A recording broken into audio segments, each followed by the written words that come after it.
The thick fog, almost impossible to dissolve, with the unique dampness and saltiness of the land of water, sticks to the skin and seeps into the breath. The members of Team 7, including the client Dasna, all look solemn at this moment. In front, the figure stands like a ghost. The mist-hidden demon, Momochi Zabuza. He carries the huge beheading sword on his shoulder, and the bandage wrapped around the blade looks a little heavy in the wet air. The cold, murderous aura, like a real blade, scrapes across everyone's nerve endings. Kakashi stands in the front, his forehead slightly pulled up, revealing the scarlet Sharingan, staring at the other party vigilantly. "Oh, Copy Ninja Kakashi, I have heard of your name for a long time." Zabuza's voice is hoarse and low, with a hint of teasing, but full of oppression. The battle is about to start. The collision of kunai and shuriken is particularly harsh in the silent fog. The friction of metals produce sporadic sparks, briefly illuminating the rolling fog around. Kakashi's movements were swift and precise, and his Sharingan rotated at high speed, capturing every subtle movement of Zabuza. But Zabuza was indeed a famous rebel ninja. His physical skills and swordsmanship were all bloody and cruel. Water escape technique, water prison technique. Suddenly, Zabuza made seals with both hands and shouted. The water flow rose out of thin air, like a giant python with life, instantly wrapping Kakashi. A huge water ball formed, trapping Kakashi in it, unable to move. "Teacher Kakashi," Naruto shouted anxiously, his face full of worry and unwillingness. Sasuke frowned, fine beads of sweat oozed from his forehead, and the fingers holding the kunai turned slightly white because of the force.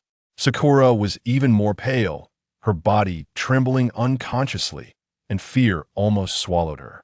They never thought that such a powerful teacher Kakashi would fall into a desperate situation so quickly. In the dark, a pair of calm eyes watched all this. Yi-chun, a genin traveling with Team 7, was hiding in a big tree with lush branches and leaves. His breath blended perfectly with the surrounding environment, like an inconspicuous leaf.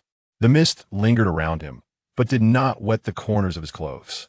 He watched Kakashi trapped and Naruto and the others panic, and his expression did not change at all. However, there seemed to be an imperceptible light flowing in those deep eyes. His mission was just to observe and accumulate experience. This was the arrangement of the third Hokage, and it was also his own choice. Become a ninja, witness the reality of this world, and then, ding, detected an unforgettable event, Zabuza and Haku's tragic song. The cold mechanical prompt sound suddenly sounded in Yi-chen's mind. Yi-chen's eyelashes trembled slightly. Here it comes. This so-called unresolved system had awakened when he traveled to this world and became a Konoha Genin. Its function is to remind those tragic events that make people sigh. As for how to resolve, the system does not give clear instructions. Unresolved. Yi-chen's eyes fell on the boy who was wearing a white mask and was as delicate as a doll not far away. That was Bai, Zabuza's most loyal tool and another protagonist of this tragic song. At this moment, Bai stood quietly behind Zabuza, as if this fierce battle had nothing to do with him. Only Yi-chen knew how powerful this seemingly weak boy had, and how pure and sad his obsession was. Kakashi in the water prison looked a little pale. He maintained the posture of one-handed seal, trying to find a way to break it.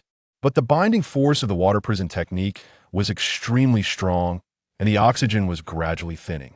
"You guys take Mr. Dazn away," Kakashi shouted to Naruto and the others with difficulty, his voice a little unclear. "Leave me alone." How could Naruto abandon his companions? "Damn it, I will definitely rescue Kakashi-sensei." He clenched his fists, and under his golden hair, his blue eyes burned with unyielding flames. Sasuke didn't say anything, but his eyes had already shown his attitude. Uchiha's pride would not allow him to back down. Zabuza sneered in a low voice. "A bunch of ignorant brats. Bai, get rid of that old man, and those brats who are in the way." "Yes, Mr. Zabuza." Bai's voice was cold and emotionless. He walked forward slowly, his figure looming in the thick fog, with a strange sense of oppression. Yi-chen still observed quietly. His fingers unconsciously rubbed the ninja tool bag on his waist. The system prompted hard to let go. So should he do something? Changing the tragedy sounds beautiful, but the power system of this world is far from being easily shaken by a fledgling genin like him. Moreover, no one can predict the power of the butterfly effect. His small goal is to survive first and then to become stronger. Only when you have enough power can you talk about change. Now, perhaps it is not the best time for him to take action. But the tragic song of Zabuza and Haku. This thought, like a stone thrown into the lake, caused ripples in Yi Chen's heart. He saw Naruto rushing towards Haku recklessly, and then being easily repelled by Haku with Senbon.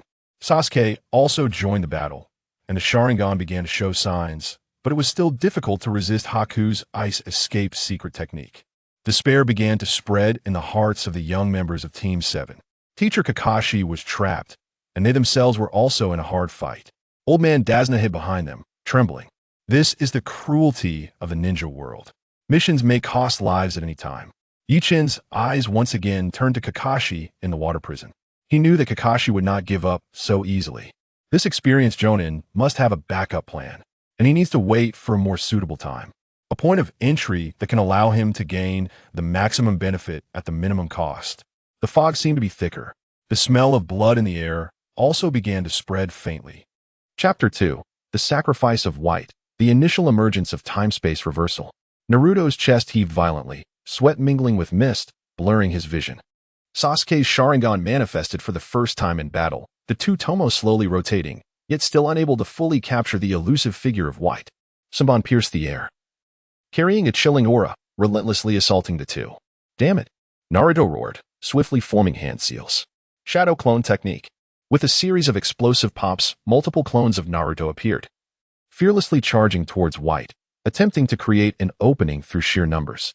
White danced among the clones like a butterfly, each strike precisely targeting the clone's vital points. One by one, the clones dissipated into white smoke. Sasuke's gaze sharpened, catching a fleeting moment of White's brief pause. Fire style, great fireball technique. A searing fireball shot forth, instantly dispelling a patch of dense mist, hurtling towards White's face. White nimbly leaped to evade the direct impact of the fireball. However, the intense heat caused a slight delay in his movements. Now's the time. A glint of determination flashed in Sasuke's eyes as he hurled several shurikens in a formation that sealed off White's escape route. Meanwhile, Naruto's original form had stealthily maneuvered to White's flank. Rasengan. In a youthful yet fierce cry, a blue orb of rapidly spinning chakra materialized in Naruto's hand. Though this technique remained unfinished, its potential was undeniable. White seemed to sense the imminent danger and attempted to evade, but Sasuke's shurikens were already closing in. On another front, Kakashi found himself in the water prison, oxygen dwindling and consciousness beginning to blur. He needed to escape swiftly.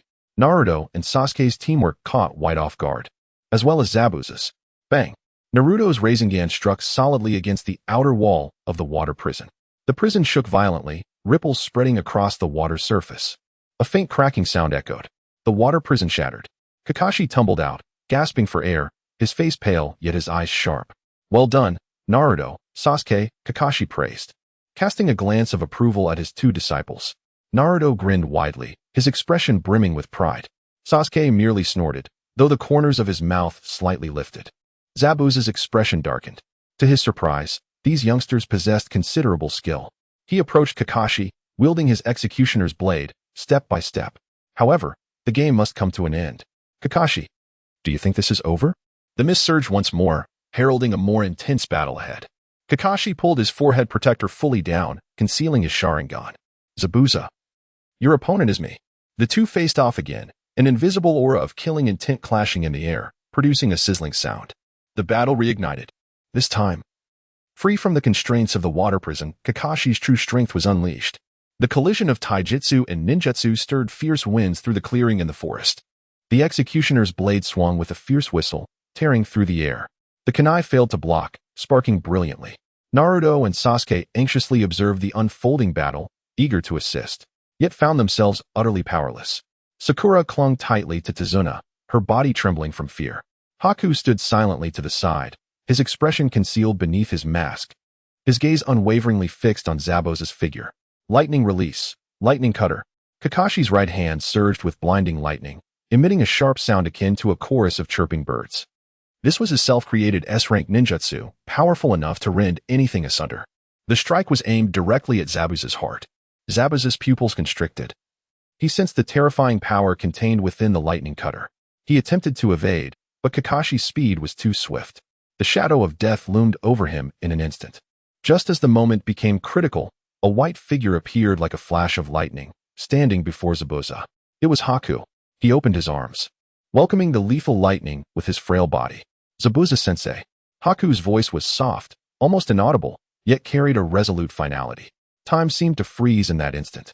Naruto's eyes widened in shock. Sasuke's Sharingan whirled frantically. Sakura let out a silent gasp. Kakashi's eyes flashed with a hint of astonishment and sorrow. Yachiru, perched on a tree, felt a tightening in his chest. This scene had ultimately come to pass. Eye of temporal reversal. Yachiru roared internally. A peculiar power surged from his eyes, causing the world around them to appear to slow.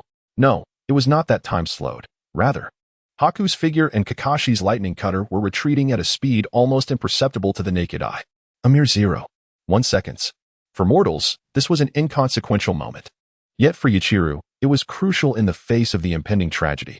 Just as Kakashi's lightning cutter was about to make contact with Haku's body once more, Yachiru's fingers twitched. A small pebble, long held in his grasp, flew forth like an arrow released from its bow. The pebble struck precisely at Kakashi's wrist, causing a slight, almost imperceptible deviation in his arm. The lightning cutter pierced Haku's body, yet missed the vital organ. Blood blossomed like a vivid flower upon Haku's white garment. He swayed, and the mask slipped from his face, revealing a visage strikingly beautiful, yet pale as paper. He slowly collapsed. Haku! Zabuza roared, catching Haku's falling form. Kakashi stood frozen, staring at his slightly tingling wrist, then at the figure cradled in Zabuza's arms. What had just transpired? He had aimed for the heart. Naruto and Sasuke wore expressions of bewilderment, having only witnessed Haku shielding Zabuza and then being pierced by the lightning cutter. As for that pebble, it approached with an almost imperceptible presence. Yes, it was I. A voice, slightly hoarse and tinged with uncertainty and trepidation, emanated from a nearby tree. Yi-chun leaped down from the branches, his complexion pale and a sheen of fine sweat dotting his forehead. He cast a hesitant glance at Kakashi and stammered, "Kakashi-sensei. I am not quite sure what happened. It was merely an instinctive reaction, a desire to intervene." His performance was impeccable. It seemed entirely plausible for a low-ranking ninja to react instinctively in the face of such a harrowing scene, overwhelmed by panic. Kakashi regarded Yi-chun with a penetrating gaze. This underappreciated genin, was it truly an instinctive response? Although White lay gravely injured, he appeared to still draw breath. Zabuza cradled White, acutely aware of the faint flicker of life within his grasp, his expression wrought with a profound complexity. He turned his gaze towards Yi-chun, his eyes filled with scrutiny and an ineffable emotion. The thick fog continued to envelop the surroundings, yet the situation, due to this minor alteration, began to veer into an uncharted territory. Chapter 3. The Weeping Demon, a tool for survival. The cacophony of footsteps and crude insults shattered the profound silence enveloped in mist. A short, portly figure, flanked by dozens of sword-wielding rogue samurai, swaggered forward. It was the nefarious merchant from the land of waves, Kato. An insidious, greasy smile adorned his face, and his small eyes glimmered with avarice and malice. "Ah, is this not the infamous demon, Zabuza?"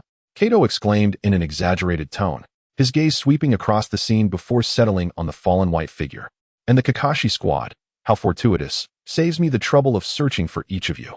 He sauntered over to Zabuza's side and disdainfully kicked at the arm of the unconscious white figure, exposed and vulnerable. "Is this what you call a formidable tool? TSK, it appears rather flimsy, having broken down so swiftly." Zabuza tightened his grip around the white figure's arm, the veins on his forehead bulging. He could distinctly sense the faint yet undeniable breath, along with the subtle rhythm of a heartbeat. White was not dead, merely gravely injured and unconscious. Meanwhile, Kato, that despicable worm, was trampling on the dignity of White, who lay there, on the brink of death, having sacrificed so much for his protection. A torrent of indescribable fury surged within Zabuza's chest, akin to a volcano ready to erupt. His bloodshot eyes fixated on Kato, as if he intended to consume him whole. "You wretch!" Naruto's voice erupted with pent-up rage. He pointed an accusatory finger at Kato, rebuking him loudly. "A scoundrel like you could never comprehend the essence of comradeship. White, he has borne this fate to shield Zabuza. By what right do you insult him?"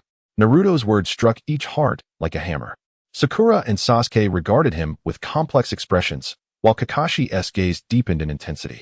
Even White, teetering on the edge of consciousness, appeared to grasp the sentiment. as his long eyelashes fluttered ever so slightly. Zabuza trembled violently. Comrades. That term had once seemed so distant, so absurd to him. A tool was meant to obey, devoid of sentiment. Yet now, gazing at the pale visage of White, still clinging to life, and witnessing his unwavering resolve to absorb lethal blows on his behalf, the deeply rooted concept of being merely a tool began to waver, then shatter into fragments. Zabuza emitted a primal roar, unrecognizable as human. He gently laid White on the ground, the softest movement he had ever made in his life. Then, he abruptly lifted his head, his crimson eyes resembling those of a demon returned from hell. His hands were rendered useless, unable to form seals or wield a blade. However, the ferocity of the demon remained undiminished. With a fierce determination, Zabuza bit down on a kunai that had fallen nearby, adopting a fearlessly defiant stance. Like a wounded beast, he charged into the throng of rogue samurai. Bereft of his executioner's blade and intricate ninjutsu, he plunged into the fray. Only the most primal and savage of bites and battles ensued. The kunai in his mouth resembled the fangs of a venomous serpent. With every whip of his head and each pounce, it claimed a vibrant life. Blood spattered, severed limbs lay scattered. The dense fog seemed to be tainted with an uncanny shade of crimson by this sanguinary spectacle. Kato, taken aback by the sudden brutality, stumbled backward, screaming, "Kill him! Someone! Kill him! This madman!" Though the wandering samurai were numerous, they stood momentarily paralyzed in the face of such unbridled ferocity from Zabuza. The pressure mounted. The sheer number of wanderers weighed against Zabuza, who was already nearing his limits. Kakashi, low on chakra, and Naruto and Sakura, drained of energy, felt the urgency of the moment. Kakashi inhaled deeply and urged Naruto and Sasuke, "We must join the fray. Protect Mr. Tazuna and eradicate these miscreants." Yes, Naruto and Sasuke could no longer restrain themselves. The battle erupted once more, but this time, their focus was not on one another, but rather on a common foe. Yichin's gaze remained fixated on Zabuza.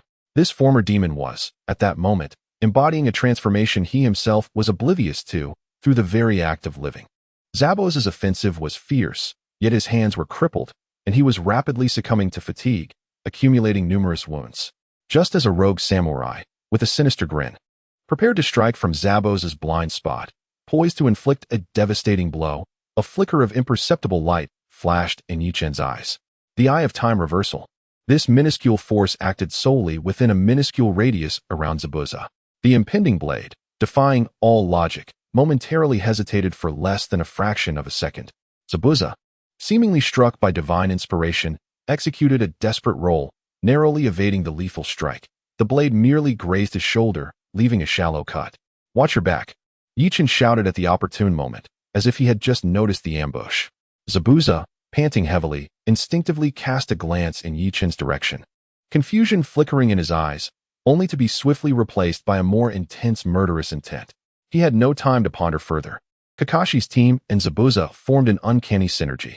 Naruto's shadow clones drew fire away from Zabuza, while Sasuke's fire techniques and shuriken skills meticulously eliminated any remaining threats. Although Kakashi's chakra was dwindling, his wealth of combat experience rendered him a steadfast pillar on the battlefield. The rogue samurai, caught off guard by this unexpected cooperative assault, began to falter, suffering heavy casualties. Ultimately, Kato, flanked by a few loyal guards, sought to escape in terror. Trying to flee? Zabuza, kunai clenched in his mouth, spoke with a muffled tone, yet his voice was laced with chilling malice. Summoning his last ounce of strength, he hurled the kunai with ferocity. It sliced through the air like a shard of ice, penetrating Kato's throat with deadly precision. Clutching his neck, Kato gasped, eyes wide with disbelief and dread, before collapsing helplessly to the ground. All the rogue samurai, witnessing this, utterly lost their will to resist, scattering like birds before a storm. The battle had come to a close. As the dense fog gradually dissipated, sunlight struggled to penetrate the mist, casting dappled spots of light. On the bridge, blood flowed like a river. Zabuza staggered to Bai's side and knelt slowly. He extended a trembling hand, stained with blood and mud, gently caressing Bai's pallid cheek. The face that was always adorned with a humble smile that perpetually stated, "Mr. Zabuza, I am your tool." A drop of scalding liquid slid down Zabuza's rugged cheek, landing upon Bai's face. Then came the second drop, the third. The demon wept. "Bai." Zabuza's voice was hoarse and choked. "You are not a tool. You are not." For the first time, he confronted Bai's emotions with startling clarity, recognizing the unreserved devotion and loyalty of this youth. Regret washed over him like a relentless tide. Ding. By survives, Zabuza's mindset shifts, the poignant event, the tragic ballad of Zabuza and Bai, partially rectified. Reward. Time-space reversal at proficiency 10, slight increase in chakra limit. In the depths of Knight's mind, the system's prompt resonated at an opportune moment. He exhaled softly. Although the increase in chakra limit was modest, it was a valuable accumulation for him at present. More importantly, the proficiency of the time-space reversal had risen. This signified that in the future, he could wield this ability with greater precision and endurance. Elder Dazuna and the villagers emerged from their hiding places. Their emotions a tumultuous blend upon witnessing the scene before them. The bridge was saved. Kakashi approached Zabuza, gazing at this former adversary with a complex expression. What are your plans now? Zabuza, cradling the still unconscious Bai, exhibited no trace of his former ferocity, replaced instead by a hint of confusion and resolve. I will take him away to a quiet place to live in seclusion. He paused, then added, or, if Konoha is willing to accept us, I am prepared to endure any surveillance as atonement, and also for Bai. Chapter 4. The Homeward Journey in the Prisoner of Konoha. Seeking the best treatment, Zabuza's hoarse voice gently echoed on the bridge, where the sin of blood lingered. Kakashi's single eye narrowed slightly as he scrutinized this former foe, now a captive. Finally, he nodded. The journey back was long and silent, with the members of Team 7 each consumed by their own emotions. Naruto occasionally glanced back at Haku, who was being carried by shadow clones after a simple bandaging. The boy behind the mask still breathing weakly. Sasuke walked coldly at the forefront, the pride of the Uchiha clan preventing him from revealing any excessive emotion. Even though the impact of the battle still churned within him. Sakura followed closely behind Sasuke, her gaze towards Zabuza still tinged with lingering fear, yet mingled with something peculiar. Zabuza was subjected to a simple chakra seal, his hands bound with specially crafted ropes, walking quietly, the executioner's blade temporarily sealed within a scroll by Kakashi. His towering figure now appeared somewhat desolate, a stark contrast to his former ferocity. Urizen brought up the rear of the group, his expression calm, as if he were merely completing an ordinary escort mission. His gaze occasionally swept over the unconscious Haku and Zabuza's heavy silhouette, calculating the gains and losses in his mind. The gates of Konoha loomed ahead. The guarding ninja, upon seeing Kakashi and his entourage, particularly the unusual figure behind them, displayed evident astonishment. Kakashi-senpai. What of the Nin stepped forward briskly, his eyes lingering on Zabuza for several seconds, filled with wariness. Is this Zabuza Momochi from the mist? His voice was low, yet could not conceal the tremor within. Kakashi merely nodded. Inform the Hokage immediately. The news spread like wildfire through the upper echelons of Konoha. The S-rank rogue ninja, Zabuza Momochi, had been brought back by Team 7, and in a state of surrender. This was a moment unprecedented in Konoha's history. In an instant, undercurrents began to swell. Within the Hokage's office, the atmosphere was thick enough to draw water. Sarutobi Hiruzen sat at the head, smoke from his pipe curling upwards, obscuring his profound gaze. Below him stood Kakashi, Naruto, Sasuke, and Sakura in sequence, while Zabuza knelt in the center, with the still unconscious Haku lying on a stretcher beside him. Medical ninjas performing initial life sign maintenance. Urizen remained at the back of Team 7, like an inconspicuous shadow. Zabuza Momochi, Sarutobi Hiruzen began slowly. His voice aged yet imbued with undeniable authority. What do you wish to convey? Zabuza lowered his head, his rugged visage betraying no emotion. I have been defeated. Bested by the ninjas of Konoha. His voice was hoarse, yet remarkably clear. Haku was gravely injured while trying to save me. I wish for him to survive. I am willing to accept any disposition from Konoha, provided I can secure treatment for Haku. All my intelligence, regarding the mist, the Akatsuki, everything I know, can be offered in exchange. He paused, a hint of unrecognized reverence creeping into his tone. Konoha is stronger than I imagined, and different. The gaze of Sarutobi Hiruzen shifted from Zabuza to Urizen, calm, yet piercing. Urizen suppressed his emotions, his heart jolting as he maintained a respectful, lowered posture. Yes, Lord Hokage. According to Kakashi's report, was it you who inadvertently deflected Kakashi's Raikiri with a stone, causing Haku to avoid a fatal blow to the heart? Urizen sensed several eyes, including Kakashi's inquisitive gaze, focused on him. In response to Lord Hokage, he stammered slightly. The situation was dire, and I merely acted on instinct to prevent a tragedy. His voice bore an appropriate hint of anxiety and uncertainty. Noticing the immense power of Kakashi's technique while Haku stood before Zabuza, I threw the stone without much thought. Perhaps it was merely luck. Kakashi interjected at the right moment. Lord Hokage, Urizen's performance during training is indeed not particularly remarkable. This may have truly been a reflexive response on the battlefield. Though his words seemed to belittle, they actually sought to exonerate Urizen, attributing everything to chance. Sarutobi took a deep drag from his cigarette, exhaling slowly. The instincts and fortune on the battlefield often dictate life and death. His tone was neutral, revealing no hint of emotion. And your instinct to remind Zabuza to evade the ambush was also instinctual? Urizen lowered his head further. Yes, upon seeing the enemy attack from a blind spot. I instinctively shouted out. Sweat began to bead in his palms. Sarutobi ceased his inquiries, a fleeting, inscrutable glimmer passing through his eyes before fading. Lord Hokage. A cold, emotionless voice came from the doorway. Shimura Danzo, leaning on a cane, entered flanked by two root ninjas. His sinister gaze swept over Zabuza and Haku, as if surveying two corpses. Zabuza, an S-rank rogue ninja, stained with blood, and Haku, his accomplice, posed a threat that could not be allowed to remain in Konoha. They must be executed immediately to prevent future calamity. Danzo's voice seemed to lower the temperature in the office. Naruto's face contorted with anger, ready to speak, but was silenced by Kakashi's stern look. Sarutobi's brow furrowed slightly. Danzo, Zabuza has voluntarily surrendered and is willing to provide critical intelligence. Humph. Can the words of a rogue ninja be trusted? Danzo scoffed. Once he regains his strength, or Haku awakens, who can guarantee they won't threaten Konoha again? Sarutobi remained silent for a moment, enveloped in smoke. Zabuza and Haku will be temporarily detained in Konoha's prison hospital under strict supervision. He articulated each word with unassailable authority. They will receive full medical treatment. As for their future disposition, that will be decided after intelligence verification and comprehensive assessment. Danzo's expression darkened, yet he refrained from further objections. Knowing once Sarutobi made a decision, it was difficult to alter. The demon Zabuza has returned to the village. I heard he even killed that tyrant, Kato. But he is a rogue ninja, far too dangerous. On the streets of Konoha, the villagers engaged in fervent discussions, casting fearful and disdainful glances towards Zabuza as he was escorted towards the prison hospital. However, Naruto appeared somewhat elated. How wonderful. Haku is alive.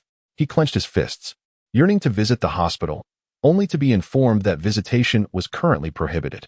In the depths of Yaching's mind, a chilling system notification quietly resonated. Ding. The fate of Zabuza has begun to shift. Reward. Proficiency in the Eye of Temporal Rewind increased by 5. Access to the purchase of low-level restorative potions unlocked in the system shop. Points required. A subtle gleam flickered in his eyes. The enhancement of proficiency signified a deeper mastery over his abilities. Although the low-level restorative potion was modest, it might prove invaluable at a critical juncture. Points. It seemed that completing tasks or effecting significant change would yield points as rewards. He silently committed this information to memory, continuing to play the role of the inconspicuous genin. As night fell, the Hokage's office remained brightly lit. Kakashi stood before Sarutobi Hiruzen, meticulously recounting every detail of the mission to the Land of Waves. Yaching's 2 interventions indeed seemed remarkably fortuitous. Kakashi's tone bore a hint of uncertainty. One instance involved a misdirected Raikiri due to a pebble, while the other was a timely reminder to Zabuza. Had he not witnessed it firsthand, it would have been difficult to believe that it was merely the luck of an ordinary genin. Sarutobi lightly tapped his fingers on the desk. This child. I seem to recall him. Average entrance exam scores, and his performance upon graduation was rather unremarkable. He pondered for a moment. Have the Umbu conduct a discreet assessment of his background and potential. Understood, Kakashi replied, his thoughts regarding his reticent disciple deepening in scrutiny. Chapter 5, Prelude to the Ch-Nin exam. With the mission in the Land of Waves concluded, Konoha village returned to its familiar bustle and tranquility. Yet an imperceptible tension lingered in the air. The announcement of the Ch-Nin selection exam rippled through the hearts of the young genin, like pebbles cast into a serene lake. Aspirants from various backgrounds eagerly prepared to undertake rigorous training for the olive branch symbolizing promotion and glory. In the twilight, Yichun remained an inconspicuous genin, quietly submitting his completed registration form. The handwriting on the form was neat and unassuming, much like his persona. At the street corner, the trio of Konohamaru's gang strutted confidently, surveying their territory. Suddenly, they were confronted by 2 unfamiliar figures. One, a boy with a large scroll and a purple face tattoo, exuded arrogance. The other, a girl with golden hair and blue eyes wielding a massive fan, wore an expression tinged with mockery. They were Kankuro and Temari from Sunagakure. Watch where you're going, brat. Kankuro said impatiently, effortlessly lifting Konohamaru as if he were a mere kitten. Konohamaru flailed helplessly, unable to break free. Let go of me, you jerk. Udon and Moegi jumped anxiously beside him, desperate yet powerless. Stop it. A familiar roar echoed as a golden figure rushed in like a whirlwind. Naruto appeared just in time, positioning himself protectively in front of Konohamaru and glaring at Kankuro. What kind of skill is it to bully children? Kankuro raised an eyebrow, a disdainful smirk curling at his lips. Oh, another clueless brat has arrived. Are all Konoha ninjas this week? Temari chimed in, fanning the flames with a flippant tone. A chilling aura suddenly enveloped the scene. Sasuke had appeared behind Kankuro, his dark eyes glinting with lethal intent. Let him go. His voice was low yet carried an undeniable weight of authority. Kankuro sensed the unsettling chakra emanating from Sasuke and narrowed his gaze slightly. Humph, interesting. He was about to unleash the puppet crow from his back to show these Konoha kids what he could do, but Kankuro, stand down. A raspy, deep voice devoid of emotion echoed from above. Everyone looked up to see a red-haired boy hanging upside down from a sturdy branch. The crimson kanji for love on his forehead starkly illuminated beneath the mottled shadows of the tree. He bore a massive gourd on his back, radiating an ominous aura that sent shivers down spines. Gaara's gaze, hollow and frigid like an abyss, swept across each individual present. The arrogance on Kankuro's face vanished instantly, replaced by deep apprehension, even a flicker of fear. I understand, Gaara. He reluctantly released Konohamaru. At that moment, Yichin turned the corner from a nearby alley, witnessing the tense standoff. His footsteps faltered slightly, detected an exceptionally high concentration of emotional turmoil, Gaara, containing the power of Shikaku, a tragic childhood, and a twisted fate marked by the fratricidal act against his kin, Yashimaru. Warning, the target is exceedingly dangerous. The frigid mechanical notification reverberated in Yeching's mind like a clarion call, bearing an unprecedented intensity of forewarning. Yeching's pupils imperceptibly contracted. Gaara, that boy, akin to a vengeful spirit, emanated a sorrow and aura of destruction that was far more palpable than the system's description suggested. Within the Hokage's office, Sarutobi Hiruzen inhaled deeply from his pipe, the smoke swirling around him. Iruka stood below, his face etched with clear concern. Lord Hokage, Naruto and the others have only recently become genin. Is it not too soon for them to participate in the Chunin exams?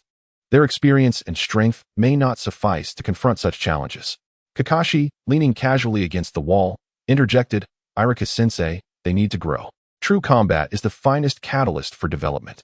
Sarutobi nodded slowly, his gaze shifting to a list in his hands, his finger lightly tracing Yeching's name. This child has also registered. Kakashi's singular eye flickered with a barely perceptible glimmer. Lord Hokage, while Yeching usually appears, well, rather ordinary, he did demonstrate some extraordinary adaptability during the mission in the Land of Waves.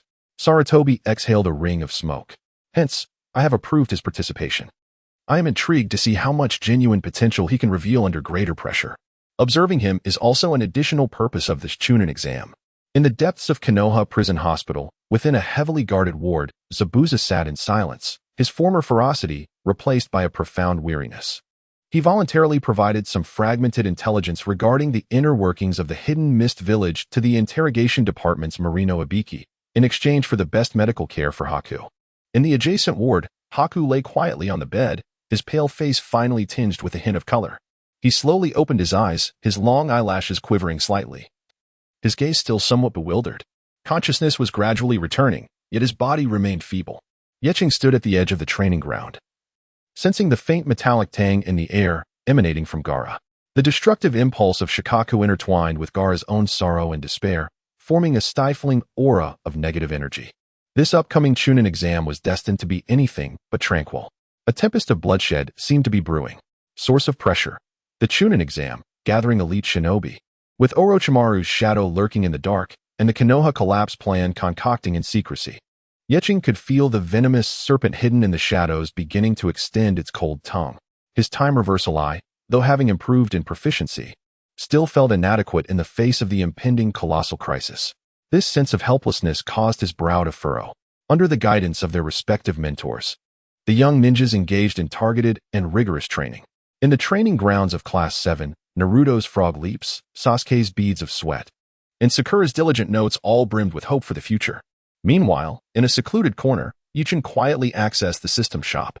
With the modest points earned from the Wave Country mission, he exchanged them for a beginner's chakra refinement manual.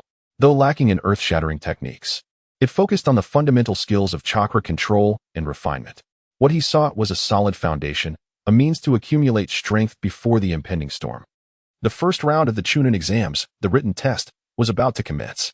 Outside the examination hall, a throng of genin from various ninja villages gathered. The atmosphere thick with tension and anticipation. Yuchen blended into the crowd, utterly inconspicuous. Would he successfully navigate this initial hurdle? How would he confront Gaara, the living embodiment of unresolved turmoil? When would that lurking serpent reveal its lethal fangs? All remained shrouded in uncertainty. Chapter 6. The First Examination. Intelligence's life silence enveloped the examination hall, the air seemingly solidified into a heavy leaden weight, pressing upon the hearts of each candidate. Beads of sweat trickled down from their brows, splattering onto the desks and forming small, spreading stains. A tall figure, radiating an oppressive aura, slowly ascended the podium. His face was marred by grotesque scars, each one seemingly narrating a tale of brutal pasts. This was Ibiki Marino, the captain of the Konoha torture and interrogation force. His very name a palpable threat. His deep-set eyes, akin to frigid searchlights, scanned the youthful yet tense faces below. Firstly, regarding the rules of this first examination for the Chunin selection, Ibiki's voice was deep and gravelly, yet it resonated clearly in the ears of all present. Bearing an undeniable weight, you have 10 minutes to answer the 9 questions on the paper. The 10th question will be revealed 15 minutes before the examination concludes. A barely perceptible smirk graced his lips, devoid of warmth. Cheating, once discovered, will result in a deduction of 2 points each time. Should anyone be caught 5 times, or any team member caught 5 times, the entire squad will be eliminated. The chilling regulations hung over them like an invisible shackle, constricting around every neck in the room. In the inconspicuous corners of the hall, several Chunin examiners disguised as candidates, with hawk-like gazes, scrutinized every subtle movement. The papers were distributed. The questions were exceedingly arcane, far surpassing the knowledge expected of ordinary genin. Panic spread among the candidates like a contagion. This was not merely a contest of knowledge. Yet, Yuchen's gaze remained serene, his fingertips unconsciously tapping the desk. He was already aware of the true purpose of this examination, the assessment of intelligence-gathering capabilities. The eye of time and space quietly activated, not for retrospection, but to utilize its auxiliary function, future sight, 5 seconds. In his field of vision, the trajectories of the examiner's gazes appeared momentarily as faint golden threads. Blind spots became clear. He retrieved a specially crafted lens from his ninja tool pouch, its edges glimmering with a subtle light. The micro-ink developing powder, exchanged from the system marketplace, had been discreetly scattered onto the edge of a top-performing candidate's answer sheet while he flipped through the examination paper. Through the lens, the answers adhered to the developing powder became vividly apparent. His movements were fluid, devoid of any excess. The answers were effortlessly acquired. Suddenly, a kunai pierced the paper of a sound ninja candidate, pinning it to the desk. Ibiki's cold voice resonated. This candidate, did you truly believe that manipulating the mirror on the ceiling with chakra threads could allow you to deceive us? The sound ninja's face turned ashen. A commendable attempt. Ibiki continued, a hint of mockery lacing his tone. However, that mirror was intentionally placed there as a high-level error demonstration, a warning to others. The atmosphere in the examination hall grew increasingly oppressive. Naruto fidgeted restlessly, beads of sweat dotting his forehead as the blank paper seemed to mock his inadequacy. Cursed be these questions. I cannot comprehend a single word. He nodded his pencil, his eyes nearly ablaze with frustration, yet he remained utterly perplexed. Hinata, seated not far away, felt a faint blush grace her fair cheeks as she subtly slid her answer sheet towards Naruto. However, the angle was still insufficient. Yoru's gaze discreetly swept over this scene. With a slight motion of his fingertips, he initiated a subtle action. In his precognitive vision, a proctor would lower his head to record notes in precisely 5 seconds. Now was the moment. An almost imperceptible thread of chakra sprang from Yoru's fingertip, gently nudging Hinata's pencil. The corner of her answer sheet lifted slightly. Naruto, in a state of despair as he searched frantically, happened to catch sight of that raised corner, where several crucial symbols and words appeared before him like a lifeline. His eyes lit up, and he hastily immersed himself in writing. Time slipped away, second by second. Ibiki raised his hand to glance at the clock. Time's up. It is now time to announce the 10th question. All examinees perked up, anxiously gazing at the podium. The 10th question. Ibiki paused, his gaze sweeping across the assembly, seemingly intent on capturing the expressions of each individual. You may choose whether or not to answer this question. If you choose to respond and answer correctly, you may have a chance to pass. However, should you choose to answer and be incorrect, his voice suddenly turned chilling. Then, you and your teammates shall permanently forfeit your eligibility in the Chunin exams. If you choose to forego answering, you will be eliminated individually, yet your teammates will remain unaffected. Now, you have 1 minute to contemplate. Those wishing to concede may raise their hands. A profound silence ensued. The threat of permanent disqualification loomed like a boulder overhead. To concede meant personal failure, albeit safeguarding one's teammates. To persist could lead the entire team to plummet into the abyss. Naruto abruptly slammed his hand on the table, rising with a resonant voice. Do not underestimate me. How could I possibly give up here? I am destined to become Hokage, even if this question could lead to eternal disqualification. I shall choose to answer. If I shrink back now, what is there to discuss about becoming Hokage?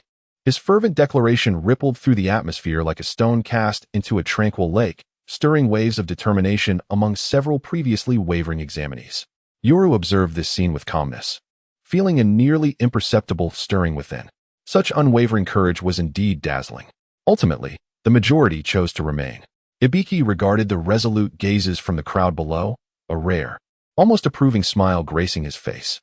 Excellent. You have made your choice. Thus, the answer to the 10th question is. He paused for effect, building suspense. All who chose to stay and dare to confront the unknown risks are deemed qualified. Chapter 7.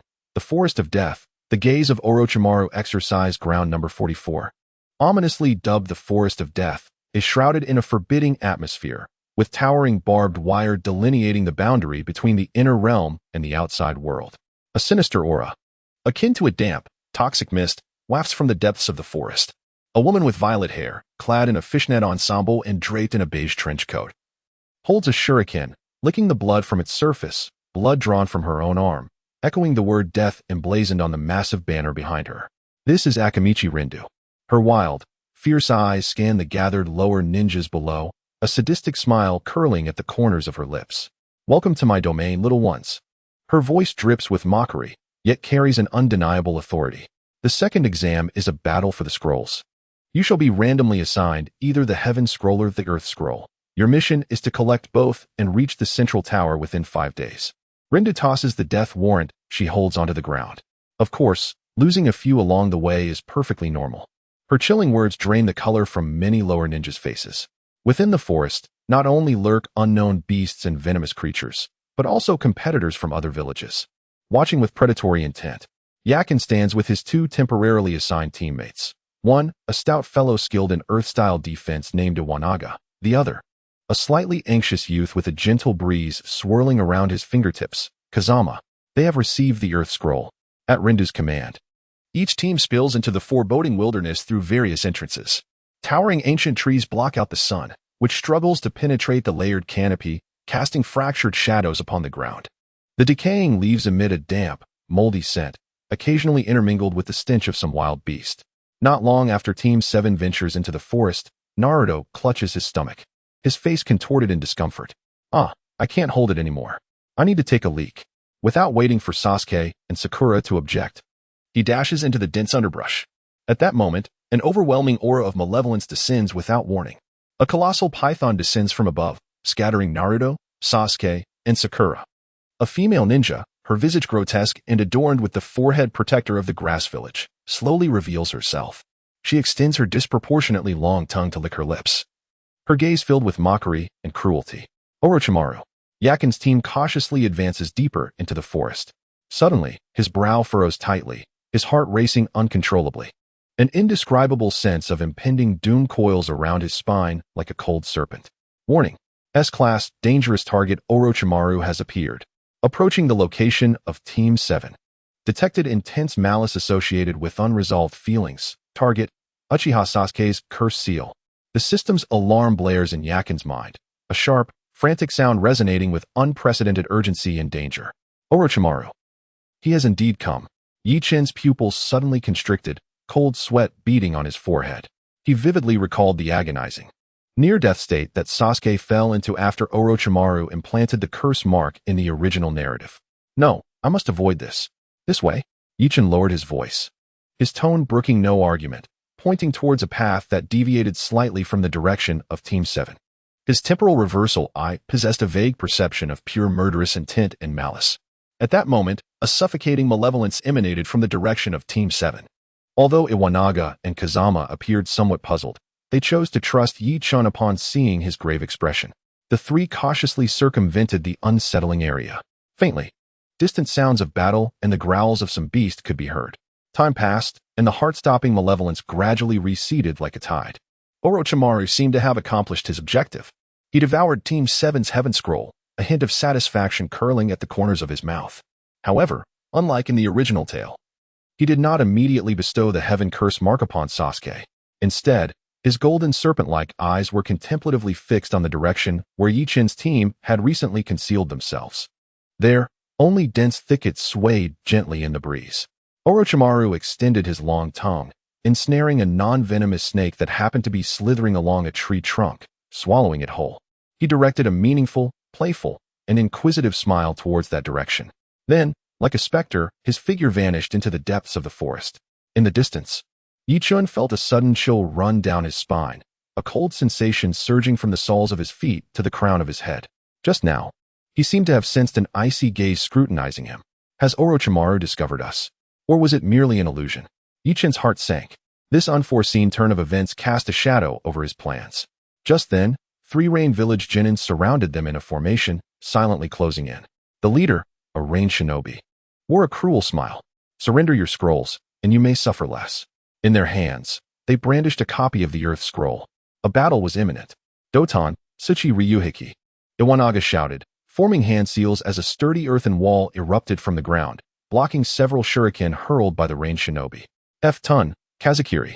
Kazama quickly responded, unleashing a flurry of wind blades that howled towards the enemy's flank, creating a diversion. The Rain Shinobi coordinated seamlessly, their attack and defense orderly, clearly a well-experienced team. Yi Chen's temporal reversal eye meticulously tracked their movements. In dynamic vision, every subtle motion and trajectory of their attacks was vividly clear. He was searching for a flaw. As one Rain Shinobi dodged Kazama's wind blades, he lunged forward, thrusting a shuriken directly at the weak point of Iwanaga's earthen wall. Now, a flash of light ignited in Yi Chen's eyes, and the shuriken in his hand was already charged and ready to be unleashed. As the opponent attacked the earthen wall, in the fleeting moment of a fractional second of rigidity, Yi Chen released the kunai, its trajectory aimed squarely at the scroll pouch on the waist of the Rain Ninja. The Rain Ninja reacted with remarkable swiftness, seemingly sensing the impending danger, and abruptly twisted his body to the side. The kunai appeared poised to narrowly graze his frame. Temporal rewind, Yi Chen silently intoned, exerting an exceedingly subtle focus of his ocular prowess upon the flying kunai. The kunai, which was on the verge of veering off course, experienced a barely perceptible retrogression of less than 0.2 seconds in its flight path. Subsequently, with a corrected angle, it soared forth once more. A soft thud echoed. The kunai accurately pierced through the Rain Ninja's scroll pouch, firmly embedding it into the trunk of a tree behind.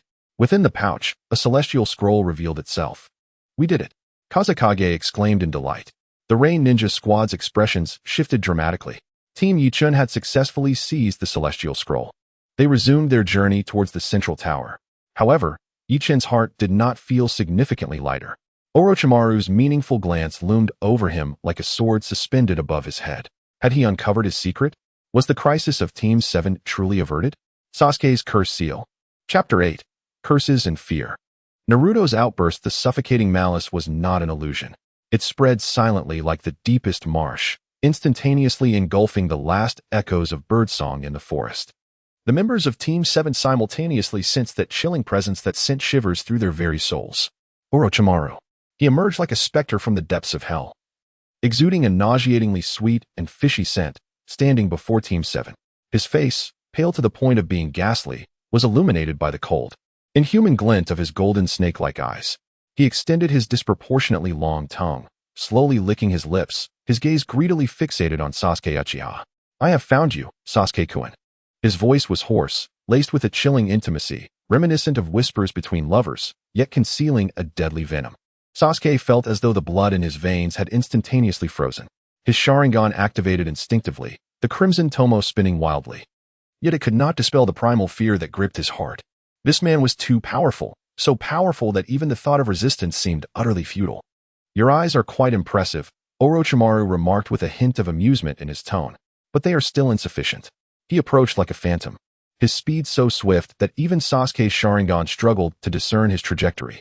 Fear washed over Sasuke like a cold tide, submerging him in terror, fear of death, and a deeper, more profound fear of his own insignificance. Power. He had never yearned for strength as clearly as he did in that moment. Orochimaru's face loomed larger in Sasuke's vision, the golden snake eyes seemingly possessing a bewitching allure. "Do you desire power, Sasuke-kun? I can grant it to you." With merciless sharp fangs, he pierced Sasuke's neck. Agony erupted like molten lava, surging through every nerve in Sasuke's body. The heavenly curse mark. Those ominous black patterns spread across the side of his neck like a living entity, emanating a chillingly malevolent aura. "Ah!" Sasuke screamed in torment, his body convulsing violently as his consciousness rapidly descended into an abyss of suffering. "Sasuke!" Sakura's terrified scream pierced the air. Yet her body felt as though it were anchored to the spot, paralyzed by that overwhelming terror, tears streaming uncontrollably from her eyes. Despair gripped her heart like a cold iron vice. At that moment, a furious roar shattered the silence. "You shall not lay a hand on Sasuke." A golden figure, filled with unwavering resolve, charged fiercely toward Orochimaru. It was Naruto. He watched helplessly as Sasuke fell, witnessing Sakura's pallor in the face of fear. And an uncontrollable fury surged from the depths of his being. The crimson chakra surged forth like boiling magma, enveloping his entire form in an instant. The chakra of the Nine Tails. His azure eyes were consumed by a violent red, his canines sharpened, and his nails elongated into deadly claws. "Oh!" Orochimaru gazed with keen interest at Naruto, whose breath had abruptly shifted, a flicker of surprise crossing his eyes. The young vessel of the Nine Tails, intriguing indeed. With a single hand, he formed seals, and a colossal purple serpent erupted from the ground, lunging towards Naruto with its gaping maw, exuding a foul wind. Undeterred, Naruto roared and charged forward, the ferocious chakra of the Nine Tails colliding violently with the massive serpent. In the forest, the ground trembled as earth and stone flew, trees splintering under the force. However, despite Naruto's astounding display of power, it appeared juvenile in the presence of Orochimaru. With a mere flick of its tail, the giant serpent sent him hurtling away, crashing through several trees before coming to a halt. With a cough, Naruto expelled a spray of blood, the crimson aura of the Nine Tails waning. "Your strength is still too unstable," Orochimaru remarked leisurely as he approached Naruto, fingers splayed, pressing against his abdomen. "Five elements seal." As his words fell, the violent chakra within Naruto receded swiftly, as if the source of a raging river had been abruptly cut off. A profound sense of weakness enveloped Naruto in an instant. "Stay away from Sasuke, little brat," Orochimaru coldly admonished, his golden serpentine eyes devoid of emotion. "He is the one I have chosen." With that, his figure melded into the shadows, vanishing without a trace, leaving behind a ravaged forest and a seventh squad steeped in despair. Silence reigned in oppressive, deathly silence. Sakura stared vacantly at the unconscious Sasuke, then glanced at the equally incapacitated Naruto, tears blurring her vision. Fear, helplessness, and regret surged within her heart. She suddenly lifted her hand, wiping away her tears. A newfound determination flickered in her emerald eyes. She retrieved a kunai from her ninja tool pouch, trembling yet resolute, and sliced through her proud pink hair. Strands fell like petals around her. She would grow stronger. She must grow stronger. To protect Naruto, to protect Sasuke. On the far side of the forest, Yichin's team navigated cautiously. Suddenly, Yichin halted, his expression shifting. An overwhelming surge of chakra, rife with brutality and malevolence, wafted from the distance. Though far away, the palpable aura sent chills down his spine. That was the chakra of the Nine Tails. And another, even colder and more potent presence, Orochimaru. Naruto was in trouble. Yichin's heart sank. He could sense that the intensity of the clash between those two chakras far exceeded his current capacity to respond. The distance was too great. Moreover, their own team was not safe. Several indistinct gazes seemed to linger around them. He could only suppress his rising anxiety, his gaze sharpening with vigilance. Ding. The main storyline note: Sasuke's curse seal has occurred. Though not directly intervening, as an important witness, perceiving indirectly. A reward was granted, a 3 increase in the proficiency of the temporal rewind eye, unlocking the passive ability Enhanced Danger Perception. The system's notification echoed within his mind. Enhanced Danger Perception? Night-Shin felt a stirring within. He sensed that his awareness of subtle changes in his surroundings, particularly those cloaked in malice, had sharpened significantly. Could this be a small solace amidst despair? His gaze swept across the rudimentary map provided by the system, which marked some relatively safe paths and potential resource points. Be cautious of your footing, Night-Shin murmured to Iwa Nagai and Kazama, guiding them away from an area evidently marked by the activities of other teams. Thanks to the keen intuition bestowed by Enhanced Danger Perception and the assistance of the system's map, they deftly evaded several potential conflicts. Occasionally, they capitalized on their familiarity with the terrain to set simple chakra wire traps, unexpectedly seizing scrolls from isolated teams. Though the process was fraught with tension, they emerged unscathed. Finally, the Heaven Scroll and Earth Scroll were gathered. Night-Shin clutched the 2 scrolls in his hands, yet his heart was devoid of elation. The ominous curse mark upon Sasuke's neck, akin to a maggot burrowing into bone, hinted at the terrifying transformations it would bring. What dire predicaments awaited Naruto? With the Nine-Tails chakra suppressed by the 5 Elements seal? And Sakura, that eternally weeping girl, would she manage to endure and protect her cherished companions after such brutal experiences? The shadow of the Death Forest lingered, far from dissipating. Chapter 9. The ambush of the Sound Shinobi and Lee's resolve dappled light filtered through the leaves, casting eerie shadows upon the damp forest floor. Sakura leaned against a sturdy tree trunk, fatigue nearly overwhelming her. Her eyelids felt heavy as lead, yet she dared not close them. Naruto and Sasuke remained in the grips of fever, their breaths faint, cheeks flushed with an unnatural hue. She bit her cracked lips, offering the last drop of water to Sasuke. Near the water source, she had set up a few rudimentary traps, fashioned from resilient vines and sharpened stakes, barely a semblance of defense. A faint, unpleasant odor wafted through the air, unsettling her senses. Suddenly, 3 figures emerged like phantoms atop the nearby treetops.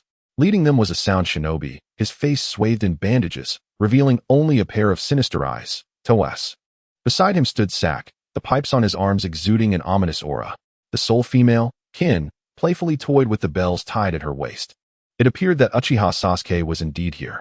Tus's voice rasped, akin to sandpaper against wood. Lord Orochimaru is eagerly anticipating this. Sak grinned cruelly, exposing his teeth. Sakura's heart sank, her blood nearly freezing at the mention of Orochimaru, a name that resonated like the foulest curse.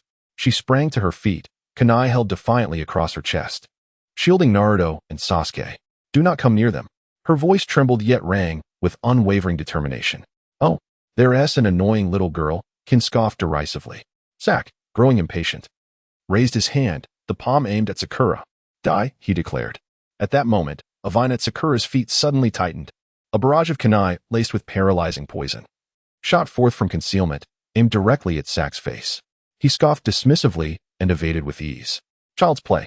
Meanwhile, Kin inadvertently triggered a concealed trap, causing several sharpened bamboo spears to spring forth from the ground. She nimbly dodged the attack, though a flicker of displeasure crossed her features. Cold sweat beaded on Sakura's forehead. She understood that these small tactics would only delay the inevitable. Drawing forth several explosive tags, her gaze hardened with resolve. Then let us. Slash through the void. Sak denied her any opportunity, thrusting his palm forward to unleash a visible blast of compressed air. The violent gust tore through the atmosphere with a piercing shriek, hurtling towards Sakura's face. Her pupils dilated, despair flooding her senses. Was this how it would end? Just as the destructive current was about to engulf Sakura, a surge of even more violent and malevolent chakra erupted. Sasuke, lying on the ground, abruptly opened his eyes. Those crimson Sharingan swirled madly, and eerie black markings spread across his body like living tendrils, emitting a chilling aura. Sasuke unleashed a roar that transcended human comprehension, and with a mere flick of his hand, he set forth an overwhelming force. A formidable force, far exceeding that of Sak, erupted from within him, effortlessly shattering the wave of energy aimed at him, and surged forward with relentless momentum towards Sak.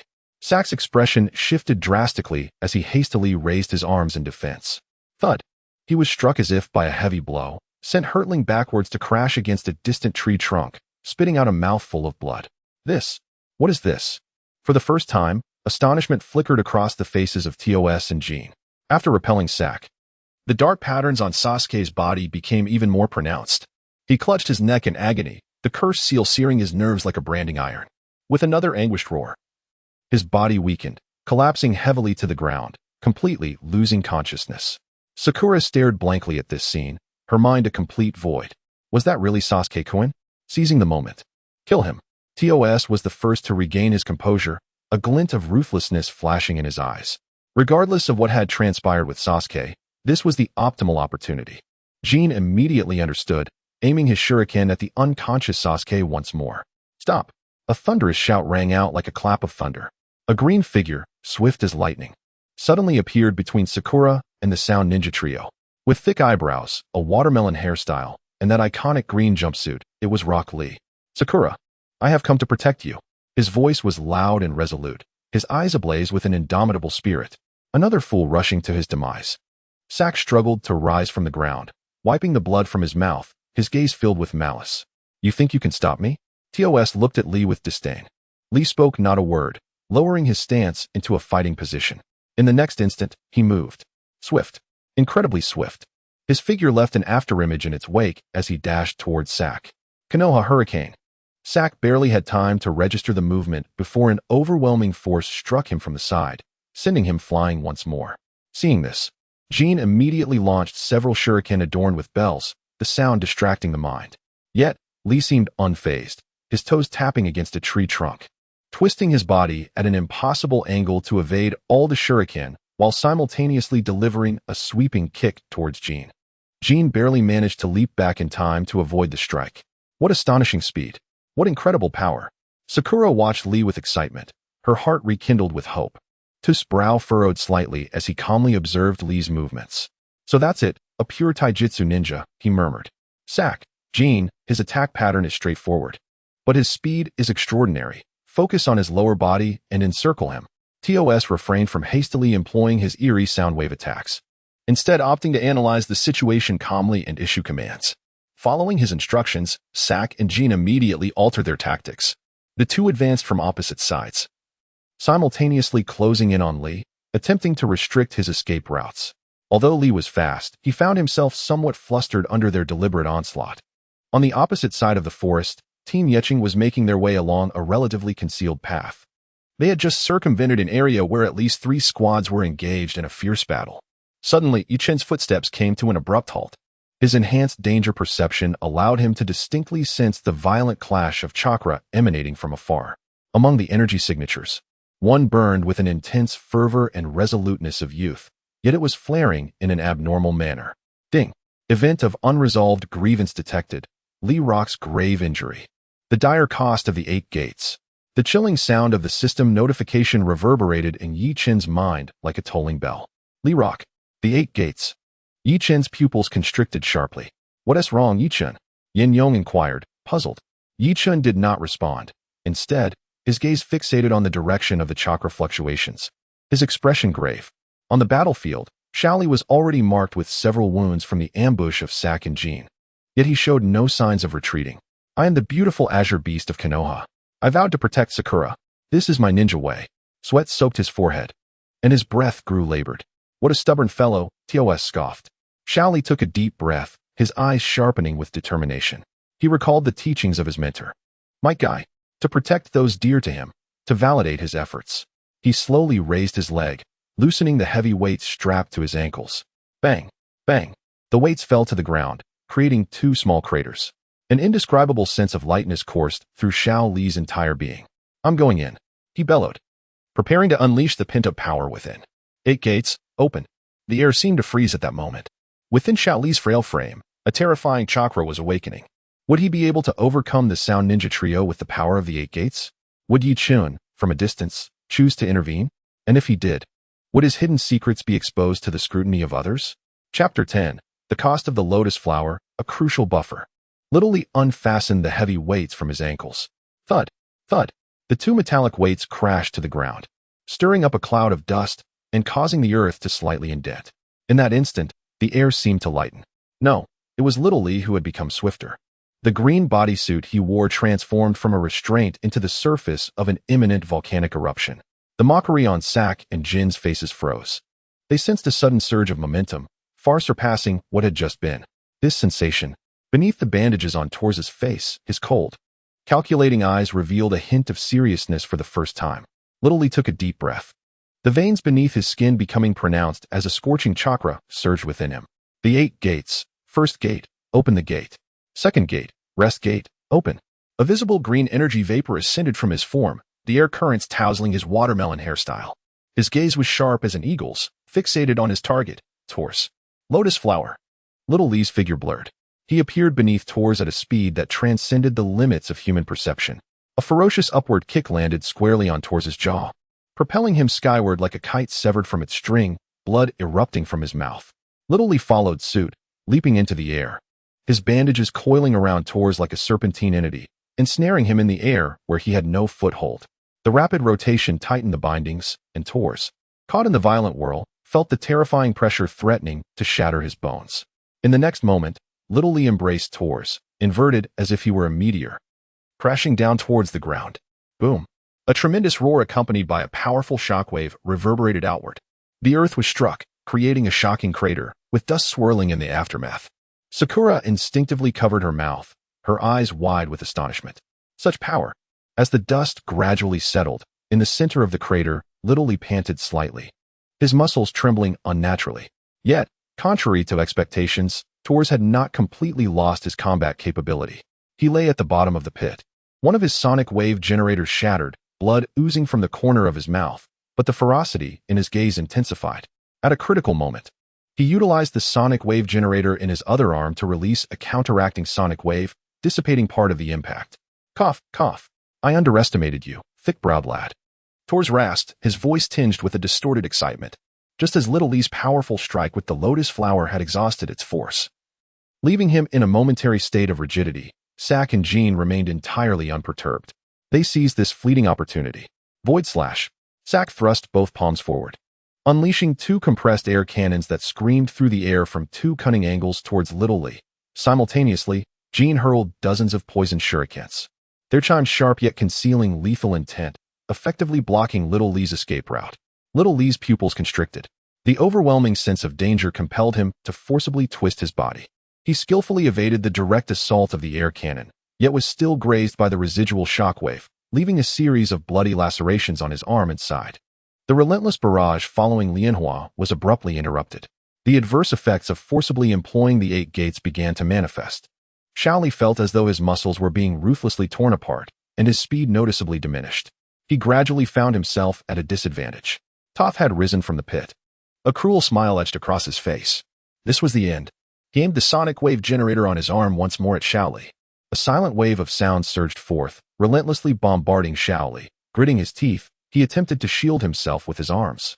But the impact caused his blood to surge violently, as if his internal organs had been displaced. Sake and Jean lurked nearby, their predatory gazes fixed upon him, continuously launching ranged attacks to harass and suppress him, their coordination impeccable. A glint of cold light flickered in Toth's eyes as he concentrated the remnants of his chakra into a singular point. His target was Shaoli's heart. This was a lethal strike. Sakura's heart sank once more into despair as she shut her eyes tightly. On the opposite side of the forest, Yichen furrowed his brow in apprehension. The intense chakra belonging to Rock Lee was burning ominously, flaring violently before rapidly waning. Ding! Detected an event of great distress, Rock Lee's severe injury. The fatal cost of the 8 gates. The system's notification rang coldly and urgently. He could not allow Lee to be destroyed in this manner. A glimmer of determination ignited in Yi Chen's eyes as he quietly activated the Eye of Time Reversal. He concentrated all his mental energy, targeting Shaoli, aiming to reverse his state by 0. 5 seconds before the fatal sound wave pierced his heart. The minuscule fluctuation of his ocular power went unnoticed. Simultaneously, Yi Chen retrieved a specially crafted large smoke bomb from his ninja tool pouch, and, summoning all his strength, hurled it into the space between Shaoli and the Sound Ninja Trio. In the battlefield, Shaoli sensed a devastating force poised to pierce his chest. He lacked the strength to evade. Just at that critical moment, he felt an invisible force gently nudge him, causing him to shift slightly to the side.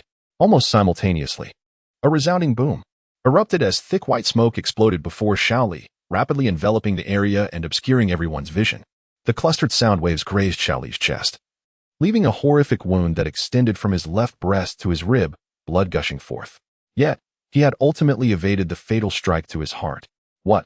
Toth was momentarily taken aback, the smoke obstructing his sight. Within the haze, an uncontrollable roar, filled with profound agony and fury, erupted. A chakra more sinister and frenzied than before surged forth explosively. It was Sasuke. The strange black curse seal patterns slithered across half of his body like living entities, and his crimson Sharingan emanated a chilling madness. He charged out from the smoke, positioning himself protectively in front of Sakura and Shaoli. His eyes were fixed intently on the Sound Ninja trio. In that moment, TOS, Sak, and Jean gazed upon Sasuke, sensing an ominous power that sent a shiver through their hearts. It was the curse seal of Lord Orochimaru. They exchanged glances, each recognizing the trepidation reflected in the other's eyes. With the scroll secured, there was no need to take risks for a mysteriously altered Uchiha Sasuke. Withdraw. TOS commanded in a hushed tone, and the trio swiftly retreated, vanishing into the depths of the dense forest within mere moments. Yechin let out a quiet sigh of relief, beads of sweat forming on his brow. He explained to Iwanaga and Kazama, "I noticed that Leaf Village comrade was in danger, and in a moment of desperation, I threw a smoke bomb for cover." Iwanaga nodded earnestly, impressed by Yechin's quick thinking. "Yechin, your reflexes are truly remarkable," Kazama added, his admiration evident. A notification echoed in Yechin's mind. Ding. Lee Rock has successfully evaded a fatal injury. Reward. Time-space backtracking I proficiency 15, slight enhancement in chakra control. Although Lee was gravely injured, he had managed to preserve his life and, consequently, his ninja career. What unforeseen consequences might this minor alteration bring about in the future? Yechin pondered whether his seemingly fortuitous intervention would attract the attention of certain discerning individuals. The shadows of the Death Forest loomed ever more intensely. Chapter 11. The opening of the preliminary matches, a fateful confrontation. The exit of the Death Forest revealed the solitary, towering central spire, finally coming into view for the survivors. It loomed like a silent beast, patiently awaiting the offering of its prey. Exhaustion and vigilance were etched on the faces of the young participants. Inside the tower, the vast hall exuded a chill. Teams that had arrived earlier gathered in small clusters, the air thick with the acrid scent of smoke mingled with sweat, and a subtle hint of blood that lingered just beneath the surface. Standing atop the platform was Yusho Washi, adorned in her eye-catching fishing net attire. Though the playful smirk that usually adorned her face had considerably faded, her gaze swept over the unexpectedly large number of lower-ranked ninjas below. "Congratulations. You have passed the second examination," she announced, her voice raspy and tinged with a hint of surprise. "However, do not rejoice too soon." The familiar curve of her lips tightened the hearts of many. "Given your overwhelming numbers, we must conduct a preliminary match before formally commencing the third examination." Her words ignited a wave of hushed murmurs across the hall. At that moment, several figures appeared on the platform. Leading them was the third Hokage, Sarutobi Hiruzen, whose aged eyes bore an assessing gaze. Beside him stood Kakashi, Asuma, and other elite jonin, each wearing expressions of varying concern as they silently observed the young ninjas below. A pale-faced ninja, adorned with a Leaf Village forehead protector and habitually coughing, approached Yusho Washi. "Kagetsu, the Moonlight Gale," he declared, his voice frail yet commanding. "I shall serve as the judge for the preliminary matches. The rules are straightforward. Combat will be conducted one-on-one, continuing until one party is incapacitated or concedes defeat." His gaze swept the assembly. Life and death are inconsequential. The chilling declaration sent fresh waves of tension through the lower-ranked ninjas, still reeling from their recent ordeal in the Death Forest. A massive electronic screen on one side of the hall flickered to life, rapidly scrolling through the names of all those who had passed. Standing at the edge of the crowd, Yechin was flanked by Iwanaga and Kazama. His demeanor remained calm. Yet the time reversal eye within him was quietly at work, recording every name and subtle expression that appeared. The lurking menace of Orochimaru, the grievous injuries of Lee, the eruption of Sasuke's cursed seal, all served as stark reminders of the peril that overshadowed this world and the inadequacy of his own strength. At last, the screen froze, revealing the first match, Uchiha Sasuke versus Akadu Kiba. Sasuke's eyes sharpened in an instant as he stepped forth from the throng. His opponent, Akadu Kiba, was a sound ninja, clad in heavy armor and wearing a mask that obscured his features, emanating an ominous aura. Kakashi's eyes betrayed a flicker of concern. "And so, the first match begins," announced Kagetsu, the Moonlight Gale. With that, Akadu Kiba launched the first attack, his movements not particularly swift. Yet each step carried an immense weight of pressure. With agility, Sasuke deftly evaded, his kunai slicing towards the openings of his opponent. Clang! The kunai collided with armor, sparking a flurry of glimmers, yet it inflicted no damage whatsoever. A frown creased Sasuke's brow. The crimson-armored foe grinned, suddenly extending his hand to grasp Sasuke. Attempting to create distance, Sasuke felt an involuntary drain of chakra within him. A portion of his chakra was being siphoned through the opponent's arm. The Crimson Armor's ability was to absorb the chakra of his adversaries, a formidable nemesis for ninjas reliant on ninjutsu. Sasuke's expression darkened, and his movements momentarily slowed. Sasuke, use taijutsu, Kakashi shouted from the sidelines. A spark ignited in Sasuke's eyes as he swiftly altered his strategy. He relinquished ninjutsu, instead relying on the inside of his Sharingan to engage the Crimson Armor in close combat. Fists and feet collided, producing dull thuds.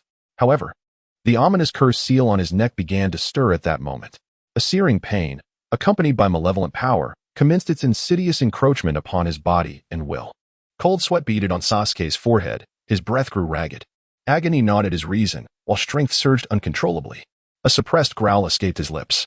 He recalled Kakashi's teachings. The indomitable spirit of Lee's youth-fueled battles, the purity of taijutsu, the unyielding momentum. Sasuke's gaze oscillated violently between torment and clarity. His body instinctively mirrored certain movements of Lee. A side kick, slicing through the air with a howling wind, struck precisely beneath the Crimson Armor's ribcage. The armored foe let out a muffled grunt, staggering back a half-step. An opportunity. Enduring the excruciating pain from the cursed seal, Sasuke launched forward like an arrow released from its bow. His movements were swift and fluid. Lion's Barrage. This technique, a fusion of Lee's taijutsu foundation and the Uchiha clan's instinctual combat prowess, was uniquely his own. A relentless barrage of strikes rained down upon the Crimson Armor. Bang! The seemingly indomitable armor emitted a subtle cracking sound. The man was sent flying, crashing heavily to the ground, utterly incapacitated. The victor, Uchiha Sasuke. The swift announcement of the moonlit wind reverberated through the arena. Sasuke knelt on one knee, gasping for breath as the cursed seal gradually faded. Yet the aura of malevolence seemed to solidify further. His remarkable growth, alongside the ominous undercurrent of the cursed seal, drew the attention of all present. The third Hokage's gaze deepened with contemplation. Among the crowd, a seemingly ordinary ninja adorned with a grass village forehead protector bore a faint, satisfied smile that only Yeching could discern. Orochimaru. Kakashi's brow furrowed even tighter. Yeching observed all of this keenly. The pace of Sasuke's growth and the encroachment of the cursed seal diverged significantly from the original narrative. His chrono-reversal meticulously recorded the details of the Crimson Armor absorbing chakra, the instant Sasuke emulated Lee's martial arts, and the complete trajectory of the Lion's Barrage. All this data would be incorporated into his analytical repository. He noticed in a corner of the audience two distinctive figures, quietly observing the match accompanied by several Umbu from Konoha. It was Haku and Zabuza Momochi. Surprisingly, they had been permitted to watch. In a temporary role as one of the medical leads, Shizen seemed to be engaged in hushed conversation with them. Zabuza's bandaged face revealed little emotion. Yet his gaze towards Sasuke carried a hint of contemplation. Could this be a form of persuasion? Allowing them to witness the strength and resolve of Konoha's younger generation firsthand. A flicker of understanding crossed Knight's mind. Ding! Uchiha Sasuke's Lion's Barrage has manifested. Minor plot deviation. Chrono Reversal Proficiency 1. The system's notification echoed in his mind. The names on the screen began to scroll once more. Naruto Uzumaki, Neji Hyuga, Hinata Hyuga, Gaara. One by one, familiar names appeared in succession, leaning on a cane.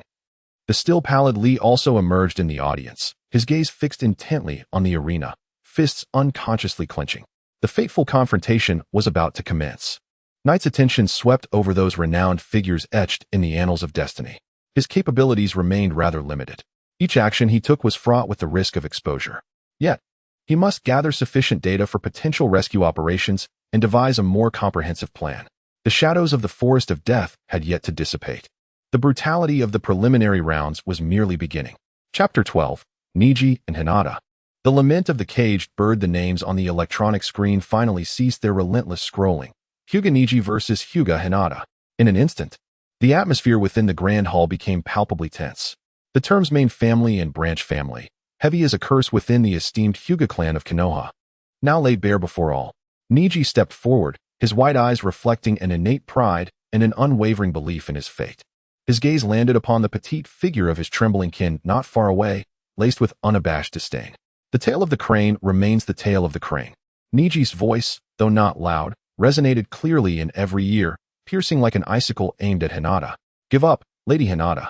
Your destiny was sealed the moment you were born. No matter how fiercely you struggle, you cannot defeat me, nor can you change the fact of your weakness. His cruel words struck like the fangs of a venomous serpent, gnawing at Hinata's already fragile confidence. Her body quaked more violently, teetering on the brink of collapse.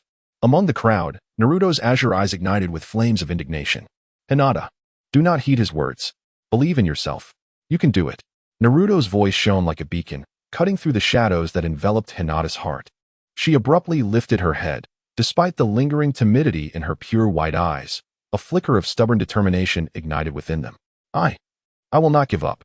Hinata's voice trembled, yet resonated with unwavering conviction. She advanced to the arena, striking the initial pose of the Hyuga-style gentle fist, veins protruding at the corners of her eyes. Such pitiable eyes, Niji scoffed, activating his Byakugan in response. The moment the battle commenced, Hinata seized the initiative, launching her assault.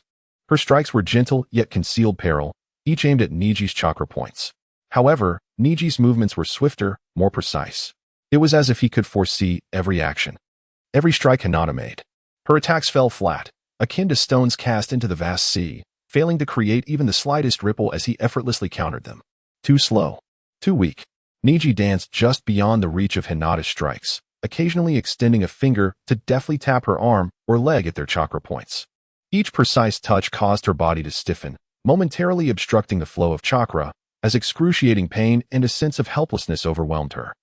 Hinata bore the brunt of the assault, her fair skin marred by bruises, her chakra flow growing increasingly sluggish. Sweat mixed with tears cascaded down her cheeks. Yet, she remained resolute, her white eyes ablaze with an unyielding desire to alter her fate, a tenacity that compelled Naruto to clench his fists tightly. The smile that once graced Niji's lips faded, replaced by a slight furrow of his brow. To him, Hinata's stubbornness was the most foolish affront to destiny. His impatience and anger began to swell within him. Since you are so eager to challenge fate, I shall plunge you into utter despair. Niji's voice turned frigid as the chakra within him began to coalesce. He aimed to shatter Hinata's laughable illusions in the most definitive manner. The Byakugan's observer, Yakin, felt his pupils constrict ever so slightly in a moment unnoticed by others. His temporal reversal eye operated silently. Niji's fingertips gathered a highly concentrated chakra, targeting the fatal area of Hinata's chest, the heart meridian. This strike possessed the potential to instantaneously extinguish a life. Just as Niji's fingers were about to make contact with Hinata's body, on the verge of unleashing that obliterating chakra, an almost imperceptible fluctuation of temporal power skimmed over Niji's fingertips, akin to a dragonfly touching water, precisely altering the trajectory of his concentrated chakra output. Boom. Niji's palm struck Hinata's chest with force. She was akin to a struck bell, violently expelling a mouthful of crimson. Her body soaring backward like a kite severed from its string, crashing heavily onto the cold ground, utterly unconscious. Her garments were rent by the force, revealing bruised skin that was a ghastly sight. The injury remained severe. However, due to that momentary, nearly undetectable imbalance in chakra, Niji's strike barely missed the most vital heart meridian by a hair's breadth. This slight deviation granted invaluable golden time for subsequent rescue efforts. All of this transpired in an instant, unnoticed by anyone, including Yakin's subtle actions. Hinata. Naruto unleashed a piercing cry of fury, ready to rush into the arena. The medical ninjas reacted swiftly, rushing forth to carefully lift the unconscious Hinata onto a stretcher, urgently transporting her for treatment. Naruto clenched his fists, his gaze burning with rage directed at Niji, as if the fire within his eyes could erupt. Niji stood rooted, staring at his fingertips that had struck Hinata, his brow furrowed. That previous strike had seemed assured, capable of utterly demolishing her will to resist. Yet, why had there been a minuscule deviation at the crucial moment? Did her audacious defiance influence his judgment at the last instant? A profound confusion quietly arose within his heart. Ding. Hinata's life-threatening crisis averted, incident resolution initiated. Reward. Technique Proficiency 10, Precision of Temporal Power Manipulation Enhanced. The system's notification echoed calmly in Yakin's mind. The moonlight quivered and coughed heavily, its pallid visage devoid of color, as it bore the discomfort to announce, the victor, Hyuga Niji. Niji withdrew his gaze. Beneath the calmness of a victor lay a hint of uncertainty he himself had yet to perceive. The atmosphere within the hall grew increasingly oppressive due to the brutal clash among kin. Just then, the names on the electronic screen scrolled once more, finally coming to a halt. The name of the next contender made the very air within the towering structure seem to freeze. Gara of the Sand. A chilling and unrestrained aura of murderous intent emanated from the crimson-haired youth, enveloping the entire hall like a tangible presence. Chapter 13. The night of coughing blood beneath the moonlit gale. Several days had elapsed since the conclusion of the preliminary rounds. Yet the atmosphere in the Hidden Leaf Village remained tense and heavy. Ninjas hurried through the streets, their brows furrowed with a newfound gravity. The cold, ruthless intent of Gara loomed over the hearts of all who had witnessed it, like a colossal boulder pressing down upon them. The cough of the moonlit gale seemed to occur with alarming frequency, the pallor of his face increasingly marred by a sickly flush. He pressed a handkerchief to his mouth, stifling the itch deep within his throat, each breath accompanied by a subtle sensation of tearing. Nevertheless, he diligently carried out the surveillance task assigned by the Umbu. Night deepened, the moon obscured by thick clouds, leaving only a faint glow to outline the eaves of the buildings. The gale moved like a shadow melded into the night, silently traversing the rooftops. A chill wind penetrated his thin garments, sending a shiver through him. He paused, concealing himself behind the shadow of a water tower. Two figures stealthily appeared in a secluded alley below. One, clad in the standard attire of a Sand Village Jonin, bore a stern expression, Maki. The other, adorned with the forehead protector of the Sound Village, wore a disingenuous smile, Kabuto. The Gale's pupils contracted slightly. Sand Ninja and Sound Ninja. Their clandestine meeting at this hour and in this location was anything but ordinary. He held his breath, lowering himself further as his keen ears captured the whispers drifting through the air. The plan for the destruction of the leaf, the orders of Lord Kazekage. Fragmented phrases detonated in his mind like thunder. The Gale's heart constricted sharply. In that instant, he comprehended the magnitude of the conspiracy that could overturn the entire Hidden Leaf. Almost simultaneously with the Gale's realization of impending peril within the shadows of a higher edifice, the mind of Urizen was pierced by the shrill alarm of his system. Warning. S-rank critical incident. The death of Moonlit Gale, key intelligence lost. The host must intervene immediately. The S-rank red alert flashed ominously on the system interface. Urizen's gaze turned icy. Hours prior, guided by his recollection of the unfolding narrative and the system's vague directions, he had concealed himself in this very spot, awaiting this fateful moment. In the alley, Maki's sharp eyes suddenly swept toward the direction of the Gale's hiding place. Who's there? Kabuto's gaze, veiled behind his glasses, flickered with a hint of coldness, yet his smile remained deceptively affable. It appears a little mouse has overheard something it should not have. He showed no inclination to linger, his figure dissolving into the deeper shadows as he retreated. Maki slowly raised his head, locking his gaze on the position of the Gale, his murderous intent unabashed. Since you have heard, then you shall pay with your life. The Gale understood that he had been exposed, no longer hiding. He emerged from the shadows, his katana glinting coldly in the dim light. Though his frail body seemed weak, it now emanated an astonishing aura. Crescent Moon Dance.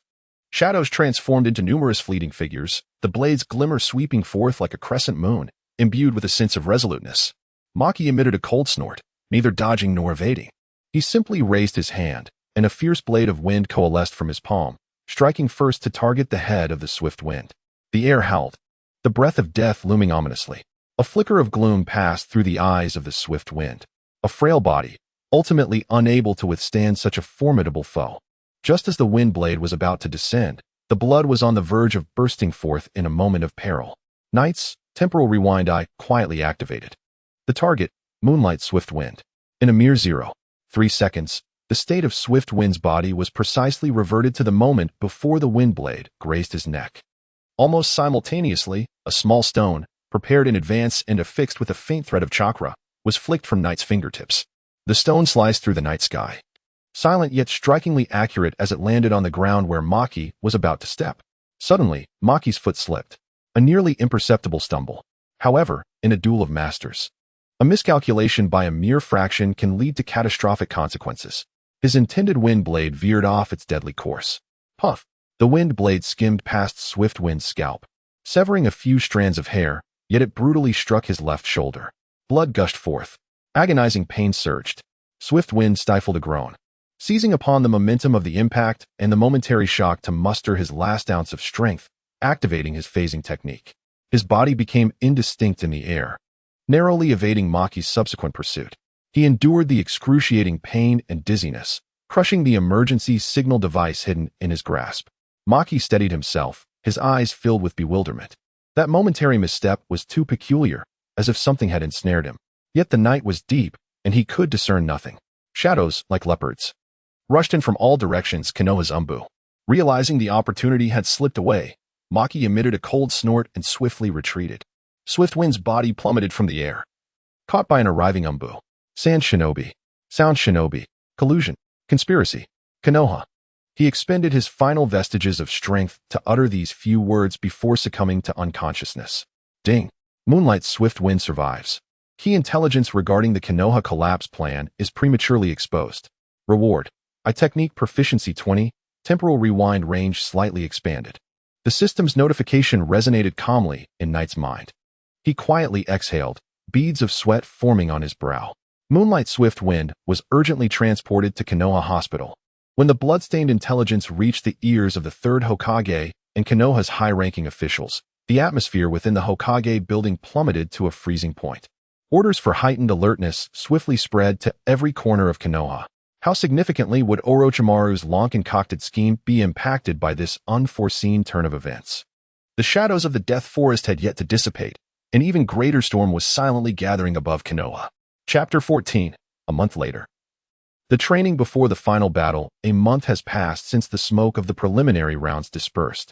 The streets of Konohagakure appear unchanged, filled with the laughter of children. Yet, the number of patrolling ninjas has quietly increased. Their gazes are sharper than ever, vigilantly scanning every corner. The blood-stained intelligence brought back by Tsukuyomi has stirred a tempest in the higher echelons of the village, akin to a boulder cast into still waters. The third Hokage, Sarutobi Hiruzen, bears deeper lines upon his aged visage. He discreetly mobilizes troops, clandestinely establishing defenses, all while taking great care to avoid alarming the enemy. The date of the decisive tournament approaches day by day. The promoted Genin are making their final preparations under the guidance of their respective mentors. In a secluded training ground on the outskirts of the village, a loud bang reverberates as a formless cloud of smoke explodes, revealing a small tadpole weakly sprawled on the ground. Tell me, have you been putting in any effort at all? The white-haired man, Jiraiya, one of the legendary Sannin, stands with his hands on his hips, glaring at the sweat-drenched Naruto Uzumaki. The third Hokage has entrusted Naruto to him, wiping the sweat from his brow. Naruto's azure eyes brim with determination. One more time. I can definitely summon Boss Toad. He grits his teeth, forming hand seals once more, as the immense and turbulent chakra within him struggles to flow under his clumsy guidance. Learning the summoning technique and attempting to control the Nine-Tails chakra proves far more arduous than he had envisioned. Yet, the tenacity ingrained within Naruto compels him to rise time and again after each fall. At another training ground, flashes of lightning crackle, emitting a shrill cry like that of a bird. Sasuke Uchiha gasps for breath, pressing one hand against a charred tree trunk. Before him stands Kakashi, calm in demeanor. Yet a flicker of concern lurks in his eyes. The power of Chidori still requires more precise control. Your body has a decent adaptability to lightning chakra, but it is insufficient. Sasuke's gaze shifts to the cursed mark on his left shoulder, the ominous pattern a constant reminder of Orochimaru's presence and the humiliation he endured. He is determined to grow stronger, not only to surpass Gaara, but to completely subdue this malevolent power. Beneath the seemingly tranquil surface of Konohagakure, dark currents swirl. Orochimaru's long-conceived plot looms like storm clouds in the sky, threatening to unleash a tempest at any moment. In the darkness of his room, Yakin sits cross-legged, eyes tightly shut. System training space. Before him lies the harrowing scene of Konohagakure engulfed in flames and smoke. The fierce battle between the third Hokage and Orochimaru unfolds, with countless ninjas falling in pools of blood. This is a simulated battlefield of the plan to collapse the village. Yakin's temporal rewind eye operates frantically, repeatedly simulating various potential events of turmoil. He seeks to uncover solutions at every critical juncture, testing the limits of his ocular technique. After each simulation, his mental fortitude felt utterly drained, leaving him in a state of profound fatigue. Yet, with unwavering resolve, he would once again immerse himself in the next endeavor. Time was of the essence.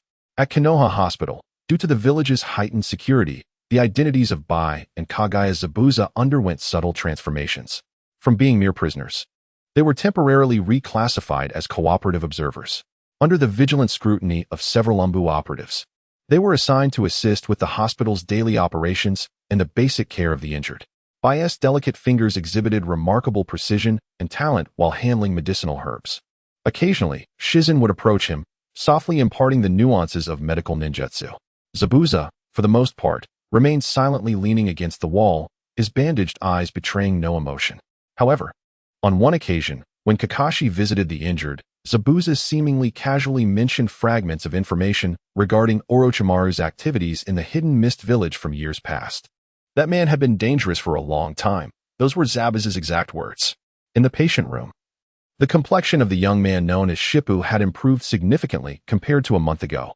He leaned against his hospital bed, gazing out of the window. Shizen, Tsunade's apprentice, truly possessed exceptional medical skills. Unbeknownst to him, his rapid recovery was partly due to the cell activation fluid that Yichun had secretly acquired through the system's point exchange. Yichun would occasionally visit under the pretense of checking on his colleagues. From Shippu's casual conversations, he was able to piece together more details regarding Konoha's defensive arrangements and the recent movements of the higher-ups. In the land of wind, within the shadows of Sunagakure, Gaara sat curled in a corner, cradling his head in anguish. The gourd on his back emanated an ominous aura. In the shadows, Maki observed him with a cold detachment. He was to feel this power, the power of Shikaku. At the conclusion of the Chunin exams, he was to unleash it completely. Gaara's eyes were bloodshot, and the murderous instinct stemming from the tailed beast within him surged like a volcano on the verge of eruption, increasingly difficult to suppress. At the Hyuga estate, Niji stood alone in the courtyard, gazing at the sky. His recent debate with Naruto, who believed even the underdog could alter their fate, coupled with the counsel of several progressive elders within his clan, caused a barely perceptible crack in his steadfast belief in predetermined destiny. The day of the final battle drew ever closer, and the tension in the air thickened. Would Konoha's meticulously arranged defenses withstand Orochimaru's long-planned onslaught? What astonishing growth would Naruto and Sasuke reveal after a month of rigorous training? Yichun inhaled deeply and slowly opened his eyes. Within the depths of his pupils, it seemed as though countless fragments of time and space were swirling. For the impending war, he had prepared more than one contingency. Chapter 15. The Chunin Exam Final Tournament commences. The Chunin Exam Final Tournament has officially begun amidst the fervent anticipation of the crowd. The newly constructed arena is grand and imposing, filled to capacity with eager spectators. Lords from various nations and high-ranking ninjas from neighboring villages have gathered, their gazes converging at the center of the arena, eagerly awaiting the thrilling confrontations of the younger generation. In the VIP section, a figure draped in the robes of the wind shadow sits upright. The pale visage bears a hint of a chilling smile. It is none other than Orochimaru, disguised as the wind shadow. The sun blazes fiercely, yet a sense of impending storm lingers in the air. The voice of the chief examiner reverberates throughout the venue. The first match, Naruto Uzumaki versus Niji Hyuga. As the announcement concludes, the arena erupts with thunderous cheers and discussions. Naruto Uzumaki, once the underdog, now stands upon the ultimate stage of battle. His opponent is the prodigy of the Hyuga clan, Niji Hyuga. This fated confrontation seems preordained. Niji strides into the arena, his wide eyes reflecting an innate pride and unwavering belief in his destiny. The underdog remains the underdog, he asserts, his voice low yet imbued with a chilling certainty. Your fate was sealed from the very beginning. You cannot defeat me.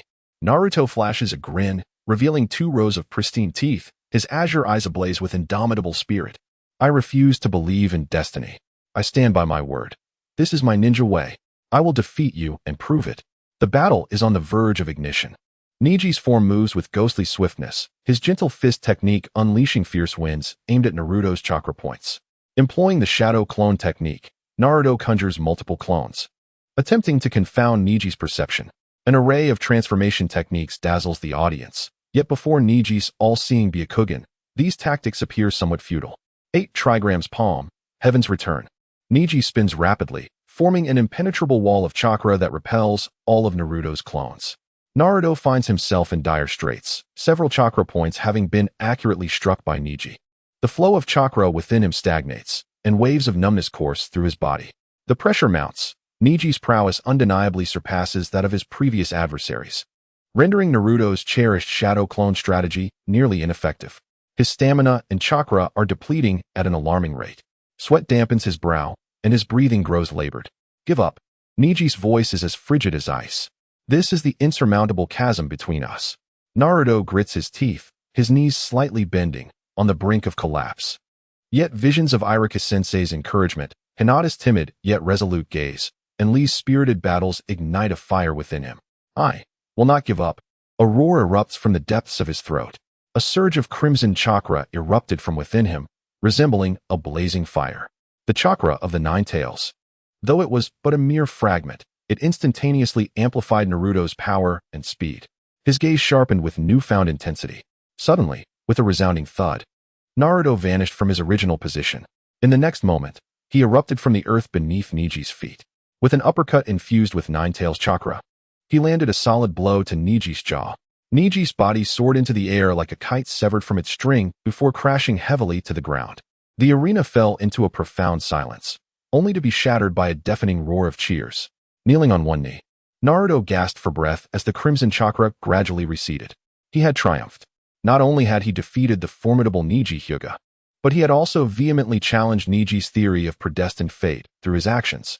Lying on the ground, Niji gazed up at the azure sky. His eyes filled with confusion and shock. Can fate truly be altered? For the first time, he wavered in his beliefs. In the audience, Ichin's gaze remained calm. Yet his time-space reversal eye captured the subtle changes in expression of the Kazekage, Orochimaru, and the several sand and sound ninjas behind him. He sensed an almost imperceptible aura of danger emanating from those individuals. His eye technique, enhanced danger perception, instinctively stirred a sense of unease within him. The plan to dismantle Konoha could be set in motion at any moment. During the intermission of the match, under Kakashi's escort, Zabuza Momochi, wrapped in bandages, appeared before Niji. Kid, Zabuza's voice was hoarse and deep. Do not continuously speak of fate. Once, I too believed I was merely a tool. But Haku made me realize that even a tool has the right to choose not to be bound. He gestured toward Haku, who stood nearby with a serene smile alongside Shizune. To be shackled by so-called fate or to struggle for change, the choice is yours. With that, Zabuza turned and departed at Kakashi's signal. Niji watched Zabuza's retreating figure, then glanced at the young man named Haku in the distance, feeling a deeper resonance within himself. Ding! Naruto Uzumaki has reversed and triumphed over Niji Hyuga, resulting in a slight positive shift in the plot. Niji's mindset has altered. Proficiency of time-space reversal I5. The voice of the chief examiner echoed once more in the arena. Next match, Uchiha Sasuke against Gaara of the Sand. The atmosphere in the venue instantly froze. A chilling, unrestrained aura of murderous intent emanated from the red-haired youth, enveloping the entire arena. Gaara's eyes were as hollow as an abyss, yet filled with a thirst for blood. Uchiha Sasuke, his expression steely, strode into the arena. The cursed seal on his neck seemed to throb with latent heat. The most anticipated and perilous battle was about to commence. The signal for the initiation of the Konoha collapse plan appears to be poised to resonate profoundly in this battle. Ichin's nerves tensed to their utmost. He subtly adjusted his breathing, allowing his chakra to flow gradually within him, ever prepared to confront any unforeseen circumstances that might arise. Chapter 16. The Conspiracy of the Wind Shadow. The plan for Konoha's collapse commences. The sharp cries of birds rent the air as Uchiha Sasuke's figure transformed into a fleeting bolt of lightning, almost imperceptible to the naked eye. His left hand was suffused with blinding lightning, hurtling towards Gaara of the Sand. Chidori. No, it was the Chidori variant refined by Kakashi, boasting greater power and concentration. For the first time, a flicker of emotion appeared in Gaara's hollow gaze. The armor of sand encasing him condensed at an unprecedented speed, striving to withstand the cataclysmic surge of electricity. The clash of lightning against golden sand erupted with a nauseating screech. Sasuke's left hand tore through Gaara's so-called absolute defense with brutal force. A crimson streak erupted from Gaara's left shoulder. He was injured. The monster who regarded slaughter as the essence of existence and blood as a testament to his being was wounded before the eyes of the crowd for the very first time. Gaara gazed down at his shoulder wound, observing the flow of his own blood. His expression morphed from shock to a twisted exhilaration, ultimately culminating in a furious rage. My blood. The raspy voice echoed as if emanating from the depths of hell. You dared to injure me. The chakra within him surged violently. The gourd on his back trembled violently, unleashing torrents of sand that transformed into a grotesque and fearsome arm of sand, imbued with the essence of annihilation. Crashing down upon Sasuke, The battle instantly escalated to a fever pitch. The audience held their breath, their hearts nearly leaping from their chests. At that moment, from the VIP section, Orochimaru, disguised as the Wind Shadow, curled his lips into a frigid smirk. He exchanged a subtle glance with the stoic Maki beside him and a man disguised as a Konoha Anbu, wearing glasses, Kabuto. Beneath his voluminous robes, Kabuto's hands stealthily formed seals. In the next instant, countless pure white feathers descended like a flurry of snowflakes. An unusual, drowsy energy, accompanied by the falling feathers, rapidly enveloped the entire venue. Genjutsu, rebirth of the Nirvana. A widespread hypnotic illusion ensued. Most ordinary spectators, as well as the slightly weaker Nin and Jinin, succumbed almost instantaneously, their eyes glazing over as they collapsed into slumber. The Wind Shadow, Orochimaru, issued a low, barely audible command to those near him. The Sound Ninja, lurking in every corner of Konoha, along with a faction of the misled and incited Sand Ninja, simultaneously launched surprise attacks on vital locations throughout the village. Roars of thunder, cries of agony, flames erupted from multiple directions within the village. The plan for Konoha's collapse was officially set in motion. At the moment the Genjutsu activated, Yeching's pupils dilated sharply. The formidable mental resistance afforded by the temporal rewind eye, coupled with his foresight of the unfolding events, enabled him to break free from the encroaching lethargy just as the illusionary energy brushed against him. Without a moment's hesitation, his chakra erupted at an unprecedented velocity. The silhouette of Yi Chun darted forth like an arrow released from its bow, with a clear target aimed at the highest point of the Hokage's observation platform. Protect the third Hokage, Sarutobi Hiruzen. With resolute strength and unwavering will, elite jonin such as Kakashi Hatake and Might Guy swiftly extricated themselves from the illusion. As they surveyed the chaotic scene before them and the billowing black smoke in the distance, their expressions turned grave. Enemy attack. Safeguard, Lord Hokage. Members of Konoha's Anbu emerged from the shadows like phantoms, engaging in fierce combat with the suddenly hostile Sound and Sand Ninjas. The clashing of blades and the brilliance of jutsu illuminated the venue inside and out. Orochimaru slowly rose, the fade of the Kazekage peeling away like melted wax, revealing his pale and sinister visage. Maki and others held captive the lifeless body draped in the Kazekage's ceremonial robe, the true fourth Kazekage, Rasha. Sand Ninjas. Coordinate with the Sound Ninjas to assault Konoha, Orochimaru commanded with an undeniable authority. Some Sand Ninjas, unaware of the complete truth and believing it to be a directive from their superiors, were coerced by Maki and others to raise their weapons and join the ambush. However, Orochimaru did not rush to confront the third Hokage. He let out a raspy laugh, his gaze mockingly fixed upon the solemn-faced Sarutobi Hiruzen. Teacher, our stage for reminiscing should not be disturbed by these insignificant pests. With his words, four figures swiftly emerged from the shadows surrounding the venue, landing at the four corners of the observation platform. The Sound Four. They quickly formed hand seals. Ninjutsu. Four purple flames formation. Columns of purple chakra surged into the sky, creating a massive square barrier that completely enveloped Orochimaru and the third Hokage, as well as the surrounding area for dozens of meters, severing all external assistance. As the barrier rose, the flickering purple flames emitted an ominous aura. The third Hokage, Sarutobi Hiruzen, faced his once most esteemed disciple, now a rogue ninja, Orochimaru. Within this enclosed domain, the life-and-death duel between master and disciple was poised to commence. Outside the barrier, Konoha's ninjas fought valiantly against the onslaught of enemies like a surging tide. Just at the moment before the four purple flames formation completed, Yichin halted at the edge of the barrier. He reached out, touching the indomitable purple wall, feeling a powerful backlash. His gaze fixated intently on the aged, yet still upright figure within the barrier. Chapter 17. The Four Purple Flames Formation. The last stand of the third Hokage. Within the confines of the Four Purple Flames Formation, the air was thick and viscous, akin to a stagnant swamp, while the violet walls emanated an ominous heat. Orochimaru extended his long tongue, moistening his cracked lips, a ghastly smile plastered across his pallid face. Teacher, it has been quite some time, he rasped, his voice grating like sandpaper.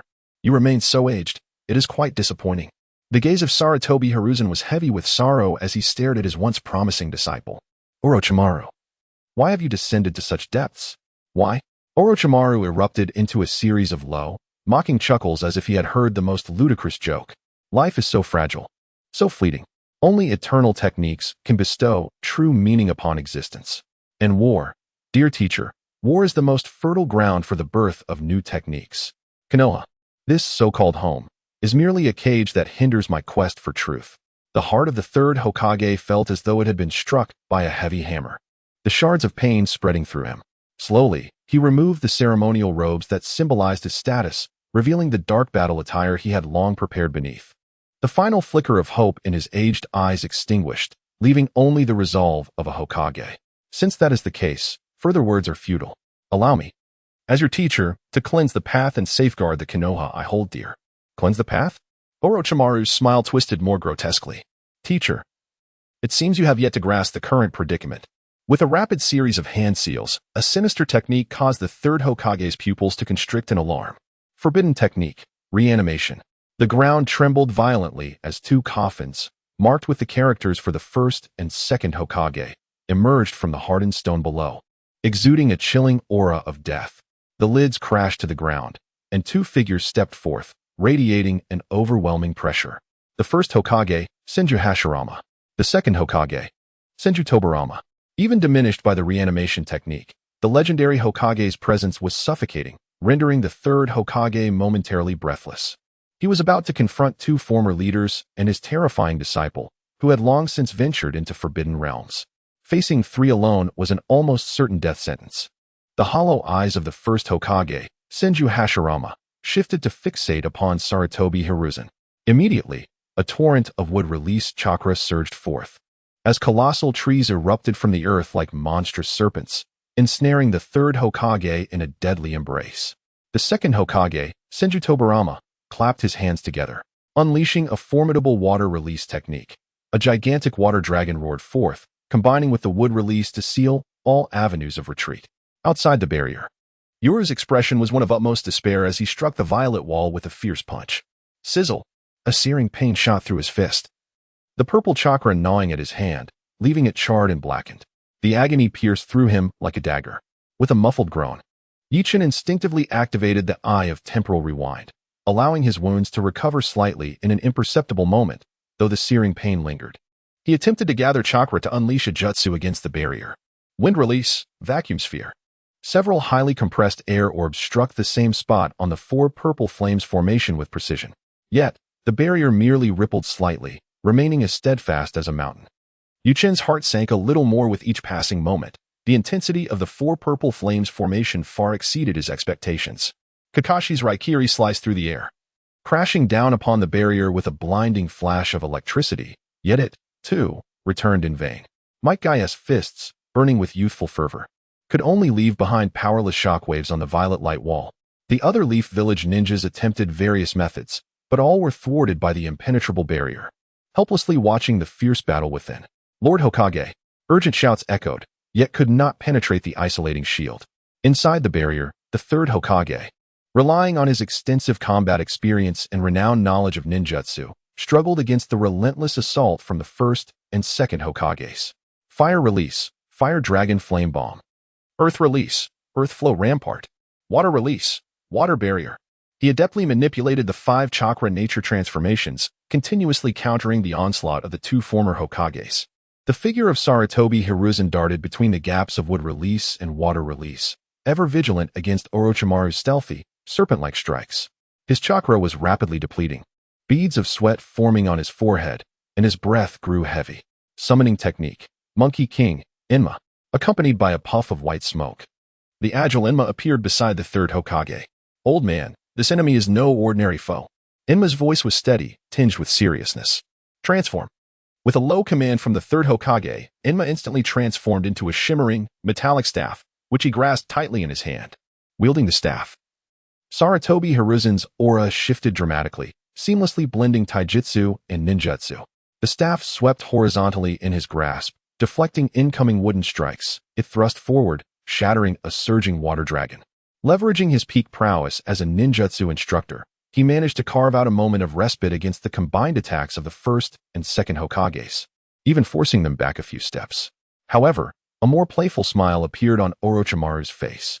He issued more intricate commands to the reanimated first and second Hokages. The attack patterns of the two Hokages subtly shifted. No longer merely powerful ninjutsu suppression, They began employing distinctive combination jutsu, characterized by seamless coordination but slightly diminished individual power. The first Hokage's wood clones and the second Hokage's water clones executed dazzling feints and distractions. He was probing. Outside the barrier, Ichin's pupils constricted as he suddenly grasped the situation.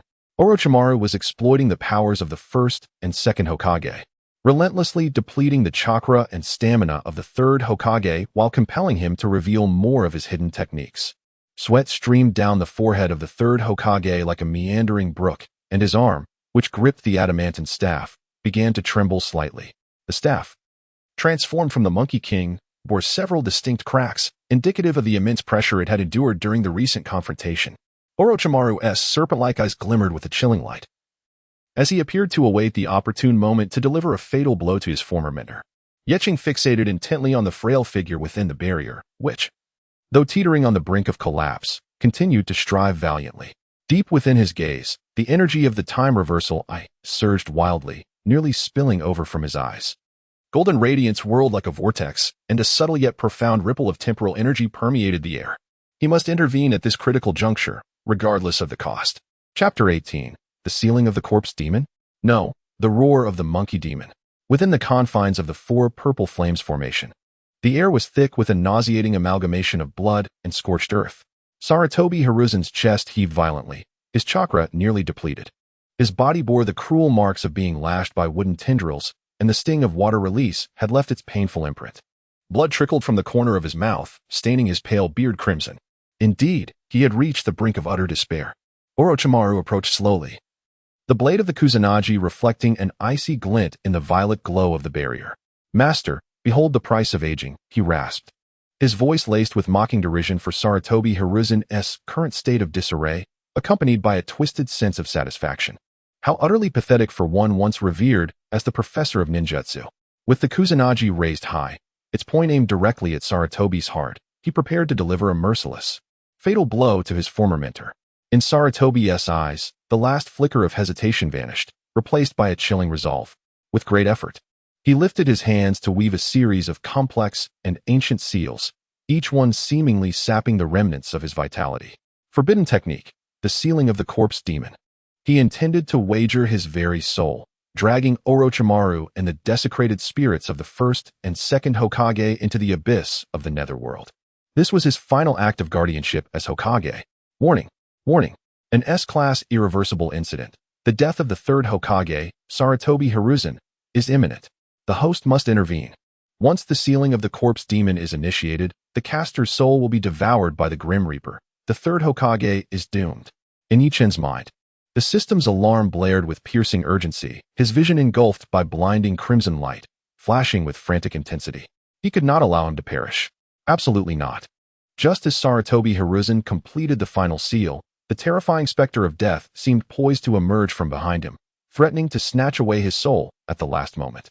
Within Yi Chun's eyes, the golden light, previously swirling like a vortex, surged to unprecedented heights.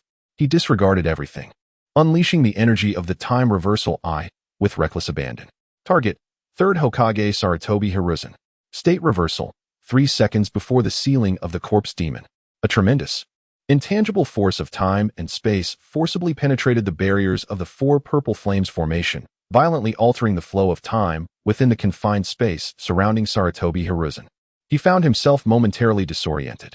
The seal he had just completed, his soul on the brink of departure and locked by the chilling breath of death, was inexplicably drawn back into his body. He had returned to the state of mere seconds prior. The exhaustion of near death lingered.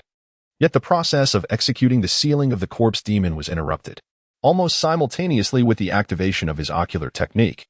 Yi Chun exerted the last vestiges of his strength, utilizing a makeshift voice modulator he had prepared in advance, and shouted hoarsely, "Lord Third, combine the monkey demon with fire release. Attack Orochimaru's hands holding the sword. There is still a chance." The sound, amplified by his unique chakra enhancement technique, though faint, managed to partially penetrate the barrier's sound isolation, reaching the ears of Sarutobi Hiruzen. The barrier exhibited formidable defenses against pure physical attacks. Yet it was not impervious to specific frequencies of sound and mental waves, which inevitably left subtle gaps. Sarutobi Hiruzen was momentarily taken aback. bewildered by the sudden distortion of time and space. However, the unfamiliar yet urgently familiar voice, coupled with the subconscious trust instilled by Yoru no Kuni's previous reminder, compelled him instinctively to grasp this final lifeline. The primal instinct for survival overwhelmed all else, prompting him to instinctively alter his original strategy of demise. And he bellowed at the Kong Niobe in his hand. Saruma. The Kong Niobe, transformed into its simian form, instantaneously disintegrated into several slender, yet still indomitable golden staffs. Akin to a furious dragon emerging from the sea, hurtling toward Orochimaru's hands that clutched the sword. Simultaneously, Sarutobi Hiruzen squeezed out the last and purest strand of chakra from within. Fire style, Fire Dragon Flame Bullet. A minuscule fire dragon, honed to perfection, roared as it, in precise formation with the golden staffs, surged towards Orochimaru's hands gripping the Kusanagi sword. Orochimaru's malevolent grin froze in an instant. He had not anticipated such a turn of events. To him, Sarutobi Hiruzen had no other recourse but to perish alongside the Shiki Fuin. This sudden, sharply angled onslaught caught him completely off guard. The fiery dragon flame bullet and the solid golden staff struck his arms almost simultaneously. The resounding crack of shattering bones and the sizzle of searing flesh echoed in unison. Aya! Orochimaru let out a howl of agony, his once proud hands, capable of wielding countless forbidden jutsu, now a gruesome mass of blood and shattered bone. The Kusanagi sword clattered from his grip, embedding itself at an angle in the ground nearby, its blade vibrating incessantly. Yet, at the moment of Orochimaru's injury, the reanimated first and second Hokage, now free from Orochimaru's precise control, instinctively retaliated with ferocity. Massive wooden beams and torrents of water struck Sarutobi Hiruzen, who, having forcibly altered his tactics and exhausted his final reserves, could not evade. With a cough, blood spewed forth as Sarutobi Hiruzen's body flew backward like a kite severed from its string, crashing heavily to the ground. He fell into unconsciousness. Yet, his chest continued to rise and fall gently. He had survived. Outside the barrier, Yoru's eyes streamed with blood as he weakened, collapsing to one knee in utter exhaustion. The agonizing pain from overextending his ocular power blurred his consciousness. Ding! The third Hokage Sarutobi Hiruzen's life-threatening crisis has been averted, marking a significant turning point. Reward. Technique proficiency increased by 30. Time-space reversal ability refined. Unlocked ability prototype. Group micro time stop. 0.1 seconds. The system's prompt resonated like heavenly music, echoing in the dim recesses of the mind during the twilight hours. Atop the spectator platform, the quartet of sound ninjas tasked with maintaining the four purple flames formation witnessed the harrowing sight of Lord Orochimaru's hands rendered useless, eliciting a chilling wail from their lips. Instantly, their composure faltered. The once impregnable four purple flames formation, with its violet luminescent barriers, began to exhibit noticeable fluctuations due to their disquieted minds and unstable chakra output. Chapter 19. The Fierce Clash of Sand and Leaves. Gaara's rampage. The ominous violet barrier of the four purple flames formation trembled violently, its glow flickering erratically, far less solid than before. Lord Orochimaru's anguished cries pierced the hearts of the sound ninja quartet like a blade. The chakra sustaining the barrier became chaotic in an instant. Now is the moment. Kakashi's low roar served as a signal. He, along with Might Guy and several other elite shinobi from Konoha, unleashed their amassed chakra towards the weakest point of the barrier without reservation. The shriek of Raikiri and the muffled thud of a fist resonated, as various elemental jutsu erupted like a splendid firework display against the violet wall.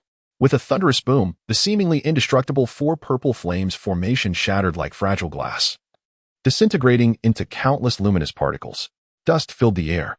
Under the desperate cover of the sound ninja quartet, Orochimaru's bloodied and mangled arms hung limply at his sides, his gaze filled with malice and desperation as he swiftly retreated towards the outskirts of the village.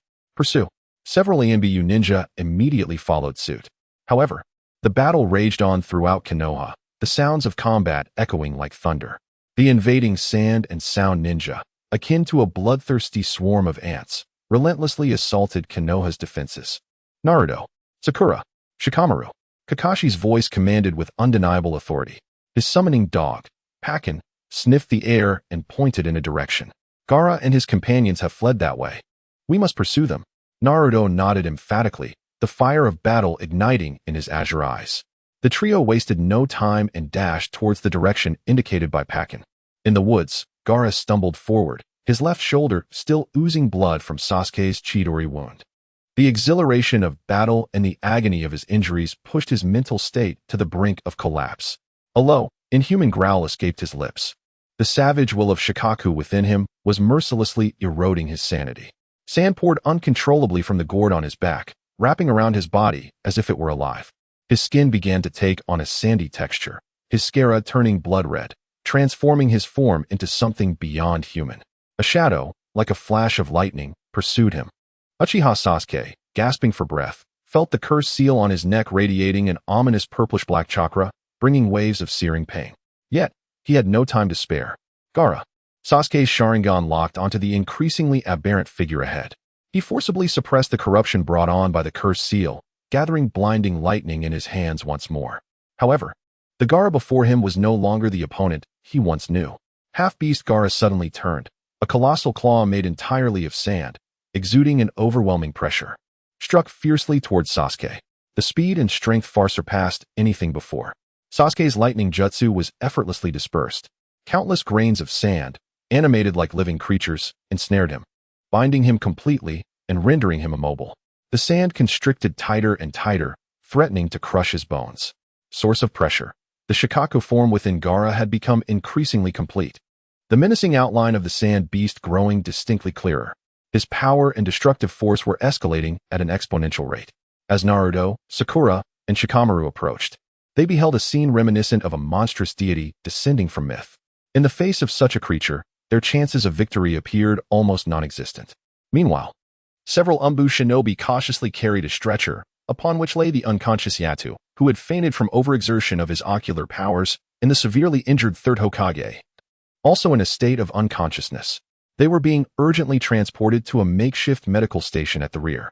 Amidst the jostling of the stretcher, Yato's eyelids trembled slightly, and he struggled to open a narrow slit. A violent headache nearly caused him to lose consciousness again.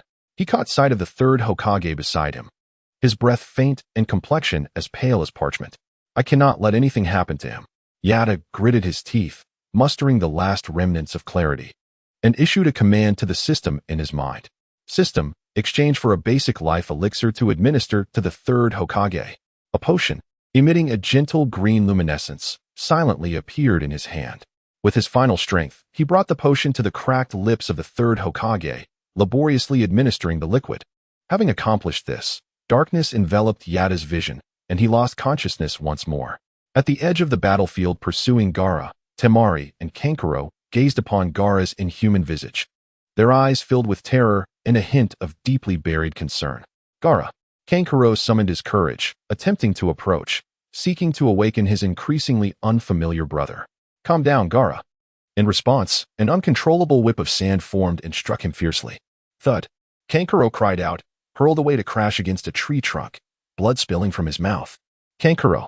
Temari gasped, watching her brother's agony, then glancing at Gaara, who had utterly lost his sanity, reduced to a mere embodiment of murderous instinct. The urgency and helplessness on her face nearly overflowed. At that moment, her resolve regarding the assault on Konohagakure wavered intensely. Was this truly their desire? Yato, at the makeshift medical station, had his eye injuries superficially treated, a cold cloth covering his eyes. Drawing upon his indomitable will, he emerged from a brief stupor. Although his body remained frail, he forcibly activated a minuscule fragment of his ocular power. Temporal rewind eye, faint perception, vague images and sounds intermittently flowed into his consciousness. They pointed towards the battlefield where Naruto faced Gaara. He could sense the earth-shattering tailed beast chakra, the indomitable roar of Naruto, and the despair of Sakura and Shikamaru. Yato's heart burned with urgency, akin to being seared by flames. Yet, he found himself powerless. The command structure of Konohagakure had descended into chaos due to Orochimaru's unexpected devastation and retreat, compounded by the fact that the third Hokage had not perished as planned. The offensive of the Sound Ninja has evidently diminished. Bereft of their leader, they resemble headless flies. Among the Sand Ninjas, some who harbored doubts regarding the surprise attack were utterly astounded upon witnessing several Leaf Ninjas unveil the corpse of the fourth Kazekage, draped in the Wind Shadow's divine robe, yet marked with the distinctive snake-shaped curse seal of Orochimaru upon its neck. The Kazekage was slain by Orochimaru? We have been deceived. Lord Maki. What on earth is happening? Voices of inquiry rose in a cacophony. Some sand ninjas have quietly relinquished their weapons, their eyes filled with confusion and anger. In this oppressive battlefield, a new storm is brewing. Can Naruto triumph over Gaara, who has become completely tailed beast-like, a calamity in his own right? What fate awaits Sasuke? Ensnared by sand? Will the tide of battle for the leaf change prematurely due to Orochimaru's unforeseen setback? Knight's seemingly bizarre yet undeniably significant act of saving the third Hokage will how the higher-ups of the leaf define his contribution after the conflict? All remains shrouded in a thick veil of uncertainty. Chapter 20. The emergence of Gamabunta and the triumph of verbal warfare. Before the fully tailed beast formed Gaara, Naruto Uzumaki displayed no hint of retreat on his youthful visage. He was resolute in his mission to protect Sakura, safeguard Sasuke, and defend all his comrades. A sharp pain coursed through his fingertips as he bit into his right thumb. Blood swiftly traced intricate runes within his palm. Summoning technique. Drawing upon nearly all of his chakra, Naruto forcefully slammed his palm against the ground. Boom! A colossal plume of white smoke erupted skyward, revealing the silhouette of a massive creature within its center.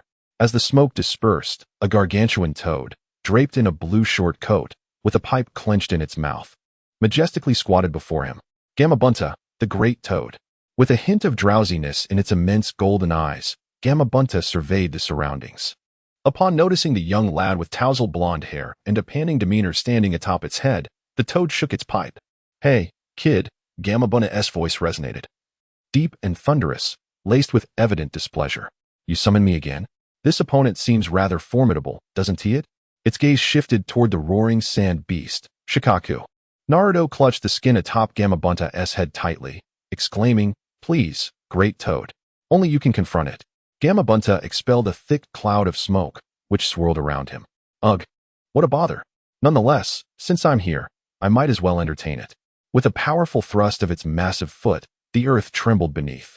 Display of power, Gamabunta and Shikaku, two titans seemingly sprung from myth, collided with a thunderous impact. The brilliance of ninjutsu clashed with sheer force, unleashing cataclysmic energy within the forest.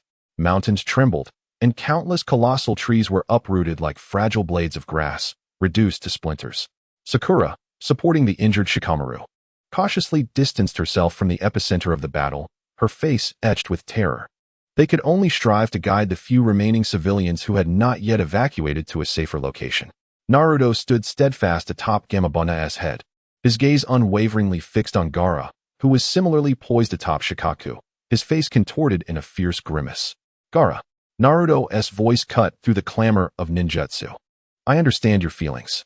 The loneliness, the pain of being misunderstood, I have endured it too. So please awaken." Unexpected surprise, combat method. Shikaku opened its massive maw, filled with razor-sharp teeth, as a furious surge of chakra coalesced.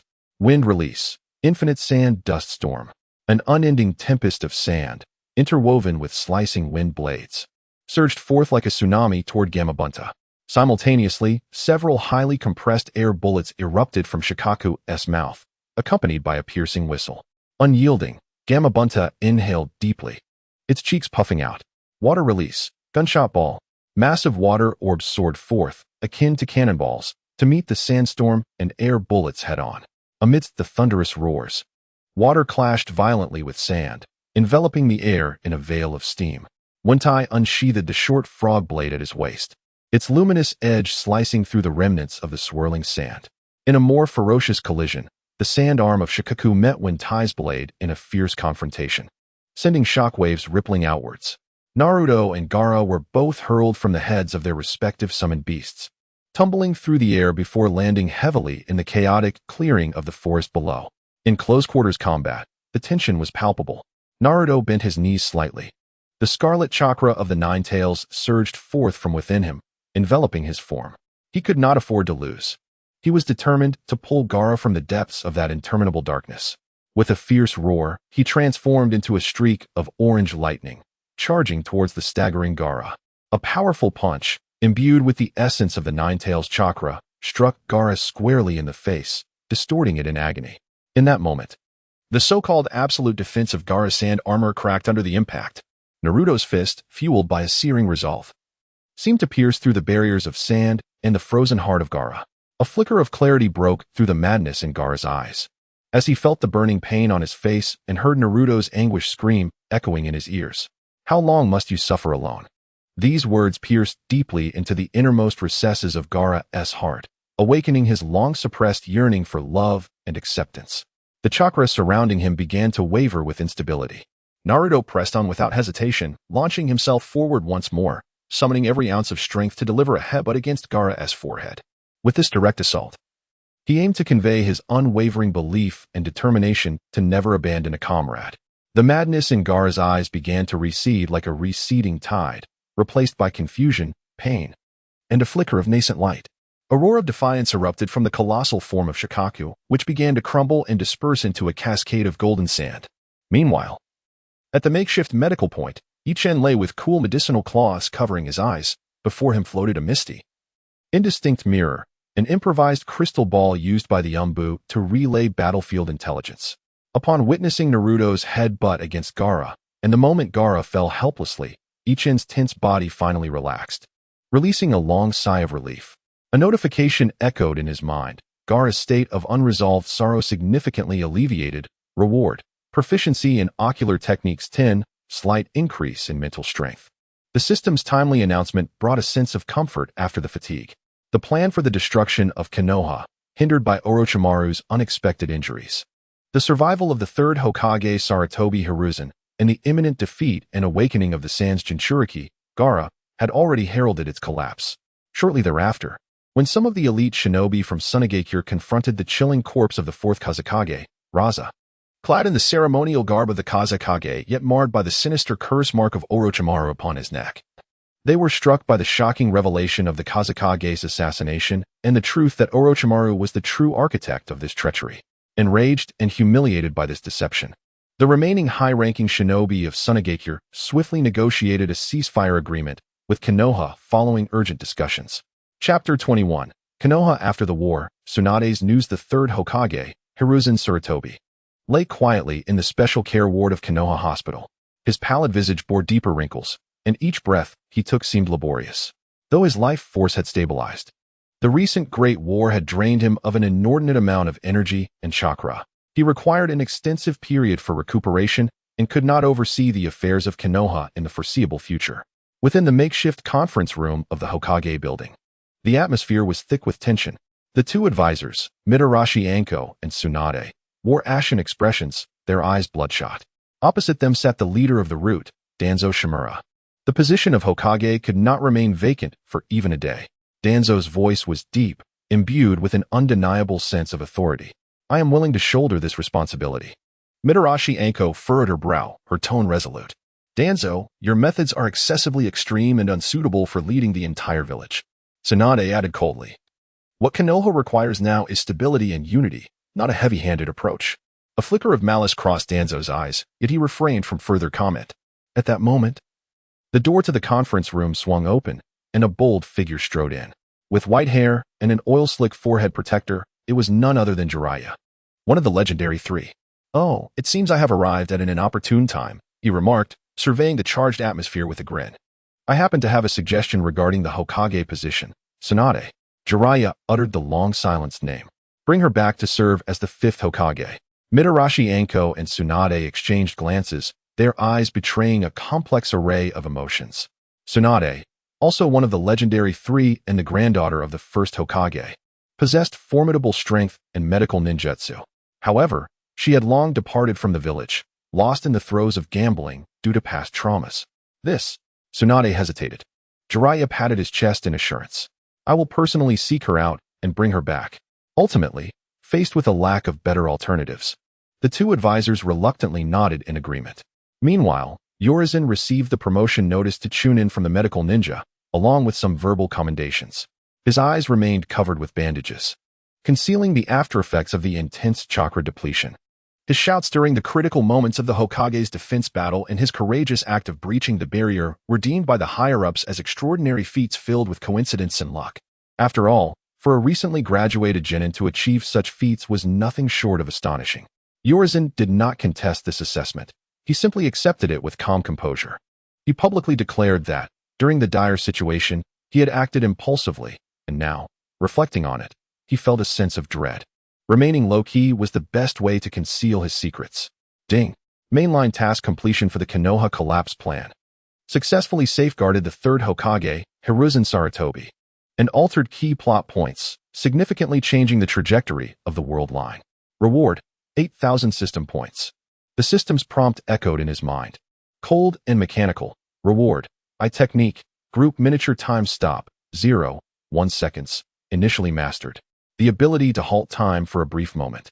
Centered around oneself and affecting all entities within a 5-meter radius, regardless of friend or foe, for a mere 0.1 seconds, consumes a significant amount of ocular power. Notably, this power possesses immense potential for growth. Night Shen's heart quickened ever so slightly upon acquiring this new ability.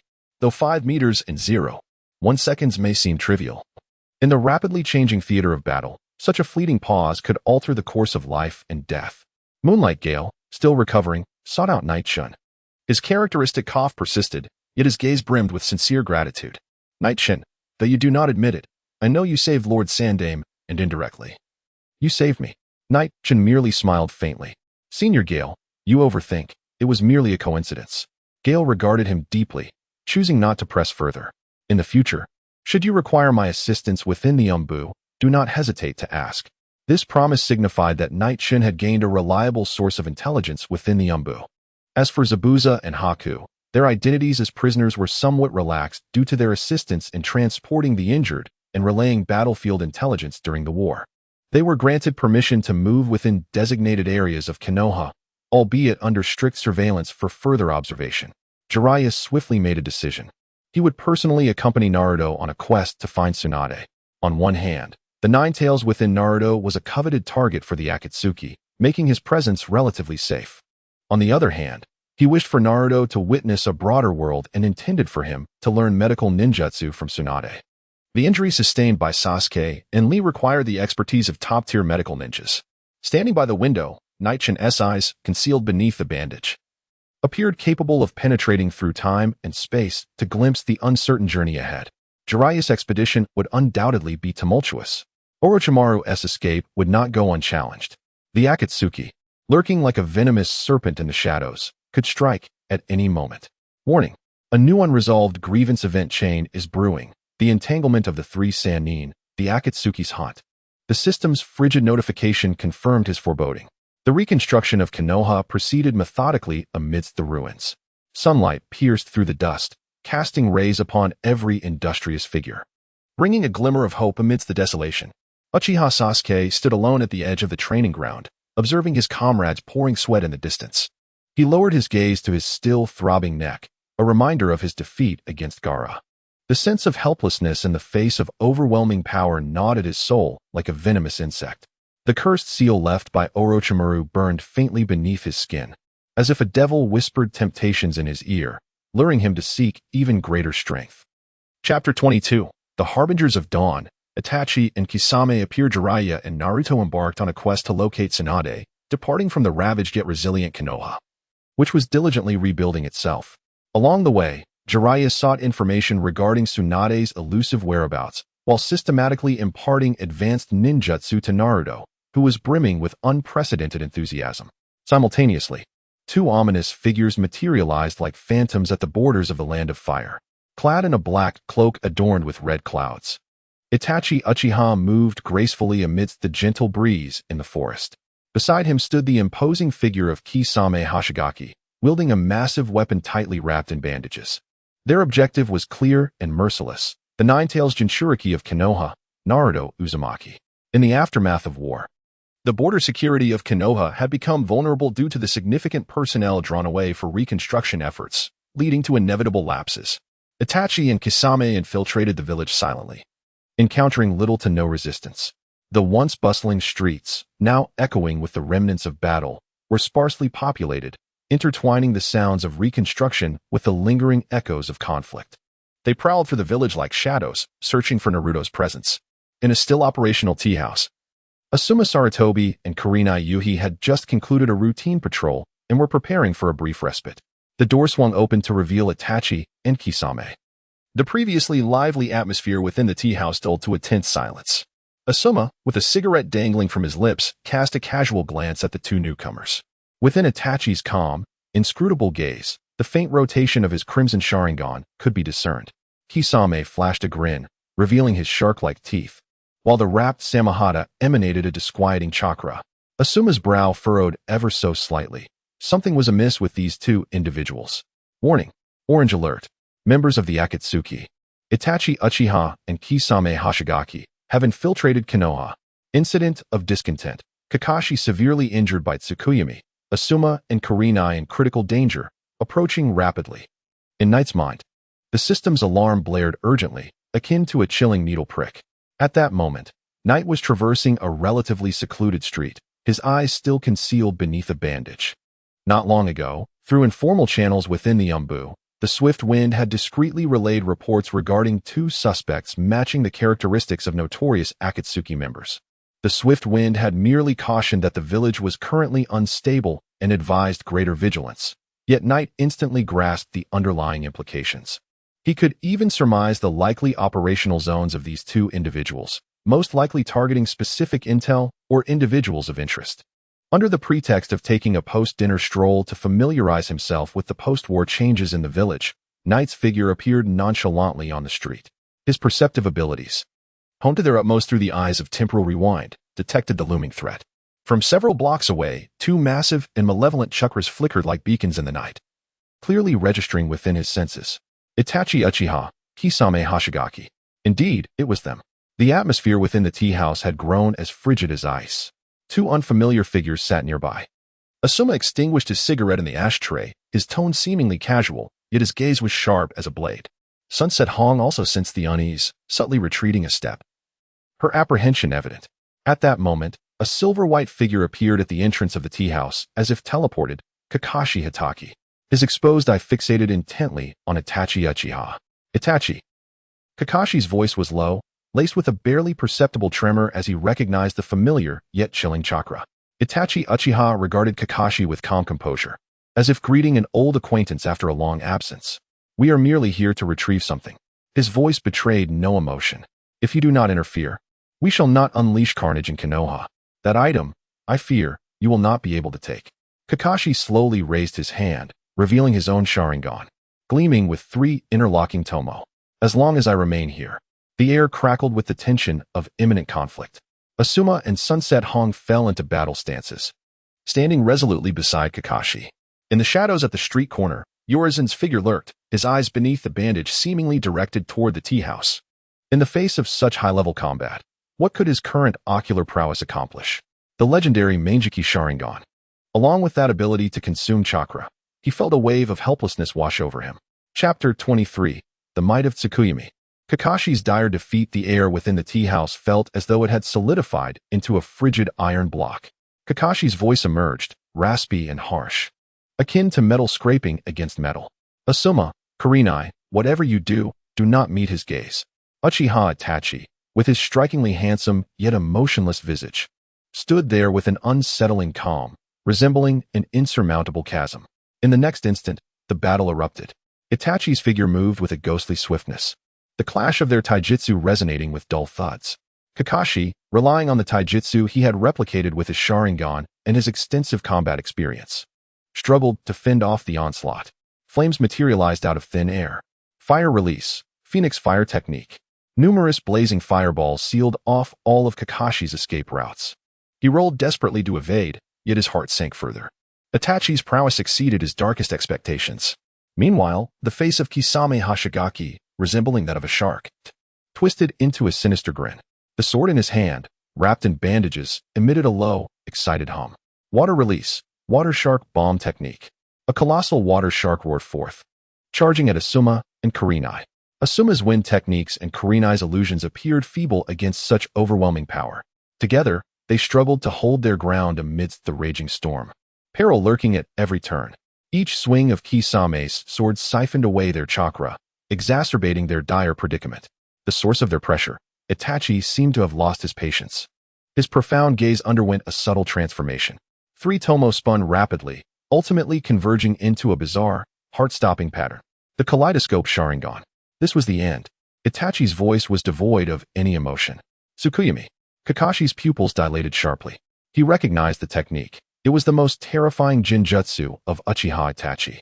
He sought to avert his gaze, yet those eyes possessed an invisible allure, dragging his consciousness into their depths. In an instant, the world spun wildly. Kakashi found himself ensnared within a scarlet realm.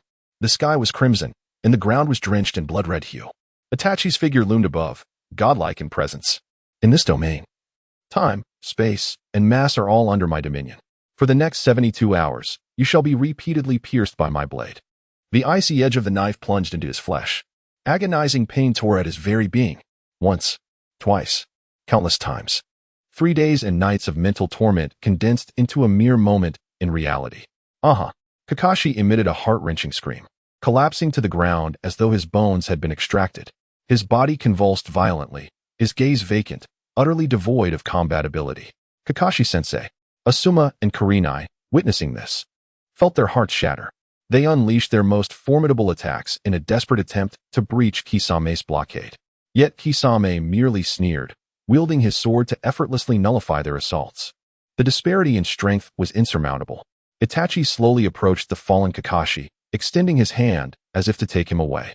The elite shinobi of Konoha was an invaluable source of intelligence, or perhaps a hostage, for the Akatsuki organization. Display of power, main character action. From the shadowy corner of the distant street, the eyes of Yeching, hidden beneath his mask, emitted a swirling golden glow that suddenly contracted and then rapidly expanded. He sensed Kakashi's mental fluctuations, which were on the brink of collapse. He could not allow Kakashi to be taken. He must not be rendered incapacitated. Group micro time stop, 0.1 seconds. Yeching silently chanted in his heart, recklessly activating the ocular technique he had just begun to master. An invisible, imperceptible force of time and space radiated outwards from Kakashi, creating a 5-meter radius around him. Itachi's outstretched hand froze mid-air. The sinister smile on Kisame's face became rigid. Asuma's furious expression and Kurenai's anxious gaze were as if they had been paused. Even the dust floating in the air strangely stood still. In that moment, the entire world seemed to be deprived of 0.1 seconds of time. Unexpected twist, problem solved. Now is the moment. Without a hint of hesitation, Yeching felt as though that 0.1 seconds had been infinitely extended. He retrieved a uniquely shaped kunai from his pocket. This was a special item he had exchanged for using a significant amount of system points, a one-time use tool. The surface of the kunai was engraved with intricate, almost imperceptible golden patterns. The power of partial mental time rewind, weak, had already been infused within it. With no time to aim, Yeching relied on the precise spatial perception granted by the Eye of Time Rewind and flicked his wrist. Whoosh! The specially crafted kunai transformed into an almost undetectable streak of light, piercing through dozens of meters to gently touch the forehead protector of Kakashi. The faint yet pure essence of the mental time rewind power seeped into Kakashi's brow, attempting to mend the most severe psychological wounds inflicted by Tsukuyami. Almost simultaneously, a resounding roar echoed. Konoha hurricane. Like a thunderclap, a green figure appeared, moving with a speed almost imperceptible to the eye, exuding an unparalleled vigor as it delivered a powerful kick to the still-stopped Kisame. Might Guy had arrived just in time. The 0.1 seconds of stasis quietly dissipated. Itachi and Kisame felt as if their vision had blurred, experiencing a fleeting disconnection. Immediately after, a fierce gust of wind rushed towards them. Might Guy's iron leg, fueled by the fiery passion of youth, had reached Kisame. The specially crafted kunai that Yeching had thrown, having expended all its energy, quietly disintegrated into powder, vanishing into the air without leaving a trace. Itachi's brow furrowed slightly, his keen senses detecting a hint of anomaly. Kakashi's mental fluctuations appeared, not as chaotic as anticipated. However, Might Guy's onslaught was upon him, leaving no room for contemplation. Kisame, retreat, Itachi murmured, his figure already beginning to drift backward. Kisame, caught off guard by Guy's sudden strike, found himself in a precarious position. Upon hearing Itachi's command, he chose not to linger. Utilizing his formidable shark skin to deflect Guy's subsequent assaults, he swiftly vanished from the street alongside Itachi after a few flickers. Resource enhancement and suspense. Ding. S-rank unresolved incident. Kakashi's Tsukuyami severely injured. Correction successful. Kakashi's Tsukuyami damage significantly reduced. Crisis of mental collapse averted. Reward. I technique proficiency 15. Deeper understanding of mental time-space regression. The system's notification resonated in Ichin's mind. He exhaled softly, struggling to remain upright despite the immense drain on his ocular and mental energies. Although Kakashi remained gravely injured and unconscious, the Tsukuyami damage that could have left him bedridden for an extended period or led to complete mental breakdown had been mitigated to the greatest extent. At the very least, he would not suffer excessively severe aftereffects. Thus, Uchiha Itachi and Kisame Hashigaki retreated. Chapter 24. The Quest for Tsunade and the Encounters in Danzetsu Street. The figures of Uchiha Itachi and Kisame Hashigaki melted into the shadows like phantoms, silently retreating. Within the confines of Konoha village, however, an invisible tension lingered, far from dissipating. The covert protection of Naruto Uzumaki had escalated several notches. On the surface, all appeared as usual, yet beneath, a multitude of keen eyes vigilantly rotated around the clock, weaving Naruto into the most stringent surveillance network. Jiraiya was acutely aware of this, but chose not to disclose it. After a brief preparation, he and Naruto resumed their journey to locate Tsunade. The scenery transformed along the way, shifting from the somber aftermath of war to a hint of mundane revelry. They arrived at a town known as Denzetsu Street, where the air was thick with a sweet, cloying mixture of alcohol and perfume, a stark contrast to the tension of Konoha. The streets were lined with taverns and bustling casinos, where passers-by bore diverse expressions, most indulging in hedonistic pursuits. Upon entering Denzetsu Street, Jiraiya's eyes began to rove restlessly. Oh, the young ladies here possess considerable allure. He stroked his chin, revealing his signature lecherous grin. Naruto, having long grown accustomed to the lecherous tendencies of his mentor, could only roll his eyes in exasperation. I say, perverted sage, we are here to find Granny Tsunade, not for your escapades. Jiraiya waved his hand dismissively. Work and leisure must coexist, do you not understand? The best places to find Tsunade are undoubtedly the casinos. He seemed to have an intimate understanding of her habits. Meanwhile, Naruto seized every spare moment to practice diligently in the inn's backyard or secluded corners. The second stage of the Rasengan, the transformation of chakra, proved far more arduous than he had anticipated. He needed to condense and compress the chakra to its utmost limit to unleash its true power. As Jiraiya had surmised, Tsunade's whereabouts in Denzetsu Street were not particularly difficult to ascertain. The legendary cash cow, known for always losing at gambling, was a name well known among gamblers. Simultaneously, two figures stealthily infiltrated Denzetsu Street. Orochimaru's cold snake-like gaze swept across the eclectic crowd, a faint, enigmatic smile playing on his lips. His hands, rendered useless by the third Hokage, hung limply at his sides, akin to two dead serpents, throbbing with a dull ache.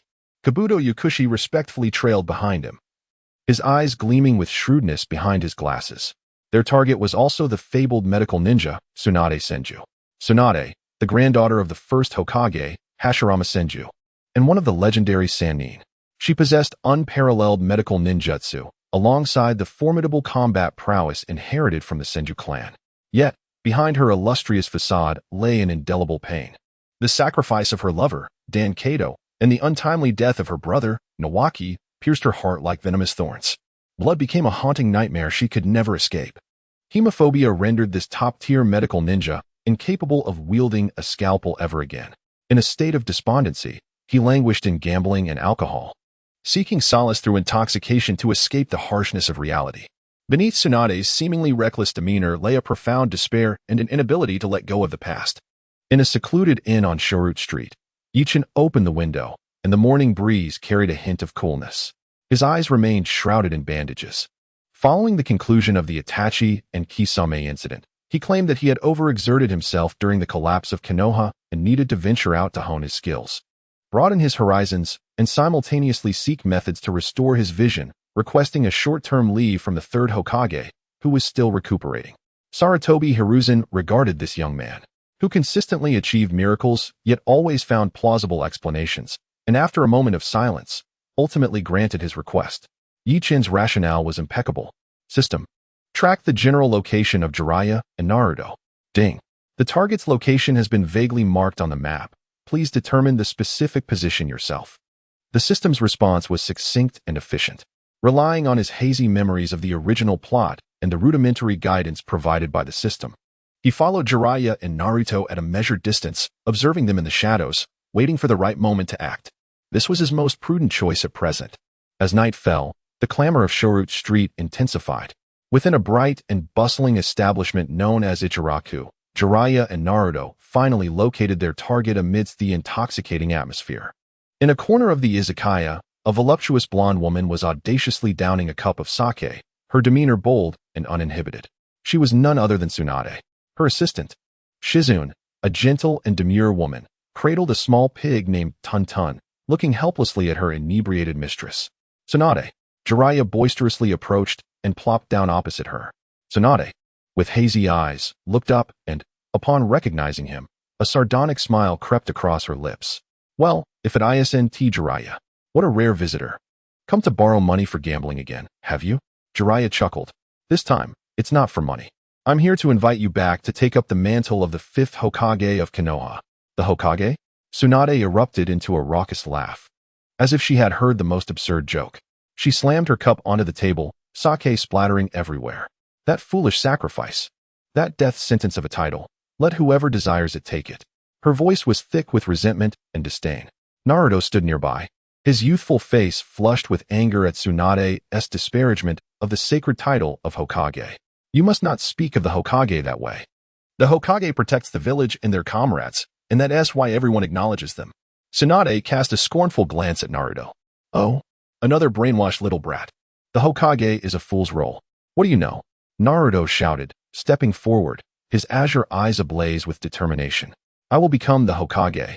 I will surpass all previous Hokages. Tsunade observed Naruto's earnest demeanor, a mocking glint intensifying in her eyes. She pointed disdainfully at the pouch of ninja tools at his waist. You, who cannot even perfect the Rasengan. Naruto paused momentarily, then straightened his chest defiantly. I will master it. A sly smile curled at the corners of Tsunade's lips. Let us make a wager. If you can learn the A-rank ninjutsu, Rasengan, within a week, I shall acknowledge you and consider returning to the village. She waggled a finger teasingly. So, little one, do you dare to gamble? Without hesitation, Naruto responded loudly. I accept the challenge. I will make you see me in a new light. In a dimly lit corner of the izakaya, Orochimaru licked his cracked lips. His serpentine gaze glimmering as he watched Tsunade and Naruto. Kabuto adjusted his glasses. Lady Tsunade seems to harbor considerable aversion towards both the position of Hokage and that little brat. Orochimaru chuckled darkly. Isn't that splendid? Once their negotiations fall through, it will be the perfect opportunity for us to propose a deal. Heal my hands, and in return, I can grant her a chance to reunite with the two individuals she longs for most, Dan and Shinsuke. As night deepened, the vibrant lights of the short book street masked the turbulent currents beneath. Chapter 25. The eve of the three ninjas' battle, Tsunade's dilemma. Naruto's chakra whirled frantically at his fingertips, striving to coalesce into a stable sphere, yet it perpetually disintegrated at the critical moment. Sweat soaked his brow, clinging to his cheeks and bringing a hint of chill. Jiraiya, nearby, nonchalantly chewed on a blade of grass, yet his peripheral gaze was unwaveringly fixed upon Naruto. The third stage of the Rasengan demanded an exquisite level of control over chakra, requiring a precision that was nearly unattainable. Naruto's hands bore a tapestry of fine scars and blisters, fresh wounds layered atop old scars, a sight both harrowing and poignant. Yet he gritted his teeth, his azure eyes devoid of any semblance of retreat, embodying an unyielding resolve akin to a bull charging against a wall. Not far away, at the window of a second-floor inn, Tsunade held a wine glass, her gaze involuntarily drawn to the perspiring blonde youth. That foolish determination, that unwavering dedication, bore an uncanny resemblance to the rope tree of yore, and to that one who, in pursuit of his dreams, risked everything. She abruptly downed a mouthful of strong liquor, the fiery liquid searing her throat as she struggled to suppress the tumultuous pangs within her heart.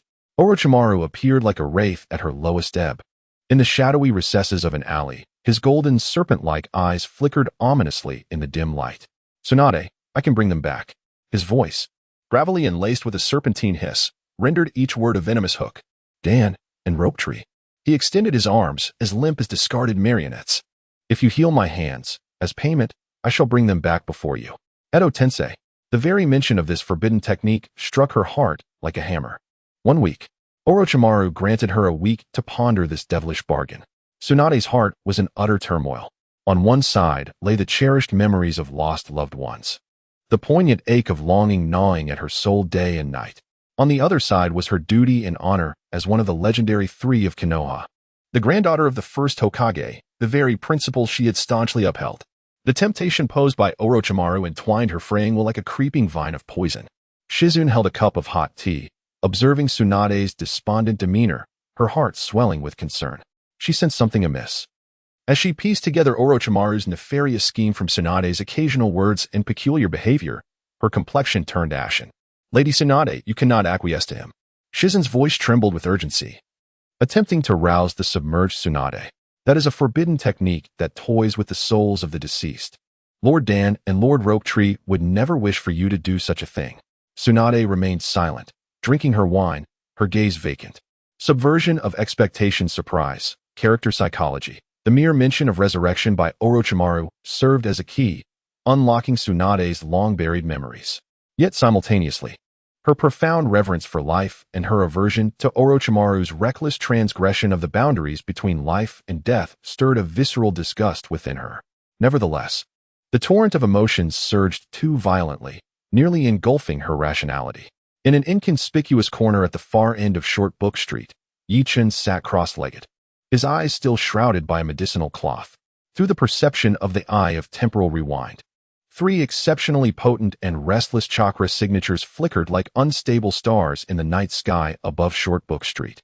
Tsunade's chaotic and anguished chakra waves, Orochimaru's chilling and desire-laden chakra, and Jiraiya's seemingly calm, yet tumultuously flowing chakra.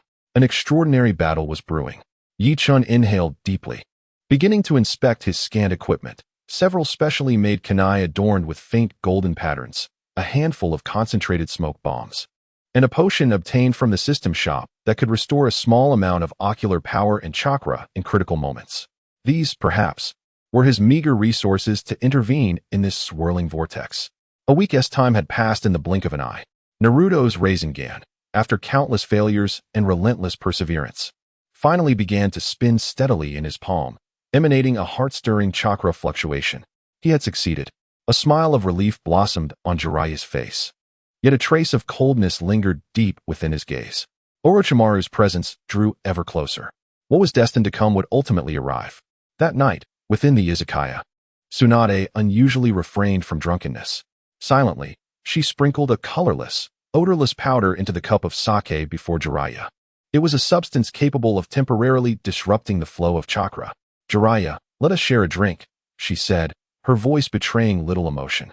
Jiraiya observed Tsunade, sensing a subtle difference in her demeanor that evening, yet he lifted his cup nonetheless. After a few rounds of drinks, he was unexpectedly overcome by drowsiness and fatigue, his chakra flow becoming sluggish.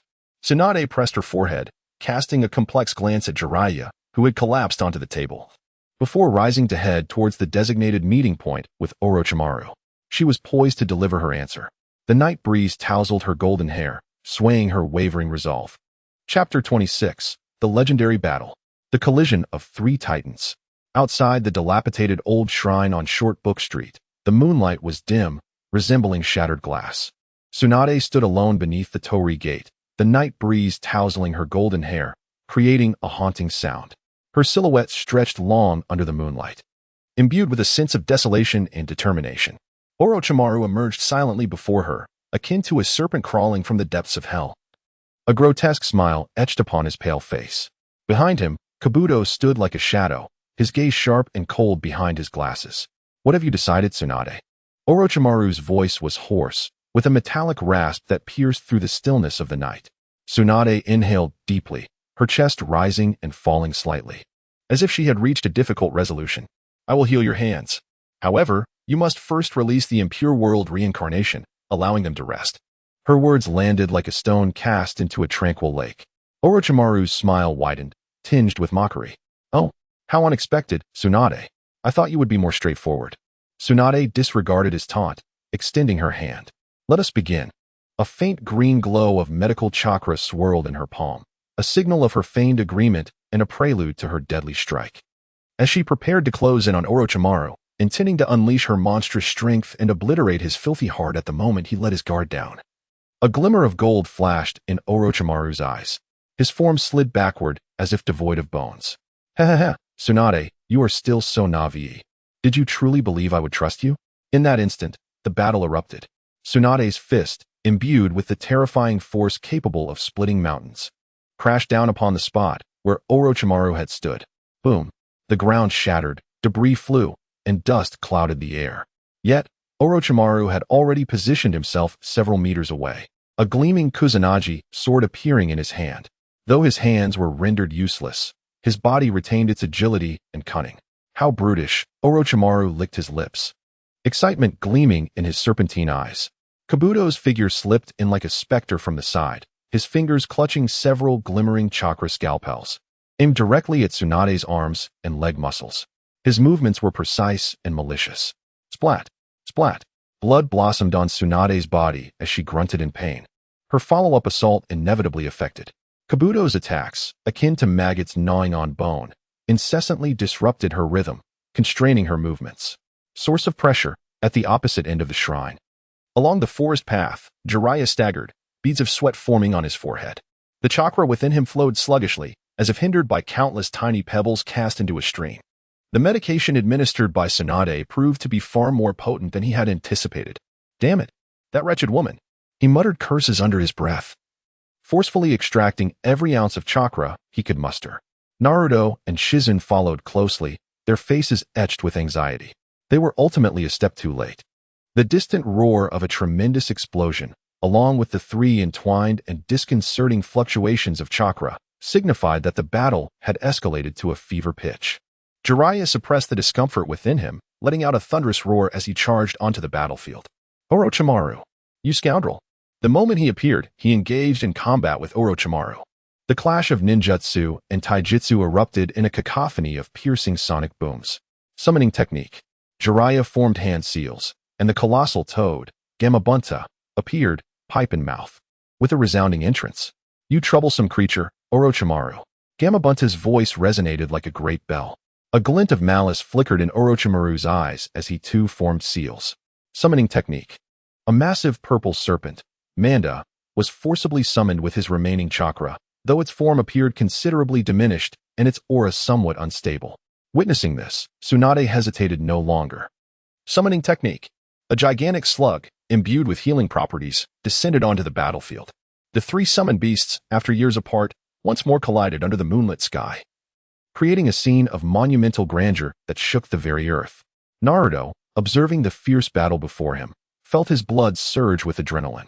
He concentrated chakra in his palm, forming an incomplete Rasengan, imbued with erratic currents, and hurled it toward the recovering Kabuto, who was engaged with Jiraiya. Take this, Rasengan. Simultaneously, Shizen unleashed several poisoned shuriken, exhaling a faint purple mist in an attempt to support Jiraiya and Tsunade. Display of power, protagonist. On the outskirts of the battlefield, a figure nearly indistinguishable from the shadows darted swiftly among the ruins. Yoru's eyes remained covered by a medicinal cloth, yet the unique perception of the time-space reversal eye allowed him to clearly discern everything occurring on the battlefield. The ability of future sight, 0.5 seconds, enabled him to anticipate the trajectories and landing points of most attacks.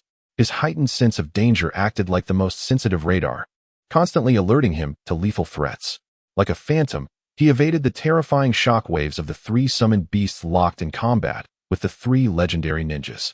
As boulders plummeted, he sidestepped just before they shattered. When chakra shockwaves swept through, he had already crouched low, concealed behind cover. His aim was not to confront these legendary figures head-on. He was merely waiting for the precise moment to exploit an opening that could alter the tide of battle. He tightened his grip on the specially crafted kunai in his hand, his palms slightly damp with sweat. Unexpected twist surprise, battlefield shift. As Orochimaru fought fiercely against Jiraiya and Gamabunta, a glint of cunning flickered in his eyes. He suddenly issued a command to the weakened Manda. Manda, ignore them. Focus on attacking that brat with the 9 tails. His voice was sharp, laden with malice. The colossal serpent's eyes instantaneously fixated upon the whirlpool that was Naruto. It opened its gaping maw, reeking of blood and malevolence, lunging recklessly toward Naruto. This was a cunning ploy, using Naruto as bait to distract Jiraiya and Tsunade. Naruto, be careful, Jiraiya exclaimed, yearning to intervene, yet ensnared tightly by Orochimaru. Tsunade's pupils dilated in alarm, her instincts kicking in.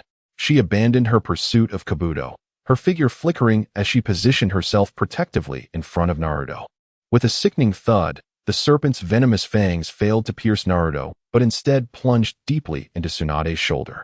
Blood gushed forth, staining her golden locks and splattering onto her pale cheeks. The familiar metallic scent of rust and the glaring crimson hue overwhelmed her senses. Tsunade's body stiffened abruptly, her pupils losing focus in an instant. The buried fear within her surged forth like a torrent breaking through a dam, rapidly consuming her resolve. Hemophobia had struck. Her body began to tremble uncontrollably, and the once indomitable chakra within her became chaotic, her combat prowess diminishing sharply. Jiraiya, witnessing this scene, felt a profound shock. He understood Tsunade's condition all too well. The lingering effects of the drug, compounded by his sudden concern for Tsunade, caused a barely perceptible hesitation in his movements. In the realm of skilled combatants, victory or defeat hinged upon the slightest of margins. Orochimaru astutely sensed this flaw, a wicked smile flashing across his serpentine eyes. Chapter 27, Jiraiya's Crisis, the Indomitable Hero. The venomous fangs of the giant serpent sank deeply into Tsunade's shoulder. Crimson blood burst forth like a blooming flower of death, saturating the air with the acrid scent of iron. Her pupils constricted sharply, then dilated suddenly, losing all focus. Everything in her field of vision was engulfed by that blinding red hue. A tidal wave of fear surged forth, seizing her heart and dragging her will into a chilling abyss. Hemophobia resurfaced, gnawing at her like a relentless parasite. Tsunade's body trembled uncontrollably, her fingertips icy.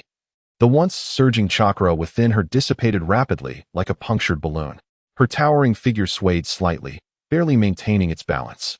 Lady Tsunade, Shizune exclaimed in alarm, rushing forward to support the faltering Tsunade, her face etched with concern and helplessness. Jiraiya, witnessing this dire situation, felt a jolt of dread. He was all too familiar with Tsunade's condition. Damn it! The medicinal effects within him had yet to fully dissipate, and the flow of chakra remained sluggish. Now, with Tsunade's sudden crisis, his mind was thrown into disarray. He forcibly suppressed the tumultuous blood surging within him, causing a barely perceptible delay in his movements. In a battle of masters, every moment was critical. Orochimaru's golden snake-like eyes seized upon this fleeting opening with precision. A cold, sinister smirk curled at his lips, reveling in his impending success. Jiraiya, you are distracted, Orochimaru's voice rasped, akin to a serpent's hiss. His form transformed into a blurred afterimage. The tip of the Kusanagi sword gleaming with lethal coldness, aimed directly at Jiraiya's heart.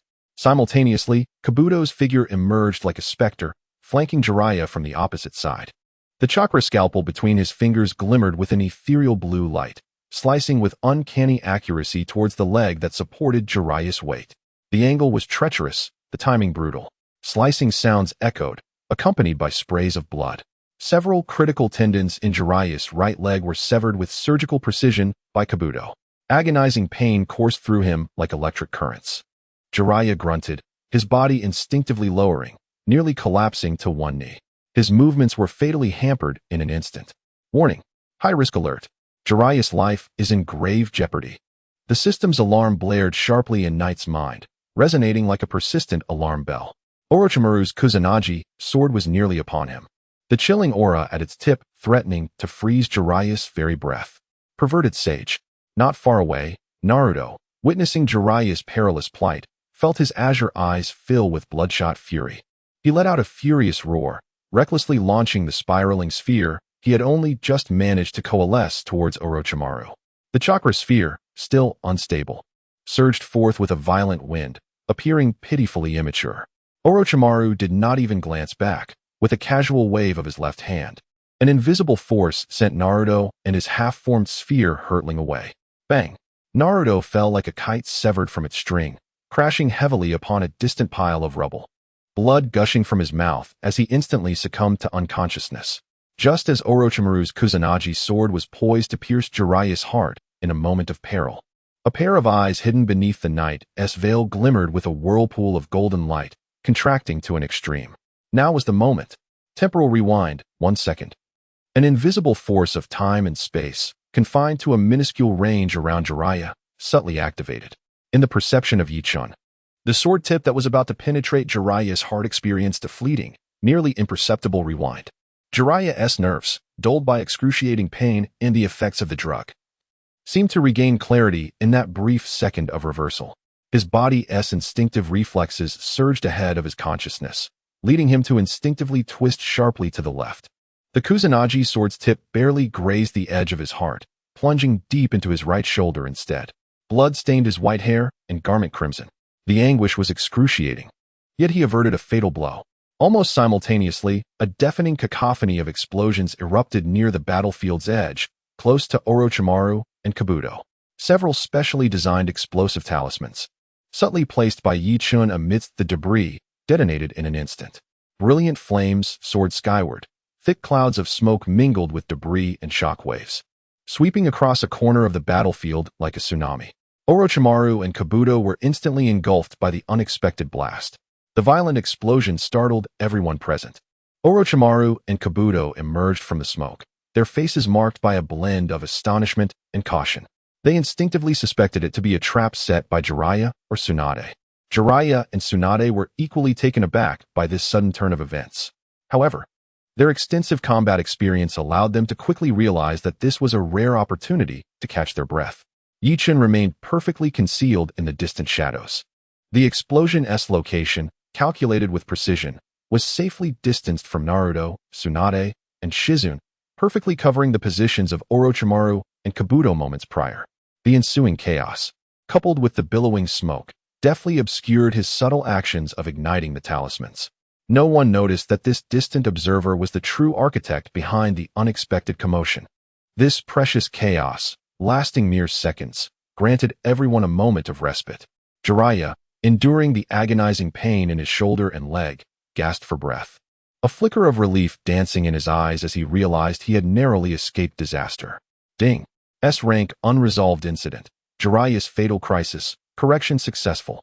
Jiraiya has evaded a fatal injury. Life-threatening crisis averted. Reward. Technique proficiency 20, insights on temporal power, and explosive talismans coordination. The system's prompt resonated in Yi Chun's mind. Tsunade gazed at Naruto, who lay on the ground, teetering between life and death. She observed Jiraiya, blood-soaked and breathless, yet still mustering his strength. Her attention then shifted to Orochimaru, whose repugnant, arrogant visage loomed not far away. Within her heart, which had long been frozen by a fear of blood, a certain rigid shackle seemed to fracture, creating a faint fissure in that moment. Her unfocused amber eyes appeared to gather a flicker of feeble light anew. Could she, at last, transcend the nightmare that had entwined her existence for half her life? Chapter 28. The Conquest of Hemophobia. The awakening of the fifth-generation Naruto gazed at the grotesque wound on Jiraiya's shoulder, blood gushing forth, and witnessed Tsunade pierced by the fangs of the great snake, her shoulder drenched in crimson. A resounding buzz echoed in his mind, as anger and resentment surged like boiling magma within his chest. Chakra once again coalesced in his palms. Even if it meant mutual destruction, he would send this bastard flying. In Tsunade's blurred vision, Naruto's youthful face was now etched with reckless madness. The intensity in his eyes, the foolish determination, the unwavering tenacity, it resembled the rope tree of yore, willing to sacrifice everything to protect his comrades. It also mirrored the unwavering spirit of that dreamer, who aspired to become Hokage, never yielding to despair. Memories long sealed away shattered like fragmented glass in her mind, racing back with fervor. "Heh, Tsunade, you remain so feeble." Orochimaru's voice dripped with cold derision, piercing her eardrums like a venomous needle. Unable to protect herself, yet she dares to speak of safeguarding others? "Hokage, you are utterly unworthy." Each word he uttered felt like a jagged knife tearing at Tsunade's already frayed nerves. Amidst the obscuring smoke, Kabuto stealthily approached the anger-fueled Naruto, his chakra scalpel glinting ominously, poised to strike at Naruto's unsuspecting back. "Die, little brat." Just as the fatal blow was about to land, Tsunade's mind erupted with a chaotic whirlwind of images. The innocent smile of Rope Tree, the gentle yet resolute gaze of Duan, the sight of Jiraiya battling valiantly amidst bloodshed, the repeated cherishing and loss of comrades, the unending guilt and longing for the departed, and the long-avoided responsibility of being Hokage. In that moment, the blinding crimson and the chilling fear seemed to be washed away by a more potent and fervent emotion. "No, I can no longer evade. My comrades." Tsunade abruptly lifted her head, her once dull amber eyes igniting with astonishing brilliance. "I shall protect," she roared, her figure appearing as if teleporting, standing resolutely before Naruto. With a piercing sound, Kabuto's chakra scalpel failed to touch Naruto, instead plunging deeply into Tsunade's outstretched arm. Yet, the anticipated gushing of blood did not occur. In the astonished gazes of onlookers, the grotesque wound healed at a visible pace. A diamond-shaped mark emerged upon Tsunade's forehead, radiating a gentle yet formidable chakra glow. The 100 Healings technique. She had conquered the nightmare that had haunted her for half a lifetime. In that moment, hemophobia was utterly shattered. A terrifying chakra, far greater than before, erupted from her being like a volcanic explosion. Her pallid complexion, drained from blood loss, rapidly regained its rosy hue. The wounds inflicted by the great snake and Kabuto vanished at an astonishing speed. This is... Orochimaru's sinister grin froze for the first time. His serpent-like eyes filled with incredulous horror. Kabuto's pupils constricted sharply, a sense of foreboding washing over him. Tsunade's aura had shifted. No longer did she embody despair and despondency. Instead, she resembled a lioness awakening, imbued with destructive power and resolute determination to protect. Each of her superhuman punches carried the might to shatter mountains. Her speed and reflexes elevated to a terrifying pinnacle. Boom! A fist struck down, the ground fracturing like a spider's web, and the violent shockwave sent Kabuto staggering backward, his vitality surging chaotically. Faced with Tsunade's full-throttle onslaught, the overwhelming sense of annihilation compelled even Orochimaru to retreat momentarily. A flicker of trepidation igniting within him for the first time. Naruto stood dumbfounded before the formidable Tsunade, who resembled a war deity. That powerful conviction, that indomitable will, indelibly etched itself into his heart. Granny Tsunade.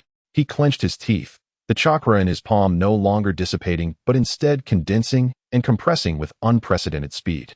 A stable and solid blue sphere of chakra, radiating terrifying waves, took shape in his hand. Rasengan. Behold! Naruto roared, thrusting forth the Rasengan. Infused with all his will and fury, toward the slightly disoriented Kabuto, who had evaded Tsunade's pursuit. Kabuto had not anticipated that this nine-tailed brat could truly form a complete Rasengan. He raised his hand in haste to block. Boom!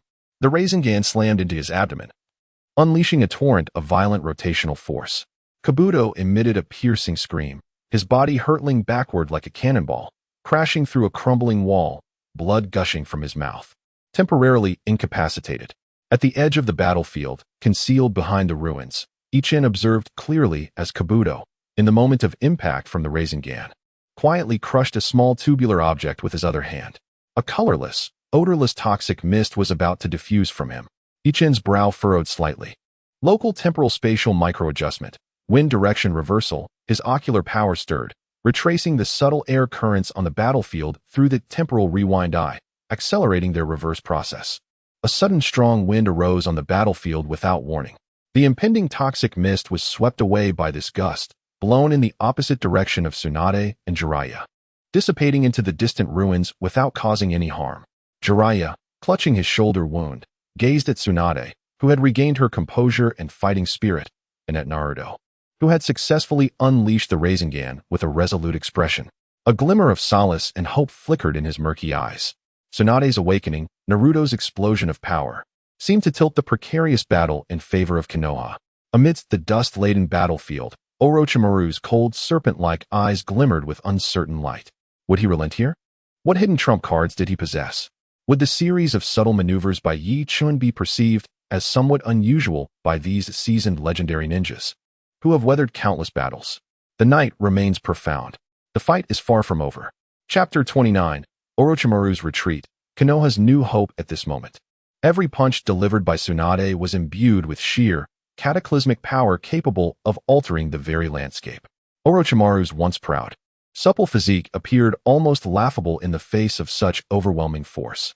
Each clash resonated with the agonizing creaks of his bones, burdened beyond their limits. Even the power of his curse seal was pushed to its zenith, merely allowing him to keep pace with Tsunade's rhythm, unable to reverse the tide of battle. His snake substitution technique was executed to its utmost, narrowly evading lethal strikes time and again, yet the increasing bruises and small wounds adorning his body betrayed his precarious predicament. Jiraiya, enduring the searing pain in his shoulder and legs, swiftly formed hand seals with one hand. Fire style, toad, oil fireball. The searing oil intertwined with flames, sealing off one of Orochimaru's escape routes, while the viscous toad oil further hampered his swift movements. In this moment, Naruto's resolve was unwavering. He gripped his shuriken tightly, his keen gaze assessing the battlefield, occasionally hurling kunai embedded with explosive tags. Though they failed to inflict substantial harm on Orochimaru, they successfully disrupted his judgment and evasion patterns. Meanwhile, Shizune exerted her utmost in medical ninjutsu, alleviating Jiraiya's pain while remaining vigilant against any potential ambushes. Kabuto, having been caught off guard by Naruto's unexpected Rasengan, leaned against a shattered wall, gasping for breath, unable to mount an effective counterattack or provide support in the immediate term. Orochimaru's once capable hands hung limply, incapable of forming intricate seals, significantly constraining his ninjutsu capabilities. Confronted by Tsunade, who had returned to her peak form and, emboldened by the vanquishing of her inner demons, radiated a fiercer aura than ever, he was seized by an overwhelming sense of impotence for the first time. Beside him stood Jiraiya, albeit injured, still capable of unleashing formidable techniques, and the enigmatic Naruto, whose eyes burned with an indomitable spirit. With a forceful stomp, Tsunade shattered the ground beneath her, launching herself like a cannonball. Painful skyleg, her heel, charged with colossal might, descended from above as if intent on piercing the earth itself. Almost simultaneously, Jiraiya bellowed. Earth style, Yellow Springs Marsh. The solid ground beneath Orochimaru transformed instantaneously into a quagmire, severely constraining his movements. Seizing the opportune moment, Naruto unleashed several kunai adorned with explosive tags, forming a shape around Orochimaru, whose movements had become sluggish due to the mire. For the first time, under the synchronized yet still nascent collaboration of the three, Orochimaru felt the chilling breath of death upon him. A flicker of intense unwillingness flashed in his eyes. If this continued, it seemed he would indeed meet his end here today. Kabuto, Orochimaru roared. Kabuto, gritting his teeth through the pain, hastily retrieved several smoke bombs from his cloak and hurled them, simultaneously forming hand seals to raise an earthen wall that barely shielded him from Naruto's explosive tags. Smoke engulfed the area. Tsunade, Jiraiya, and that nine-tailed brat. Orochimaru's chilling voice emerged from the haze, laced with barely concealed malice. I will return. As the smoke dissipated, all that remained were the immense craters left by the relentless stomps of pain and a scene of utter disarray. The figures of Orochimaru and Kabuto had vanished without a trace. The battle had come to an end. Tsunade slowly lowered her raised leg, the light of the Byakuga seal on her forehead gradually subsiding. She surveyed the desolate ruins, scarred by their fierce confrontation. She observed Jiraiya, wounded yet still standing, and Naruto, weary yet unable to conceal his excitement, alongside the anxious Shizune. The faces of those lost, the promises once made, transformed into an unyielding rock, sustaining her faltering resolve, crystallizing into a singular, unmistakable thought. Her gaze was resolutely steadfast. I have made my decision. Tsunade's voice resonated with calm strength. I shall return to Konoha and inherit the position of the fifth Hokage. I will protect this village and the people who matter to me. At the edge of the battlefield, in a corner of an abandoned building that nearly melded with the night, Yakin confirmed that Orochimaru and Kabuto had retreated completely, ensuring the safety of Tsunade and her companions. Beneath his bandages, the golden whirlpool of his eyes flickered softly once more. Silently, he activated the subtle abilities of the time-space reversal eye. The angles of the stones he had previously rearranged to trigger the explosion were quietly reverted to their natural state before the blast. The sudden gust of wind, a result of his interference, swirled through the area, causing the flora to bend in unnatural directions, which then returned to their rightful postures under the influence of an invisible force, as if they were merely responding to the aftermath of the battle. These seemingly trivial traces might go unnoticed by an ordinary ninja. Yet, for seasoned ninjas like Jiraiya and Tsunade, a moment of careful reflection might reveal a hint of dissonance. Yakin was meticulous in ensuring that no potential flaws that could expose him remained, regardless of how minuscule the possibility might be. His movements were gentle yet precise, akin to a masterful artist erasing the faintest imperfections from a canvas, ensuring that everything appeared entirely natural. Only after completing this task did he allow himself to relax. Upon hearing Tsunade's decision, Jiraiya was momentarily taken aback, before a relieved smile spread across his face, despite the pain it caused him to grimace. "You finally figured it out," Naruto exclaimed, leaping up in excitement. "That's amazing. Granny Tsunade is going to be Hokage." Shizune, overwhelmed with joy, sobbed as she hugged Tun-Tun, nodding fervently. Konoha, having endured the heavy toll of the third Hokage's sacrifice, was finally on the cusp of welcoming a new, formidable leader. Beep. The event chain of the Sannin War has been substantially corrected. Tsunade returns to Konoha. Reward: I Technique Proficiency 25. Time-Space Mark. Ability Prototype unlocked. Allows for faint time-space markings on specific objects or minuscule amounts of chakra for tracking or future pinpoint micro-reversals. The system's notification echoed in Yakin's mind. He relished the comforting sensation of his ocular power amplifying once again, alongside a burgeoning, vague understanding of the time-space mark. Yichin nodded slightly, concealing his achievements and fame. Tsunade's return merely addressed a current dilemma. He was acutely aware that it would not be long before the Uchiha boy, whose actions would affect the destinies of many, would unleash an even greater tempest. Therefore, he needed to make more thorough preparations for what lay ahead. Chapter 30. The new Hokage and Sasuke's shadow. The gates of Konoha village gently swung open in the soft light of dawn. Sunlight gracefully bathed the returning group, adorning them with a delicate golden hue. The streets were flanked by villagers, who had gathered, drawn by the news. The cheers surged like waves, one after another, almost lifting the sky itself. Tsunade-sama has returned. The legendary Sannin, our new Hokage. Countless faces, brimming with excitement and hope, reflected in Tsunade's somewhat weary eyes. The elderly who had once benefited from her medical ninjutsu, and the children who had grown up hearing tales of her prowess, now gazed at her with the most fervent expressions.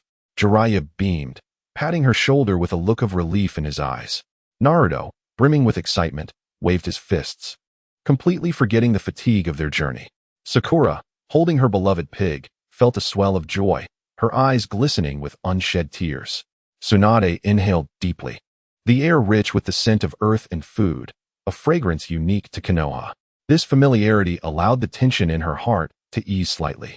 Beneath the Hokage monument, the crowd surged. Sarutobi Hiruzen sat in a specially designed wheelchair, his face pale from illness, yet his gaze remained warm and wise. In his hands, he cradled the Hokage hat, a symbol of the village's highest authority. As Tsunade ascended the platform step by step, the entire square fell into a hush. "Tsunade." Hiruzen's voice was somewhat hoarse, yet imbued with gravity. "From this day forth, the future of Konoha is entrusted to you." Tsunade accepted the Hokage hat. Its familiar weight now felt overwhelmingly heavy. She turned to face the villagers, her golden hair dancing lightly in the breeze. "I, Tsunade, hereby swear." Her voice rang clear and resolute, echoing throughout the square. "From this moment on, I shall inherit the will of fire and dedicate my life to protecting Konoha, to safeguard every individual here." A thunderous applause and cheers erupted once more, resounding endlessly. After Tsunade's inauguration, Konoha seemed to be infused with a newfound vitality. She operated with relentless efficiency, scarcely pausing for a moment. The mountain of post-war reconstruction paperwork was swiftly processed in her hands. The decayed and ineffective medical system began a comprehensive reform under her direct supervision. The curriculum at the Ninja Academy was reevaluated, and the assessment and training plans for young ninjas were implemented with unprecedented efficiency. Konoha was visibly rejuvenating. Yet, within a private room of Konoha Hospital, the atmosphere starkly contrasted with the external vibrancy. Uchiha Sasuke leaned against his hospital bed, the bright sunlight outside failing to penetrate the shadows in his eyes. He listened to the nurses outside the corridor excitedly discussing the new Hokage's charisma, and how Naruto had even mastered the Rasengan and participated in legendary battles akin to the Sannin. Each word felt like a sharp needle piercing his heart. Power. His yearning for power was akin to the parched earth's desperate craving for rain, intensifying with each passing moment. The cursed mark left by Orochimaru throbbed subtly at his neck, akin to a relentless parasite, incessantly tempting him and whispering of shortcuts to strength. Nightfall descended quietly, for enigmatic figures, merging seamlessly with the shadows, stealthily infiltrated Konoha. They evaded all patrols and sentries, skillfully locating Sasuke's hospital room.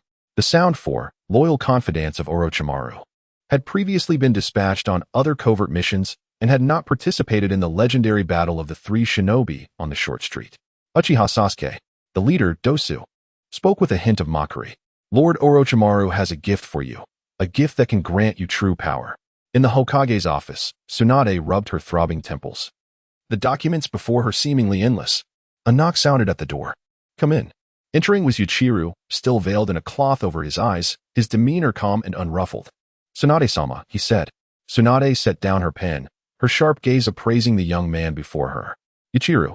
Her fingers tapped lightly on the desk.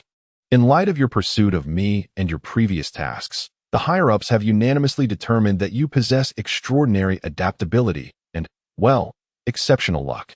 A knowing smile graced Tsunade's lips. Thus, I have decided to grant you special permission to join my direct team, provisionally titled Hokage's assistant intern. Of course, she would not disclose that it was the peculiar aura surrounding the young man that intrigued her, prompting her desire to keep him close for observation. Yuichiro bowed slightly. Yes, Tsunade-sama. He accepted the appointment with no superfluous words, calmly acknowledging the opportunity. For him, this undoubtedly meant easier access to intelligence and a more direct involvement in pivotal events. Yuichiro observed the changes within Konoha. Names that once should have been etched upon the memorial stone now strode vividly through the village streets.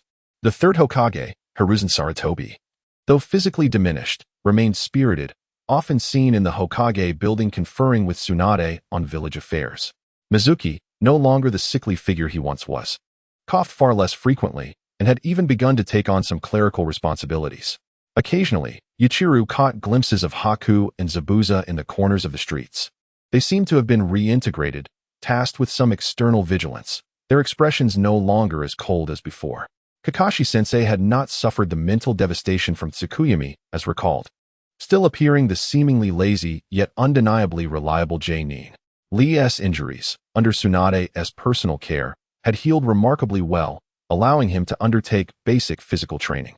The entire Konoha, in both atmosphere and latent combat strength, felt far more vibrant and formidable than Yuichiro remembered from his earlier days.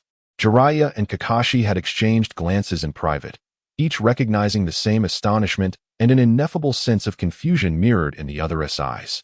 These coincidences have become rather excessive. Naruto has recently been feeling quite troubled. Sasuke is growing increasingly distant towards him, scarcely uttering a word. He attempts to engage Sasuke in training as he once did, only to be met with the coldness of his retreating figure. Sakura has also sensed something amiss with Sasuke. Gathering her courage, she endeavors to rekindle their former warmth. Sasuke, don't bother me, Sasuke coldly interrupts, his gaze betraying no emotion. It seems that his heart has long been filled with something that leaves no room for anything else. Ichin stands in the shade of a tree at the edge of the training ground, observing Naruto's despondent silhouette in the distance, then glancing towards the direction Sasuke has departed. The flourishing Konoha is but a collection of vibrant spirits long since departed. His eyes, concealed beneath a bandage, appear to penetrate all facades, unveiling the concealed undercurrents. Warning: S-Class Unresolved Incident. Sasuke's choice, danger level steadily escalating. The system's cold notification reverberates within his mind. Chapter 31. Sasuke's Resolve. The temptation of the sound for the window panes of the Konoha hospital sliced through the pallid moonlight. Uchiha Sasuke reclined on the hospital bed, his patient gown hanging loosely over his gaunt frame. Beneath the bandages, the searing pain of his wounds had yet to fully subside, a stark reminder of his recent, tumultuous battle. Outside, the faint murmur of patrolling ninjas occasionally drifted in, accentuating the oppressive silence within the room. Naruto, that underachiever, had somehow mastered a technique of such formidable power, even participating in the legendary Battle of the Sannin. Yet here he was, the last scion of the Uchiha clan, confined to this bed, reduced to listening to the accolades of others. The cursed seal on his neck pulsed intermittently, as if it were a living entity, sending strange sensations coursing through him. Power. An almost frenzied yearning burgeoned within the darkness of his heart, entwining around him like a creeping vine. A soft tapping broke the stillness, delicate yet insistent, emanating from the window. Sasuke's eyes snapped open, instinctively activating his Sharingan, the crimson tomo swirling slowly. For silhouettes silently reflected in his vigilant gaze, emerging from the shadows like specters. They stood on the narrow window ledge, their forms unwavering as a rock. The foremost figure, a girl named Doyu, sported an unusual hairdo and wore a sneer that betrayed her contempt. Uchiha Sasuke, she called out, her voice sharp and penetrating, effortlessly slicing through the tranquility of the ward. It seems you are not faring well. Sasuke's gaze remained icy, offering no response. He could sense the ominous chakra emanating from the quartet, powerful and rife with malice. Lord Orochimaru is quite interested in you, a burly man beside Doyo, named Jirabu, rumbled, his eyes glinting with avarice. He can provide you with everything you desire. Another slender figure, Kadumaru, with 6 arms crossed over his chest, emitted a cackling laugh. The power of revenge, a force that crushes all. The nearly identical twins, Sakan and Yukon, scrutinized Sasuke with an assessing gaze, as if appraising a mere commodity. In this languid place called Konoha, you will only dull your fangs, Doyu continued, her tone laced with temptation. Look at that 9-tailed brat. He has surpassed you. Are you content with that? Sasuke clenched his fists, his nails digging painfully into his palms. He was not content, not in the slightest. Memories of Itachi's cold, kaleidoscopic Sharingan and the blood-soaked night of his clan's massacre replayed relentlessly in his mind. Without power, he was powerless to achieve anything. Come with us, Doyu extended her hand, palm facing upward. Lord Orochimaru will bestow upon you true power, enabling you to rend that man asunder with your own hands. Sasuke's breath quickened, his chest heaving with turmoil. To go, or not to go?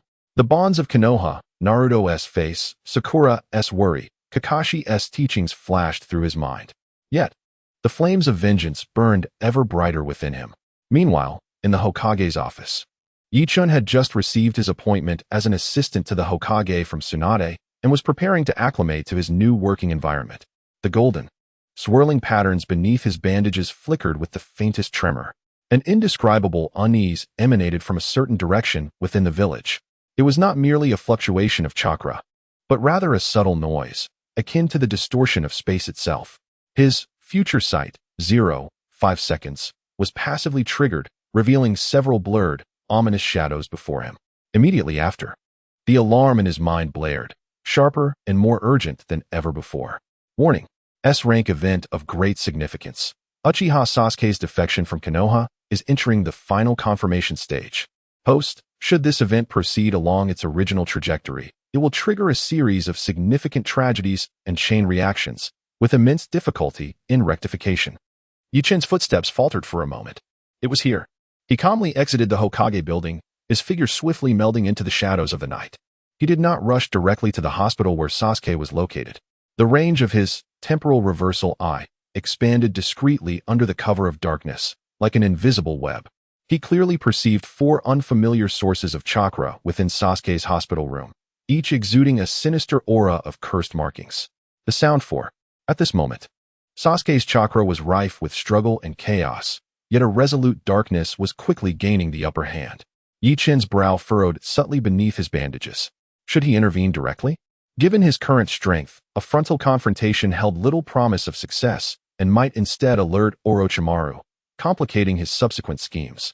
Moreover, Sasuke's heart had already swayed towards darkness. To forcibly retain him would not secure his loyalty. Inside the hospital room, Sasuke suddenly lifted his head, the last vestige of hesitation in his crimson Sharingan being devoured by madness. I will go with you, he rasped, his voice imbued with an undeniable determination. He craved power at any cost. A triumphant smile crept across the lips of Dosu. A wise choice. She moved with agility, and the window seemed to pose no barrier as the 4 entered the room effortlessly. Yichun stood at the shadowy pinnacle of a distant building, silently observing the unfolding events. A thread of nearly imperceptible temporal power coalesced at his fingertips. Temporal mark, prototype. He silently cast this barely detectable mark upon the most erratic and turbulent chakra among the Sound 4. This act was not to prevent, but rather to prepare for the future. Perhaps it was a faint clue, or perhaps a trivial variable. Sasuke grasped his Leaf Village headband from the bedside. The cold metal sent a shiver through his fingers. Without a second glance, he discarded it onto the bed and turned away, following the Sound 4 towards the open window. Under the moonlight, his silhouette was resolute and icy. That window appeared as an entrance to the abyss. Chapter 32, A Farewell Beneath the Moonlight. Irrevocable steps. Sasuke's silhouette, surrounded by the 4 Sound Ninja, melded into the thick darkness of the night as he resolutely stepped beyond the confines of the hospital. He did not glance back. The Konoha forehead protector he had discarded on the hospital bed gleamed with a cold metallic sheen in the dim light, reminiscent of a forsaken dream. The night remained shrouded in shadows above, as the golden whirlpool of his eyes, concealed beneath the bandage, spun silently. He could distinctly sense the spatial marker that had been quietly implanted nearby, akin to a speck of dust in the darkness, stable and secretive. Though it seemed trivial at present, it might one day leverage a tremendous mechanism. Sasuke and his companions moved swiftly, vanishing into the dense forest behind the hospital in mere moments, stealthily approaching the village's outer defenses. The night in Konoha was eerily tranquil, as if even the wind held its breath. A suppressed, tremulous call sliced through the profound silence. Sasuke-kun. A girl with pink hair stumbled forth from behind a large tree, blocking the narrow path that led beyond the village's boundary. It was Sakura. Her face was streaked with tears, her eyes brimming with disbelief and anguish. The night breeze billowed her frail garment, accentuating her vulnerability and helplessness. Sasuke paused for a fleeting moment, turning his face slightly. The moonlight outlined his cold, hardened profile. His gaze bore no warmth. The others, including Orochimaru, halted as well, watching the unexpected scene with amusement, their lips curled in a mocking smile. Sasuke-kun, where are you going? Sakura's voice trembled, each word seemingly forced from a shattered heart. Why are you leaving with these people? They are not good. Sasuke remained silent, merely observing her as if she were an inconsequential stranger. Sakura's heart sank deeper into despair. Please stay, just this once? She reached out, yearning to grasp his sleeve, yet hesitated, her hand lingering in the air. We promised to grow stronger together, right? Naruto, Kakashi-sensei, and I. We are Team 7. Team 7. At last, Sasuke spoke, his voice hoarse, laced with a hint of derision. I have grown weary of that child's play. His words cut through Sakura's last flicker of hope like a poisoned blade. Power. Sasuke's gaze drifted toward the unfathomable darkness ahead. What I seek is true power sufficient to exact my revenge. Konoha cannot provide that for me. No. Sakura shook her head in despair, her tears blurring her vision. Sasuke-kun, I beg you, do not leave. I like you. She finally summoned the courage to shout out the feelings she had long concealed. I would do anything for you. As long as you stay. I could even go with you, just as long as I am not apart from you. Sasuke's brows slightly furrowed, barely perceptible. Doyo let out a derisive laugh. What a profoundly moving confession it was. Alas, you are too weak. Uchiha Sasuke does not require a burden.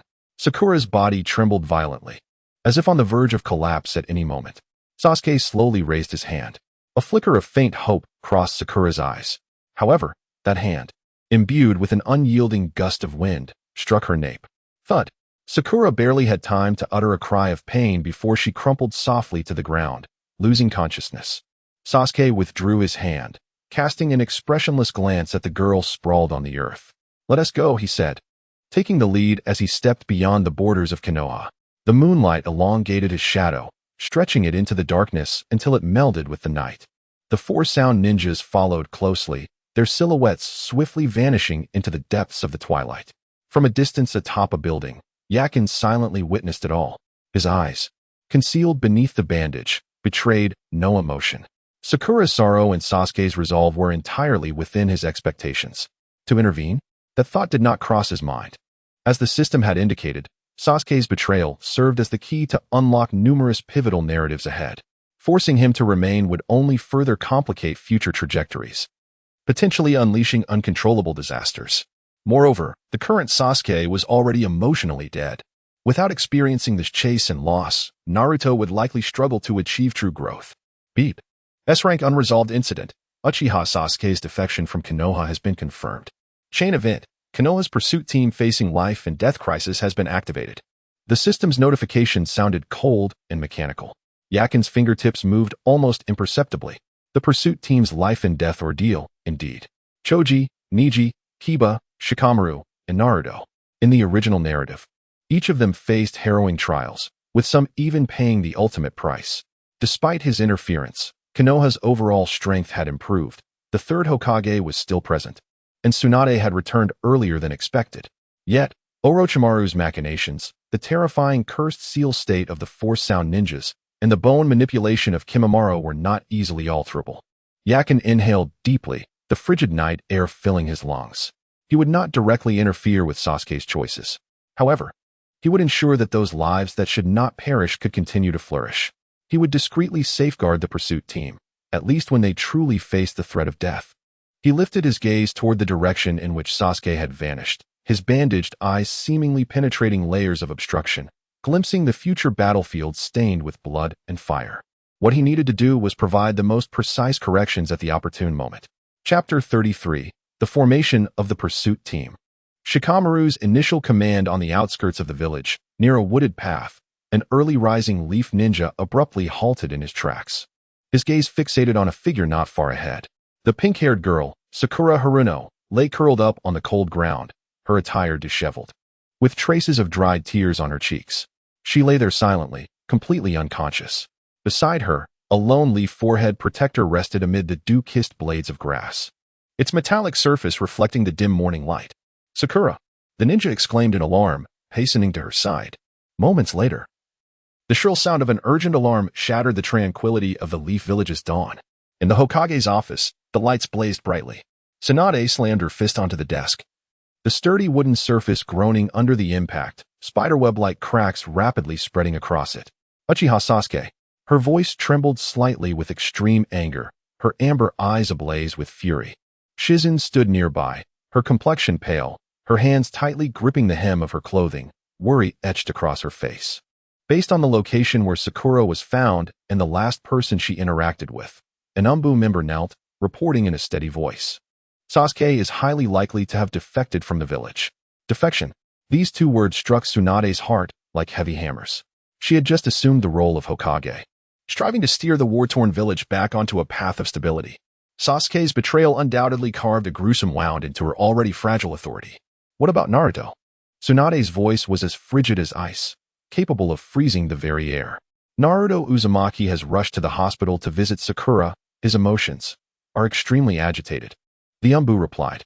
Tsunade inhaled deeply, forcing herself to regain composure. Anger would resolve nothing. She glanced out the window. The faint light on the horizon seemed to herald the difficulties of the day ahead. Summon Nara Shikamaru, Uzumaki Naruto, Akimichi Choji, Hyuga and Inuzuka Kiba. Tsunade's voice regained a semblance of steadiness, laced with an undeniable authority. "Gather in the Hokage's office immediately." Understood. The Umbu vanished in a flash. Shizun looked at Tsunade with concern. "Lady Tsunade, do you really think Sasuke will go with Orochimaru?" Tsunade closed her eyes. A nauseating image of Orochimaru flashed through her mind. "Aside from him, I cannot conceive of any other option for Sasuke." Before long, 5 youthful figures appeared at the door of the Hokage's office. Nara Shikamaru yawned, appearing lethargic. Yet the usual half-closed gaze of his held an unusual sharpness. Uzumaki Naruto clenched his fists tightly, his azure eyes filled with urgency and rage, alongside a profound sense of guilt. Akimichi Choji clutched a bag of chips, yet the usual ease on his face was replaced with a furrowed brow. Hyuga stood calmly, his white eyes seemingly capable of perceiving all, simply standing there in silence. Inuzuka Kiba and his ninja dog Akimeru appeared somewhat restless, emitting low whimpers. "Tsunade Baba." Naruto was the first to rush in. "Sasuke. Sasuke really." "Silence, Naruto." Tsunade interrupted him in a grave tone. Her gaze swept across the 5 young men before her. They represented one of the most promising generations of Konoha. Uchiha Sasuke had been confirmed to have defected from Konoha, seeking the allegiance of Orochimaru. Tsunade's voice was devoid of any emotion. "What?" Naruto staggered back as if struck by lightning. The bag of chips in Choji's hand fell to the ground with a thud. Kiba's expression froze. Niji furrowed his brow. Only Shikamaru, despite wearing his usual look of exasperation, suddenly sharpened his gaze. "I command you to form a pursuit team and depart immediately to bring Uchiha Sasuke back to Konoha." Tsunade looked at Shikamaru. "Nara Shikamaru, you will serve as the captain of this pursuit mission." "Huh?" Shikamaru blinked in surprise, pointing at himself. "Me? Indeed, it is you," Tsunade asserted firmly. "Your intellect is the key to the success of this mission." Shikamaru sighed and scratched his head. What a bother. Yet he understood that he could not refuse this task. "Naruto, I know how you feel right now." Tsunade turned to Naruto, her tone softening slightly. "But remember, the mission is to bring Sasuke back. If he remains obstinate and resists..." A glint of severity flashed in Tsunade's eyes. "You are permitted to employ any necessary means, understand?" "I understand." Naruto gritted his teeth, nodding emphatically. "I will bring that bastard Sasuke back." The other 3 responded in kind, their expressions solemn. The atmosphere in the Hokage's office was tense and oppressive. Just as the pursuit team prepared to set out, a calm voice emanated from the doorway. Lord Tsunade. Yoru, his eyes still covered by a cloth, strode in at a measured pace. Tsunade regarded him with a raised eyebrow. Yoru, what brings you here? I request to join this pursuit mission, Yoru said, slightly bowing. Upon hearing this, not only Tsunade but also Shikamaru, Naruto, and the others displayed expressions of surprise. You? Tsunade scrutinized him, sensing an inscrutable quality about this young man. The pursuit mission is exceedingly perilous. While you have shown special performance, your actual combat experience. Precisely because of that, I am in greater need of practical experience, Yoru replied calmly. As a Hokage's assistant in training, I must swiftly familiarize myself with and participate in the village's significant operations. Moreover, Yoru paused. Perhaps my luck might lend a small hand at a crucial moment. Tsunade gazed at his eyes concealed beneath the cloth, her thoughts racing. This young man exuded an air of peculiarity. Allowing him to accompany them might lead to the observation of even more intriguing aspects. Moreover, the previous coincidences he experienced were indeed astonishing. Very well. Tsunade finally nodded. I grant your request. However, you must adhere to Captain Nara Shikamaru's orders and refrain from acting independently. She added, your primary objective is to observe and learn. Unless faced with extreme circumstances, you must not reveal yourself easily. This was a test for Yeching and also a form of protection. Yes, Lady Tsunade. Yeching responded calmly. The gazes of Naruto and the others towards Yeching were tinged with complexity. Shikamaru cast a deep glance at Yeching, saying nothing further. Yet sensing that matters had grown increasingly troublesome. Depart at once. Tsunade issued the final command. Yes. 5 figures, accompanied by one slightly peculiar shadow, swiftly left the Hokage building. Racing towards the village outskirts, Yeching trailed leisurely at the rear of the group, maintaining a subtle distance from them. Beneath the bandage, the time-space reversal eye quietly expanded its perceptual range. Ahead, Shikamaru was efficiently assigning tasks, working with remarkable order. Naruto's chakra was somewhat chaotic due to his anxiety. Choji silently followed Shikamaru's side. Kiba and Akamaru had already begun tracking using their sense of smell. Niji's Byakugan vigilantly scanned the surroundings. Chain event. Konoha Pursuit Team's life and death trial has been activated. The system's notification echoed coldly. A barely perceptible smile graced Yeching's lips. A life and death trial, is it? Let us see where your fates shall lead this time. Chapter 34. CHG vs. Jirbi, the gamble of a lifetime. The swift winds of the forest whipped through, carrying fragments of leaves that struck the youthful faces of the pursuing team members. Shikamaru led the way, his brow furrowed in concentration as he meticulously analyzed the subtle clues ahead, occasionally signaling to adjust the formation of the squad. They moved with remarkable speed, deliberately concealing their tracks. Shikamaru's voice, though low, resonated clearly in each member's ears, tinged with a sense of gravity. Naruto's chest heaved violently, his azure eyes ablaze with a mix of fury and urgency, yearning to catch up with Sasuke and deliver a punch. Kiba and Akamaru crouched low, nostrils flaring as they endeavored to capture the lingering scent of their adversaries. Niji's Byakugan was activated, veins visible on his forehead as he pierced through layers of trees, vigilantly scanning their surroundings. CHG trailed silently behind Shikamaru, oblivious to the fact that the chips in his arms had long since been devoured, leaving only a crumpled bag tightly clutched in his grasp. Yagura lingered at the rear of the group, maintaining a distance neither too far nor too close, his eyes concealed beneath a bandage, calmly surveying the environment.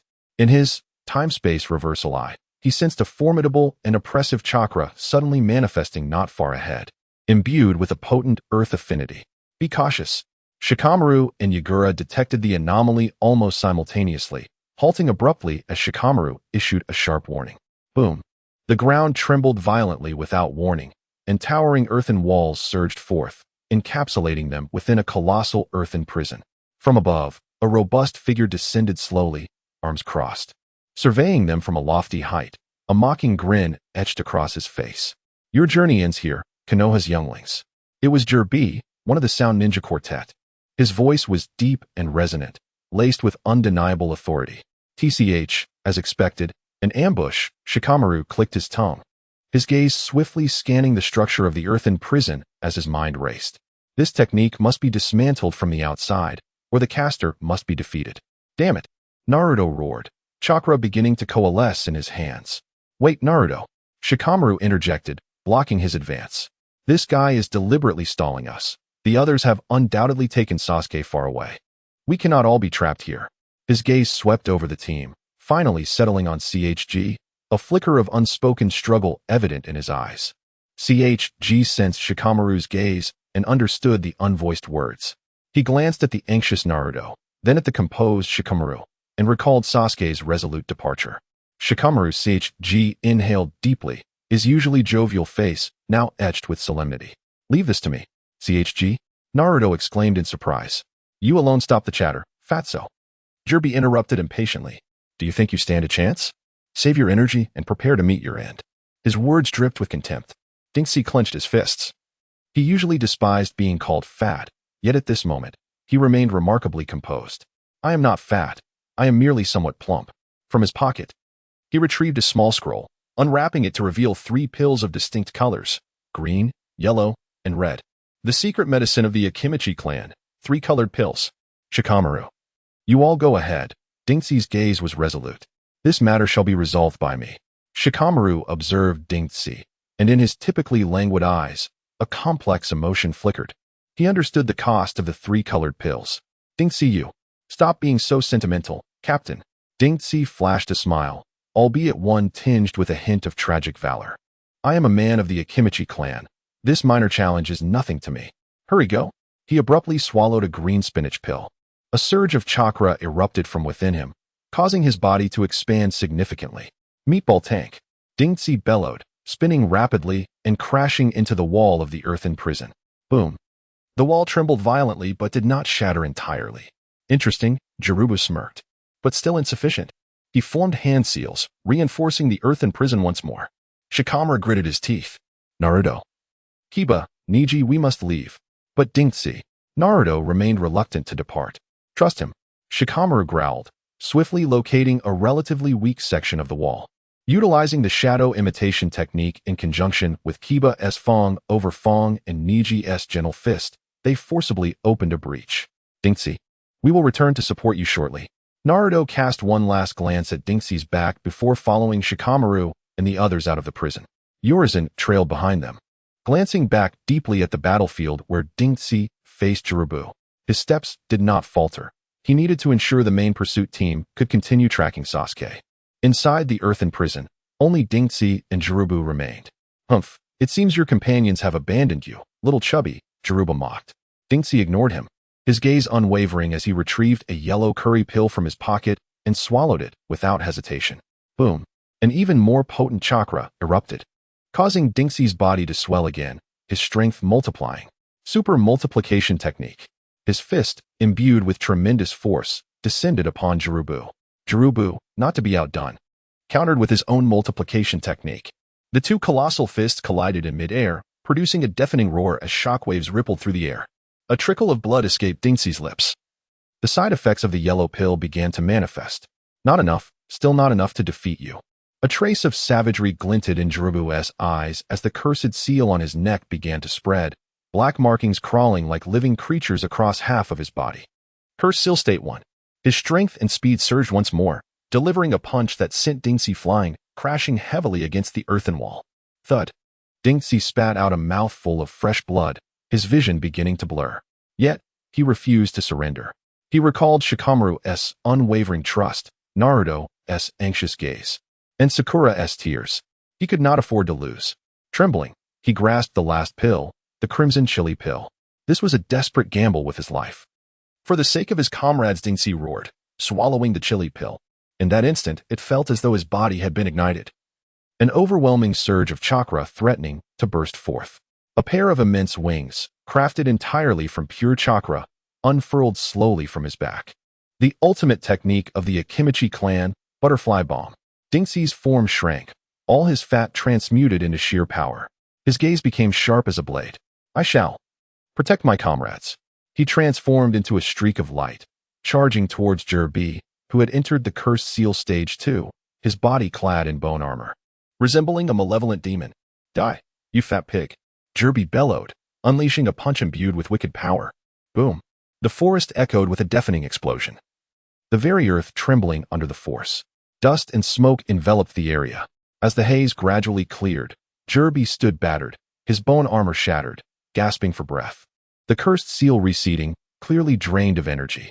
Not far from him, Dinxie lay on the ground, the wings of chakra dissipating. His body was gaunt, his breath faint to the point of extinction, the flame of life flickering like a candle in the wind, ready to extinguish at any moment. He had expended everything.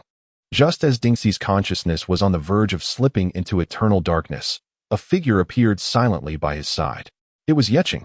He had been monitoring the battle's progression from afar through time-space mark. Sensing Dinxie's life force nearing its end, he returned at lightning speed. The golden whirlpool beneath the bandage stirred ever so slightly. Time-space rewind I activated. An invisible, imperceptible force enveloped Dinxie's dying form. His heart, which had nearly ceased to beat, surged with life. The chakra, once completely exhausted, miraculously regained a semblance of vitality. Precisely at the delicate moment after he consumed the red chili pill, reaching its zenith before his body had fully collapsed, the lethal injuries were quietly reversed. Yeching procured a specially formulated pill exuding a rich aura of life from his pocket, gently placing it into Dinxie's mouth. The pill dissolved instantly, transforming into a warm current that nourished his broken body. The special medicine prepared by Lady Tsunade. Yeching murmured softly, unsure if Dinxie could hear him. Having completed his task, he did not linger, his figure merging once more with the shadows of the forest, hastening in pursuit of Shikamaru and the others. Dinxie remained gravely injured and unconscious. Yet the dying spark of life defiantly reignited. He had survived, but the cost remained heavy. Chapter 35. Niji vs. Gate Maru, Insights of the Byakugan. The battleground of the previous fierce conflict lay far behind them. Shikamaru's expression was darker than the shadows of the forest. Choji's resolve weighed heavily on his heart. Akin to a colossal boulder, they quickened their pace. His voice, slightly hoarse, urged his weary companions onward. Naruto pressed his lips tightly together, his azure eyes ablaze with fury and profound concern for Choji. He attempted to glance back several times, only to be restrained by Shikamaru's stern gaze. Kiba and Akamaru's breaths were labored, clearly indicating the increasing difficulty of their pursuit. Niji's Byakugan, like the most meticulous of instruments, scanned every suspicious corner with precision. Yakin trailed behind at a measured distance, the golden whirlpools beneath his bandages swirling silently. The perception of the time-space reversal eye enveloped their surroundings like an invisible net. Suddenly, a barely perceptible sticky sensation brushed against Yakin's awareness. Almost instantaneously, Niji's pure white eyes contracted sharply. An ambush.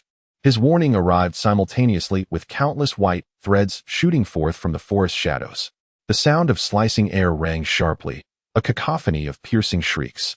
Those threads, immensely resilient, bound tightly from all directions toward the team. Spider silk. Shikamaru's expression shifted, swiftly deducing the enemy's tactics. A figure hung upside down in the dense web, resembling a specter.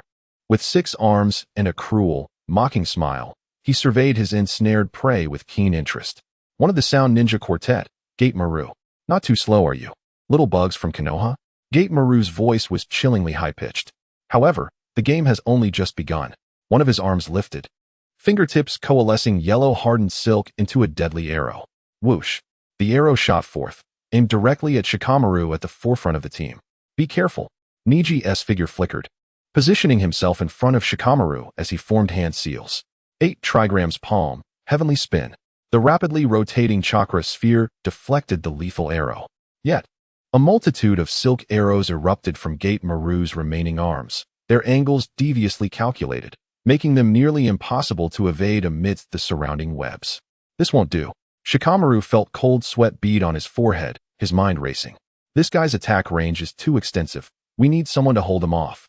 Naruto shouted defiantly. I'll go. No, Naruto. Niji intercepted him, his gaze calm yet resolute. Your task is to retrieve Sasuke. This opponent, I will handle. His snow-white eyes locked onto Gate Maru at the center of the web, unwavering in resolve. A genius of the Hyuga clan, is it? Gate Maru licked his lips, excitement flickering in his eyes. Perfect. Let me see just how many of my secrets your Byakugan can unveil. Shikamaru cast a profound glance at Niji. Niji, I'm counting on you. Understood. Niji nodded slightly. Flee at once. I shall catch up with you. Shikamaru gritted his teeth, no longer hesitating.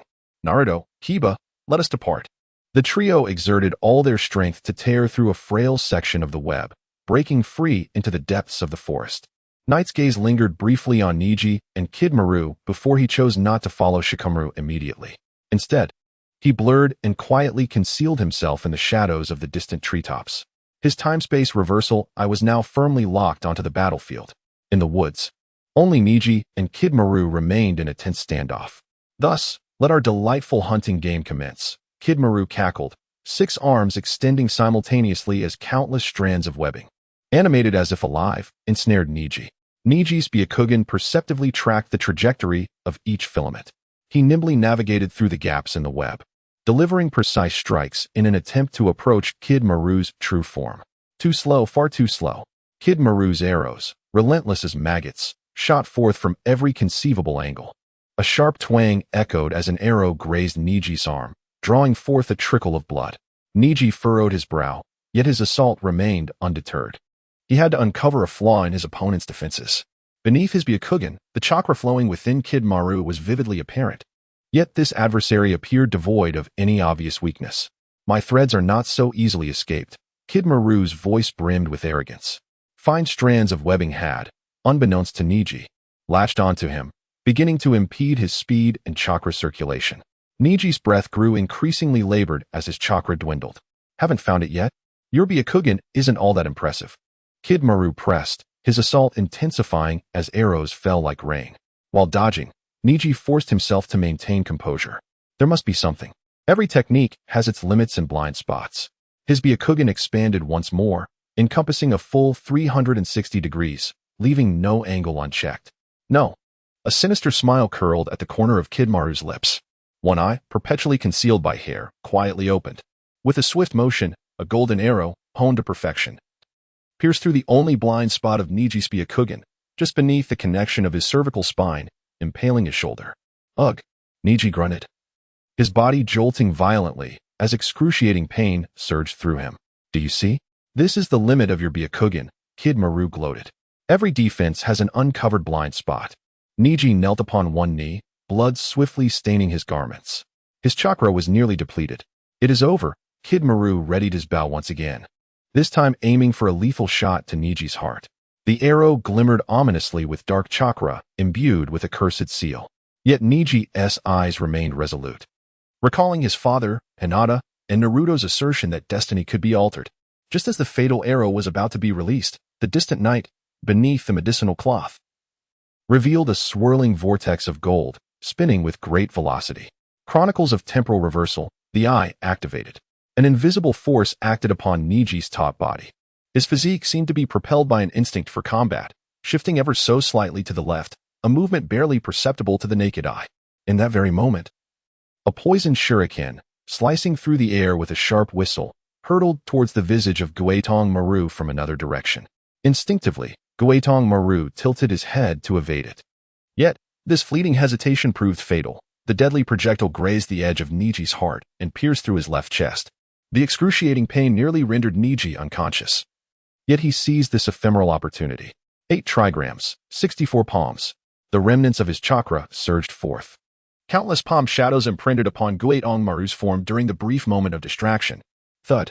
Guetong Maru staggered, blood spewing from his mouth, incredulously gazing at Neji. All the chakra points on his body had been sealed. How is this possible? He fell straight down from the web.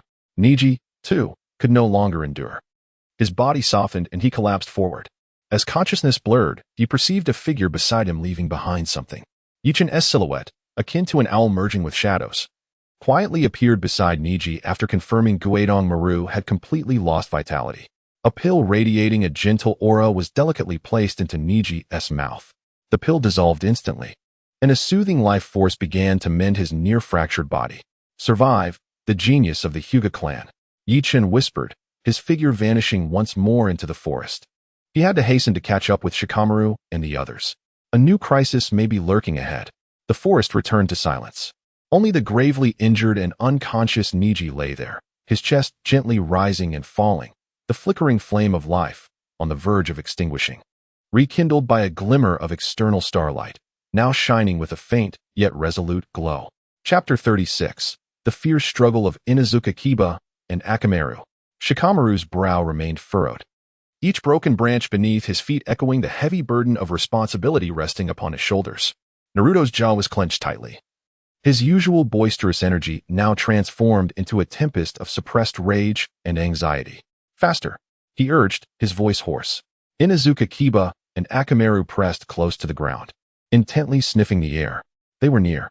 His voice rumbled like a beast's growl. I can smell that bastard Sasuke, along with the stench of those sound ninja scum. Akamaru emitted a small whimper before barking affirmatively. The forest path twisted and turned, and as they ventured deeper into enemy territory, the shadows grew darker. Yoru remained at a distance, like a wraith trailing behind them. His eyes, hidden beneath the bandage of the time-space reversal eye, silently scanned ahead.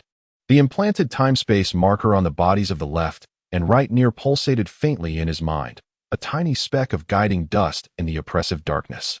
Suddenly, Kiba came to an abrupt halt. Akamaru's fur bristled, and a low growl emanated from his throat. What is it, Kiba? Shikamaru inquired, instinctively reaching for his ninja tool pouch. The scent. It branches off here. Kiba pointed to two diverging paths. And there's a new smell. Intense. Very, very foul. A chilling laughter echoed down from the dense canopy above. Foul. I think we are positively charming. Two figures descended with an almost theatrical slowness. One bore light blue hair. A cruel grin plastered across his lips. The other, seemingly merging with the first, had darker hair and an equally malevolent gaze. Left near and right near. Oh, aren't these the elites of Konoha? Left near elongated his words, his predatory gaze sweeping over Kiba. You must be that Inuzuka brat. Your nose has led you straight to your doom. Bastard. Naruto roared, lunging forward. Naruto, wait. Shikamaru's warning came too late.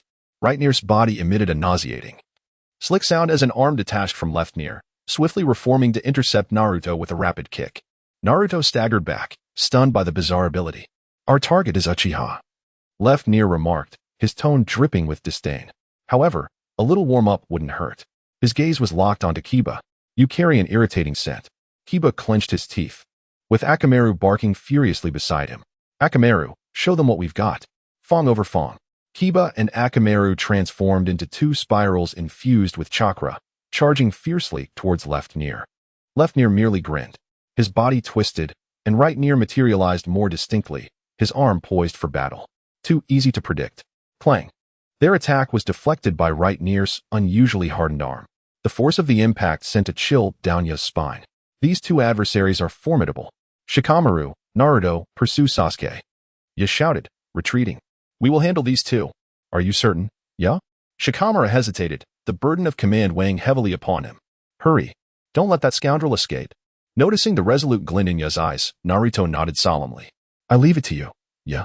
He and Shikamaru swiftly vanished into the depths of the forest along one of the paths. Concealed in the shadows, Yoru observed the division of their forces. His primary focus remained on the main pursuit team, yet he was now ensnared in peril. The space-time markers on Zwajin and Eugene burned even brighter in his perception. Now, only we remain, Mutt, Zwajin mocked, cracking his knuckles. And your little dog. Eugene added, his voice hoarse. You stood his ground, Akamaru steadfast at his side, both ready for a desperate fight. Akamaru, beast transformation, two-headed wolf. Chakra erupted as Ya and Akamaru fused into a colossal two-headed beast, fangs bared, eyes gleaming with primal ferocity. Oh, a mere parlor trick, Zwajin scoffed. Let me see if this creature possesses any real bite. The two-headed wolf lunged forward, its claws rending the earth. An immediate skirmish ensued, filled with roars, impacts, and the grotesque sounds of flesh either merging or repelling. Zwajin and Eugene's unique bloodline limit rendered them exceptionally troublesome foes. They could split, merge, and strike from bewildering angles. The two-headed wolf fought valiantly, its raw power instilling dread. Yet, Zwajin and Eugene toyed with them. Their movements fluid and their counters precise and brutal. Is this all you can do? Eugene's voice seemed to emanate from Zwajin's shoulder, accompanied by a chilling chuckle. A powerful blow sent the two-headed wolf tumbling.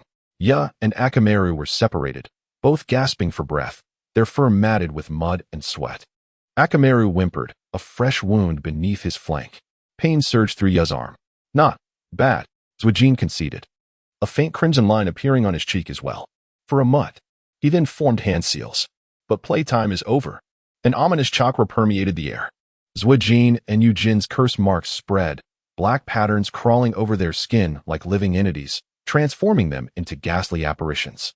Their power surged instantaneously. Now, this is our true strength, Zuijin hissed, his voice warped. A chill ran up Ya's spine. The situation was dire. Akamaru, beast mimicry ninjutsu, dynamic marking. Despite sustaining injuries, Akamaru bravely sprayed his urine to mark the territory, while the formidable duo of Inuzuka and Akamaru transformed once more into their two-headed wolf form. Albeit clearly struggling, they unleashed their mightiest attack, a colossal, rapidly spinning drill that shredded the forest. This was a desperate gamble, yet ultimately futile. As the cursed Mark State II enveloped Ken, he faced the oncoming assault head-on, a sinister grin spreading across his face. You've fallen for it. Summoning technique, Rashomon. With a primal roar, a massive gate adorned with agonized, contorted faces erupted from the ground, perfectly obstructing the path of Inuzuka and Akamaru's assault. The thunderous collision reverberated through the air as Inuzuka crashed violently against Rashomon, akin to an unstoppable torrent meeting an indomitable dam. In that heart-stopping moment, both sides found themselves locked in a stalemate. Subsequently, accompanied by a groan that seemed to shake the very roots of the forest, Rashomon remained steadfast. The recoil was catastrophic, sending Inuzuka and Akamaru hurtling through the air, their fused form shattering in an instant. They crashed through several towering trees, falling to the ground like tattered puppets. Silence descended, heavy and suffocating. Ken's cursed mark waned slightly as he gasped for breath. Useless, he spat, advancing towards the lifeless bodies of Inuzuka and Akamaru. Inuzuka lay twisted, his breath faint, a pool of blood rapidly accumulating beneath him. Akamaru lay beside him, nearly motionless, only the soft whimpers escaping from its mouth and nose. Its fur was stained crimson. It appeared that this little dog could no longer utter a sound. A chilling laughter emanated from the depths of Ken's being. From his concealed vantage point, Yachiru narrowed his eyes beneath the nightshade cloth. The vitality of Inuzuka and Akamaru was swiftly waning. The impact of Rashomon, amplified by the cursed mark's power, exceeded Inuzuka's limits of endurance. Without intervention, they would perish within minutes. This was a pivotal moment. According to the original timeline, Kankuro had yet to appear. Yachiru's fingertips quivered slightly. He could not allow them to die, not in this manner. The golden whirlpool in his pupils began to rotate imperceptibly. Temporal reversal eye, fine-tuning, activated. An invisible, subtle wave brushed over the bodies of Inuzuka and Akamaru. The trajectory of their collision with Rashomon and the internal injuries, tears in muscle and bone, were meticulously adjusted. It was insufficient to alter the outcome of their defeat, yet sufficient to transform their fatal wounds into serious injuries. It was enough to gain precious seconds, enough to grant them a glimmer of hope. Ken approached Inuzuka. It was time to deliver the fatal blow. He raised his lethal claws, poised to strike. Suddenly, a swift shadow darted through the scene. A puppet thread shot from the forest, ensnaring Ken's arm. What? Ken roared, caught completely off guard. A figure gracefully descended between them and the fallen canine grave, adorned with the distinctive makeup of the sand-hidden village and clad in a sleek black attire. He bore a massive scroll wrapped in bandages upon his back. Are you here to torment the injured pup? The newcomer's voice was calm, yet imbued with an undeniable chill. This is hardly entertaining, sound ninja. It was Kankuro. His brow furrowed in concern. Another pest? Who are you? Kankuro responded with a sardonic smile. Just a passing puppet master, and you are obstructing my path. Meanwhile, the ever-observant Yeching noted Kankuro's timely arrival. His subtle intervention had proven effective. Teeth and Akamaru continued to breathe, albeit faintly. They now possessed a glimmer of hope. Kankuro's gaze swept over the two, assessing their injuries. Severe, yet not immediately fatal. Otherwise, his arrival might have been too late. It seems I have arrived just in time, Kankuro mused to himself, while preparing his puppet the crow. The true life and death struggle for Teeth and Akamaru was only just beginning, but the worst outcome, the absolute demise, had been narrowly averted. Chapter 37. Shikamaru vs. Dayu, the peril of the strategist. The silhouettes of his comrades, Choji, Niji, Hiba, flickered through his mind, each accompanied by a piercing agony. He inhaled deeply, compelling himself to suppress those haunting images. Responsibility loomed over him like an invisible mountain, nearly suffocating him. Naruto, we must hasten. His voice, in the stillness of the forest, sounded particularly hoarse. Naruto offered no reply, instead exerting greater force to clear the obstructing vines, the veins on the back of his hand bulging. His azure eyes burned with an indomitable flame, intertwined with fury, anxiety, and profound concern for the safety of his companions. He could sense Sasuke's presence drawing nearer. Night was still leisurely trailing behind them, an incongruous observer amidst the tense atmosphere. Beneath the medicinal cloth covering his eyes, the time-space reversal eye had already expanded its perception. Ahead, a chilling chakra, rife with malice, coiled like a serpent among the trees. What a troublesome woman, Shikamaru muttered under his breath, nearly synchronizing with Night's perception. His steps abruptly halting. Who goes there? Naruto likewise halted, alertly gazing in the direction of the sound. A figure leaned against a stout tree trunk, holding a flute, her fiery red hair cascading down. She bore an air of arrogant nonchalance, yet her gaze was as sharp as a blade. The Sound Ninja Quartet, Dayu. Finally caught up to you, Konoha trash. A cruel smile curved Dayu's lips, her voice piercing and grating. Do you think you two can stop us? Naruto, you go ahead, Shikamaru declared without looking back, his eyes fixed on Dayu. This one is mine. You pursue Sasuke. Shikamaru, but Naruto's face was etched with reluctance and concern. Enough with the pleasantries. Shikamaru growled, his tone brooking no argument. This is an order. Quickly. Sasuke is the primary target. Naruto gritted his teeth, his azure gaze lingering on Shikamaru's back. He understood Shikamaru's resolve. I understand. He nodded firmly, no longer hesitating, his form transforming into a streak of orange wind as he dashed past Dayu, deeper into the forest. Dayu cast a disdainful glance toward Naruto's retreating figure, choosing not to pursue immediately. Oh, letting your comrade walk into death? She raised the flute to her lips. Such touching camaraderie. Your opponent is me. Shikamaru swiftly formed hand seals, the preparations for the shadow imitation technique complete. Humph, you think this feeble-looking brat can challenge me? Dayu's fingertips danced skillfully across the flute holes. A piercing note erupted, the intangible sound waves morphing into a mental assault, surging toward Shikamaru's mind. He stifled a groan, feeling as though his head had been struck by a heavy hammer, darkness encroaching his vision. An illusion, is it? He struggled against the discomfort, focusing his mind to resist. Not just that. With a sinister grin, Dia's flute melody shifted once more. 3 colossal figures emerged from the earth, blocking her path. Their faces were grotesque, wielding massive clubs and emanating an ominous aura.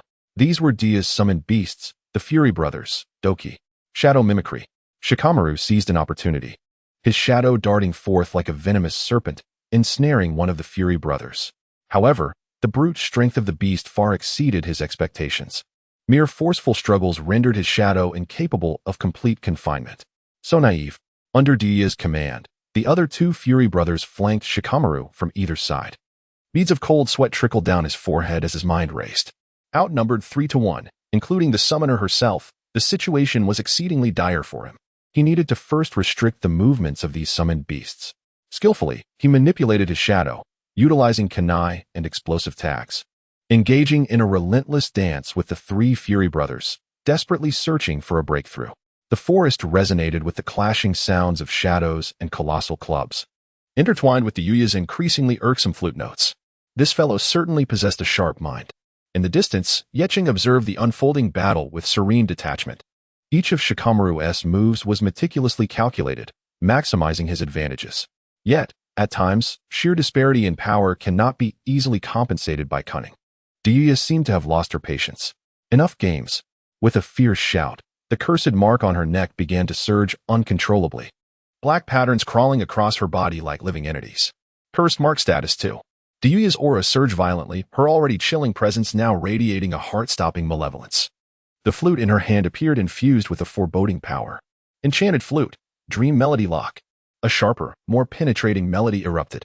The sound transformed from mere mental assault to a tangible blade, slicing through the air and Shikamaru's very perception. Shikamaru felt as though his consciousness was being shredded by the sound, his shadow manipulation growing sluggish. Bolstered by the power of the cursed mark, the 3 Fury Brothers surged in strength and speed, their onslaught becoming increasingly ferocious. Thud! Shikamaru barely evaded, but one of the Fury Brothers' massive clubs struck his back, sending him hurtling like a severed kite, crashing heavily against a tree. Ugh! He coughed up blood, his vision beginning to blur. This is the end, little brat. Dia approached with measured steps, a victorious grin plastered on her face. She raised her flute, aiming it at the incapacitated Shikamaru. With this technique, I shall send you to the depths of hell. A destructive wave of sonic energy coalesced at the flute's opening. Shikamaru's pupils dilated in horror. He sensed the terrifying power. There was no escaping this strike. Just as the lethal sound wave was about to unleash, the golden vortex hidden beneath Yeching's medicinal cloth spun at an imperceptible frequency, accelerating rapidly. A faint temporal disturbance, almost imperceptible, brushed against the flute held by Duoyu, akin to the gentlest whisper of a breeze through the forest. The sound waves, coalescing in an instant, revealed an exceedingly minute deviation in their core vibrational frequency, one that could easily be disregarded. Yet, the lethal sound wave still surged forth, imbued with the ferocity to annihilate all, hurtling towards Shikamaru. He had nearly closed his eyes, bracing himself for the inevitable strike he could not withstand. However, just as the sound wave was about to make contact with his body, his combat instincts and extraordinary sense of crisis allowed him to perceive the infinitesimal shift in the wave's trajectory, a deviation scarcely wider than a single hair's breadth. But for Nara Shikamaru, that was sufficient. Summoning the last vestiges of his strength, he tilted his head at an extreme angle to the side. Boom. The cataclysmic sound wave grazed his cheek, carving a bottomless chasm into the earth behind him as shards of stone erupted. The searing gust of air swept through his hair, leaving his cheek burning with pain. He had survived. Cold sweat instantly drenched his back. What? A flicker of astonishment crossed Duoyu's eyes. How could he have evaded such a powerful attack from this proximity? Was it mere luck? In that moment of distraction, wind release, great sickle weasel, a violent tempest, laced with countless razor-sharp wind blades, descended like divine retribution, enveloping Duoyu and her 3 rage demons in an instant. Ag! Duoyu let out a piercing scream as her body, under the curse-marked state, was torn open by numerous lacerations, while the 3 rage demons were utterly shredded by the ferocious winds. A tall figure, wielding a vast 3-star fan, landed firmly before Shikamaru. It was Temari, the elite jonin of Sunagakure.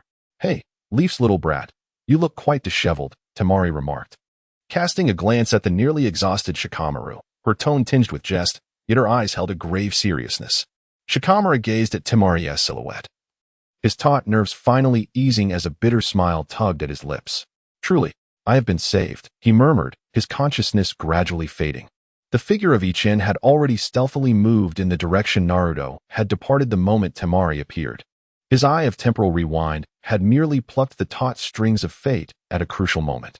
Chapter 38. The Bloodline Illness of Kimimaro, the Support of Lee and Gaara. Naruto traversed the forest alone, the withered leaves beneath his feet emitting a faint, mournful cry. Each companion who had sacrificed themselves for him felt like a sharp thorn, piercing the most tender part of his heart. Sasuke.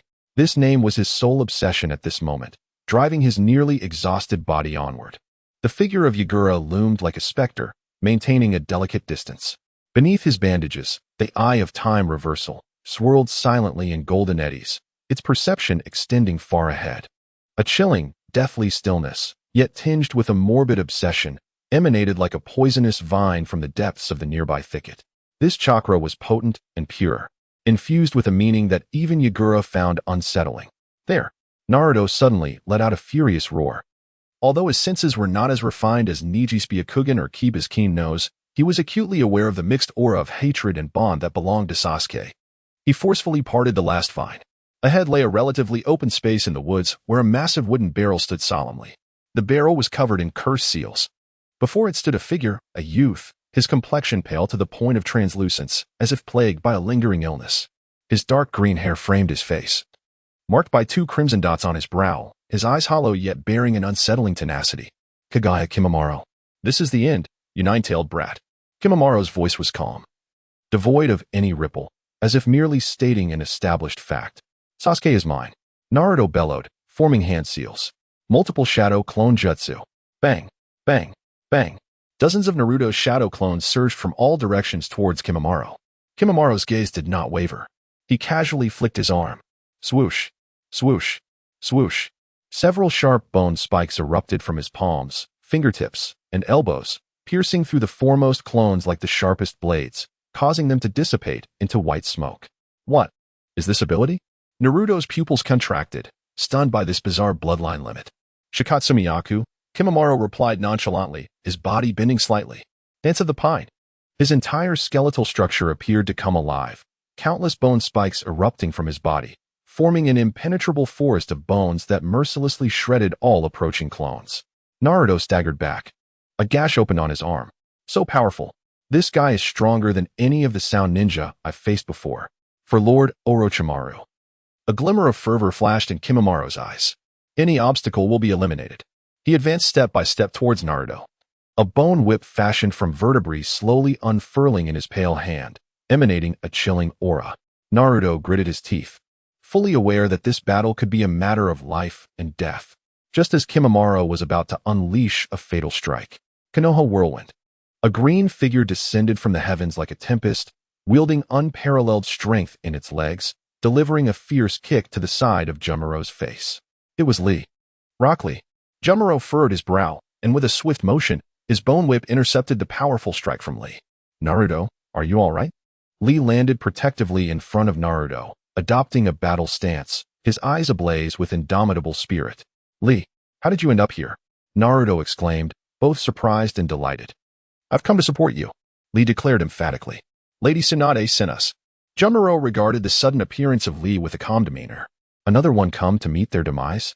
Your taijutsu is indeed commendable, he remarked, a rare compliment escaping his lips. However, it holds no significance in the presence of my bone techniques. That is not necessarily true, Lee replied, brimming with fighting spirit. He recalled his former self, the pain of being unrecognized, and the meaning behind his relentless efforts.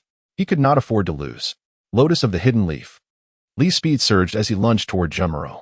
Jumaro's bones, akin to the strongest armor and sharpest weapons, clashed continually with Lee's fists and feet, creating a symphony of clanging steel.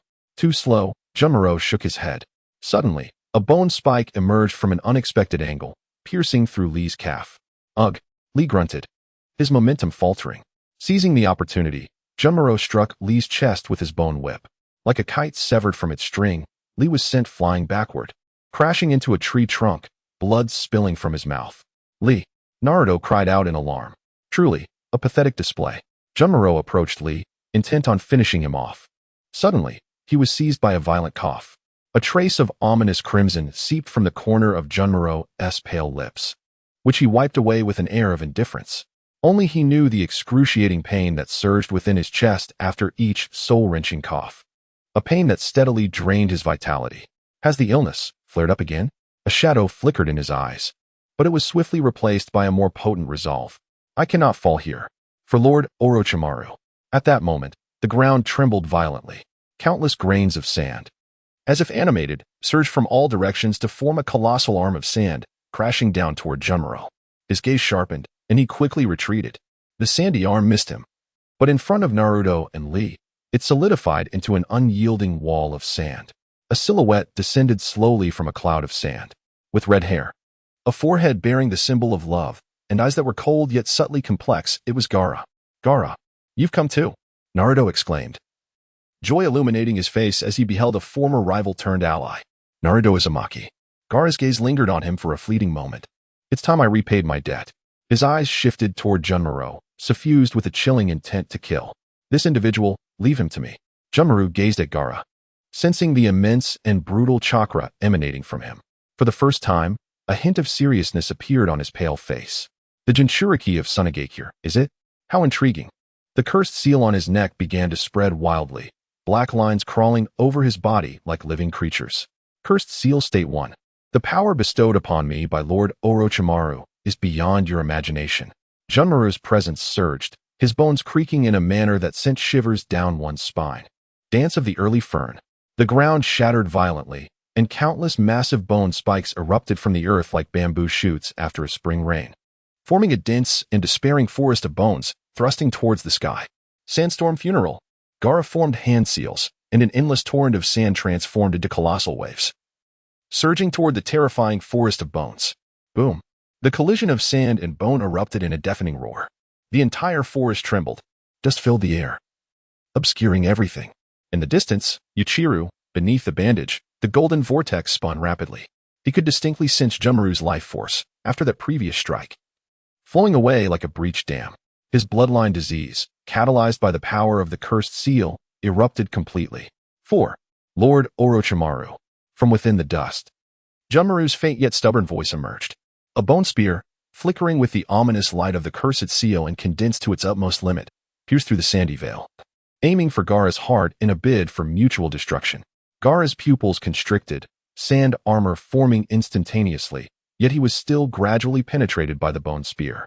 With a squelch, just before the bone spear could impale Gaara's heart, Junmaru's body suddenly stiffened. The light in his eyes rapidly dimmed. The obsessive will that sustained him was like a kite severed from its string, unable to maintain his crumbling life any longer. He was dying. An overwhelming sense of unwillingness, regret, and despair for failing his mission emanated from him like a tangible essence. A heart unresolved. Yuichiro whispered. Almost simultaneously, a cold prompt echoed in his mind. Detected strong remnants of obsessive will from the special target Kaguya Junmaru, meeting special rescue conditions. Would you like to expend a significant amount of ocular power to reverse and stabilize his life signs? Cannot cure the disease. The target will fall into deep coma. But a sliver of life may be preserved. Yuichiro's fingertips trembled slightly. Kaguya Junmaru, a tragically lamentable genius. Without a moment's hesitation, he affirmed. Yes. Temporal reversal I, life anchoring, activated. An overwhelming surge of ocular power, nearly depleting Yuichiro's chakra, poured forth.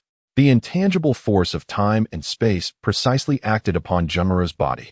On the brink of complete collapse, his heart, which had already begun to cease its rhythm, was gently yet irresistibly reawakened to a faint pulse. The flickering flame of his soul was forcibly stilled. The fatal organ failure was traced back to a delicate critical point. All of this transpired in the blink of an eye. To outsiders, Junmaru's lethal strike, poised to pierce Gaara, suddenly lost all its force at the moment of impact. His body slumped forward, lifeless. Meanwhile, Gaara-san seemed to anticipate this turn of events, as if by mere happenstance. A thick cushion of sand materialized perfectly in Junmaru's path, softening his fall. It was over. Gaara gazed at Junmaru, who lay in the sand, breathing heavily. The bone spear had merely grazed his sand armor, inflicting no harm upon his true form. Naruto and Lee arrived shortly after, their expressions complex as they regarded Junmaru, who appeared devoid of life, as if already dead. Yechin's figure had long vanished into the depths of the forest. Sasuke stood ahead, resolute in ensuring the final act would not deviate too far from the intended narrative.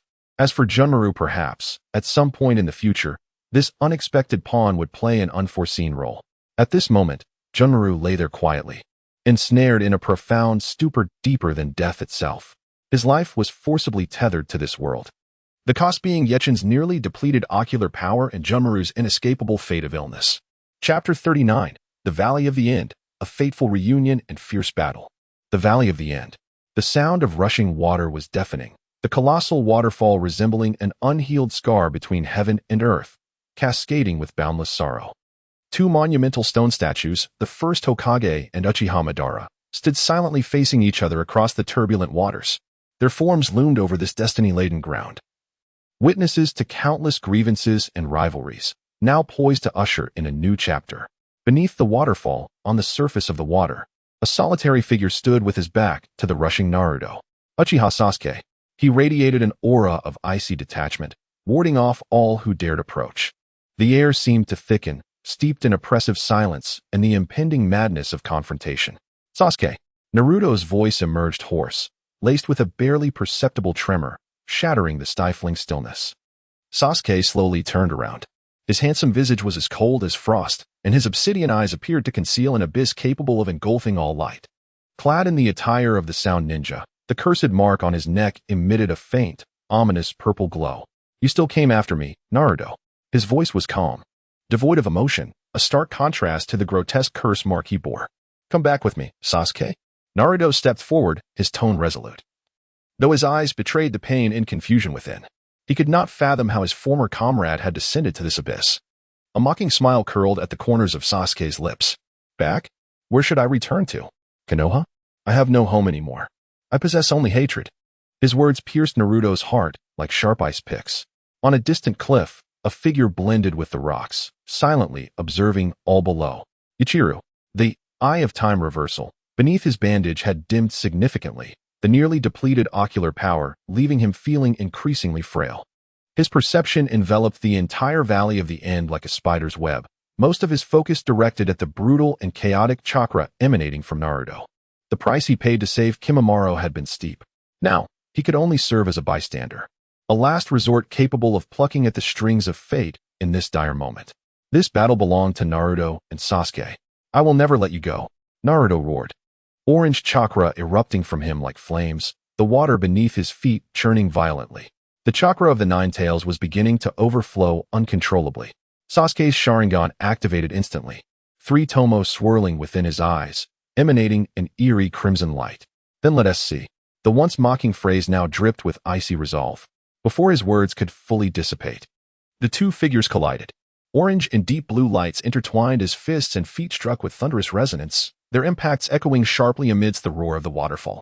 Each of their assaults was infused with unrestrained vigor, laden with the weight of countless memories.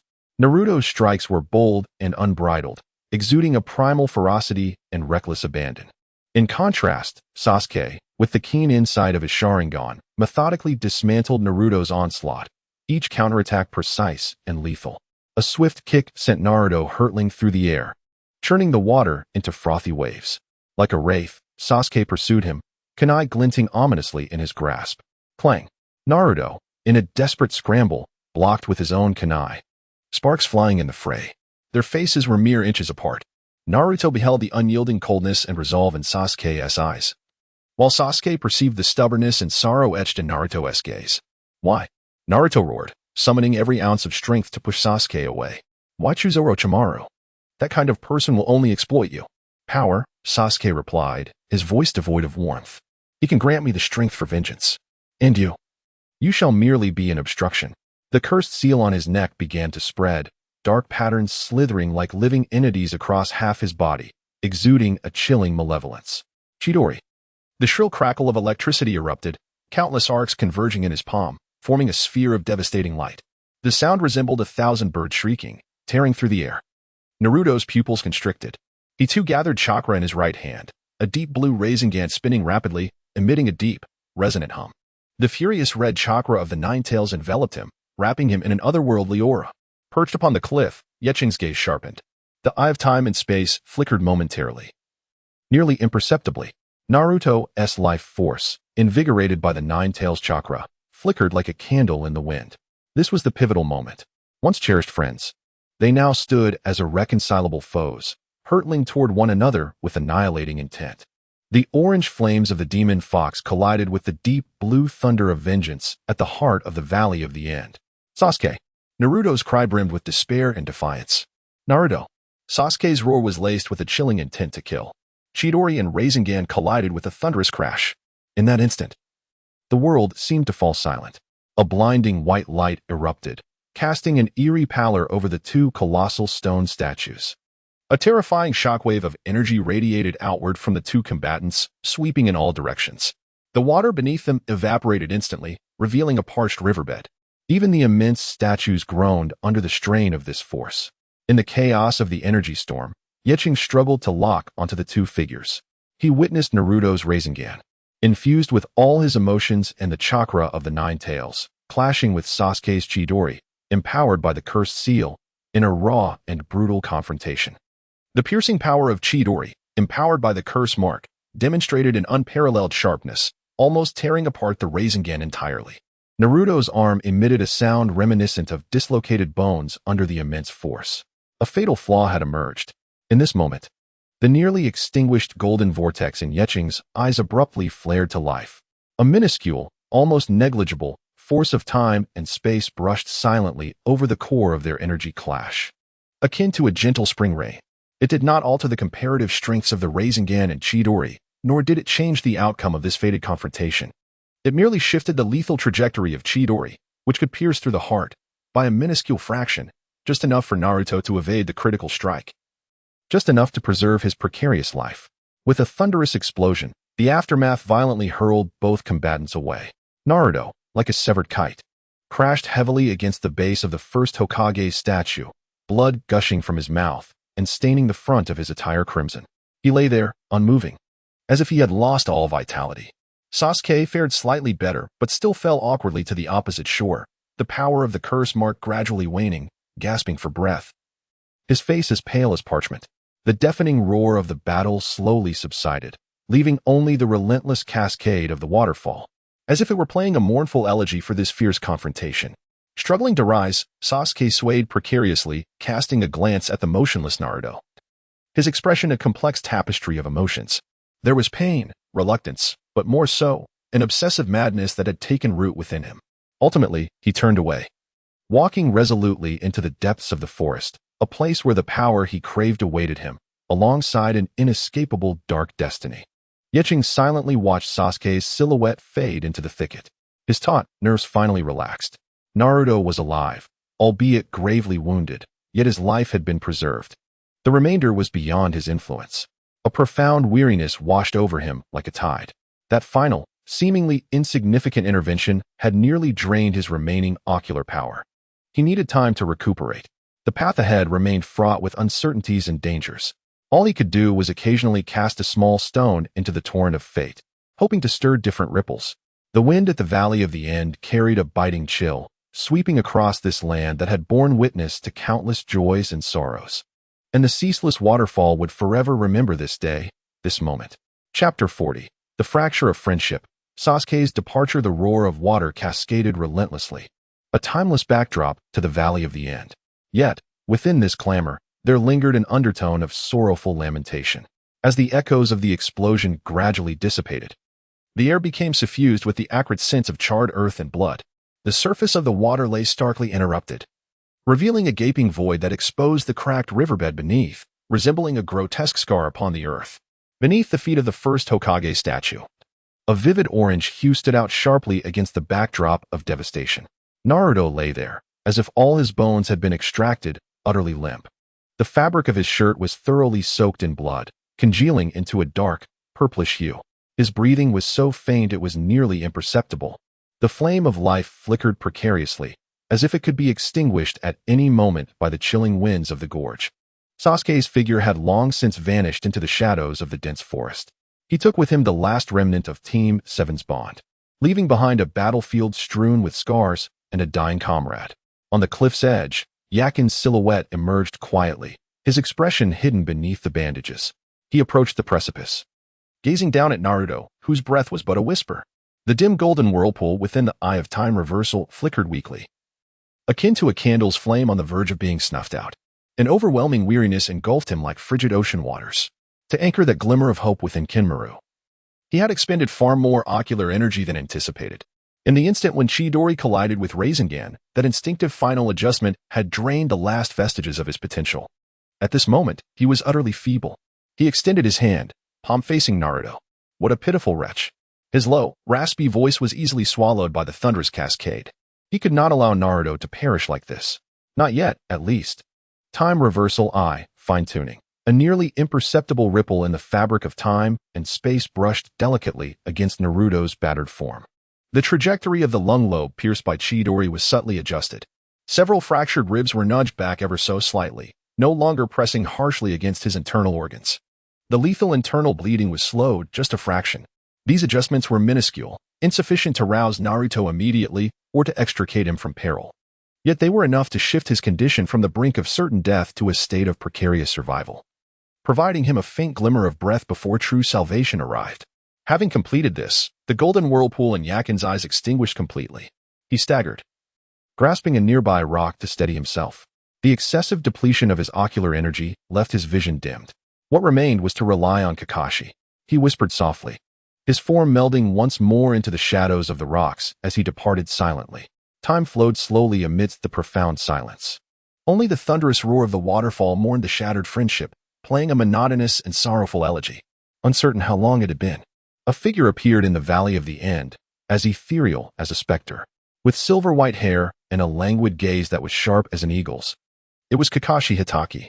His eyes immediately locked onto the striking orange beneath the statue of the first Hokage. A heavy weight settled in his heart. In mere moments, Kakashi was at Naruto's side, kneeling with one knee on the ground, his fingers swiftly finding Naruto's carotid artery. It was weak, yet it still pulsed.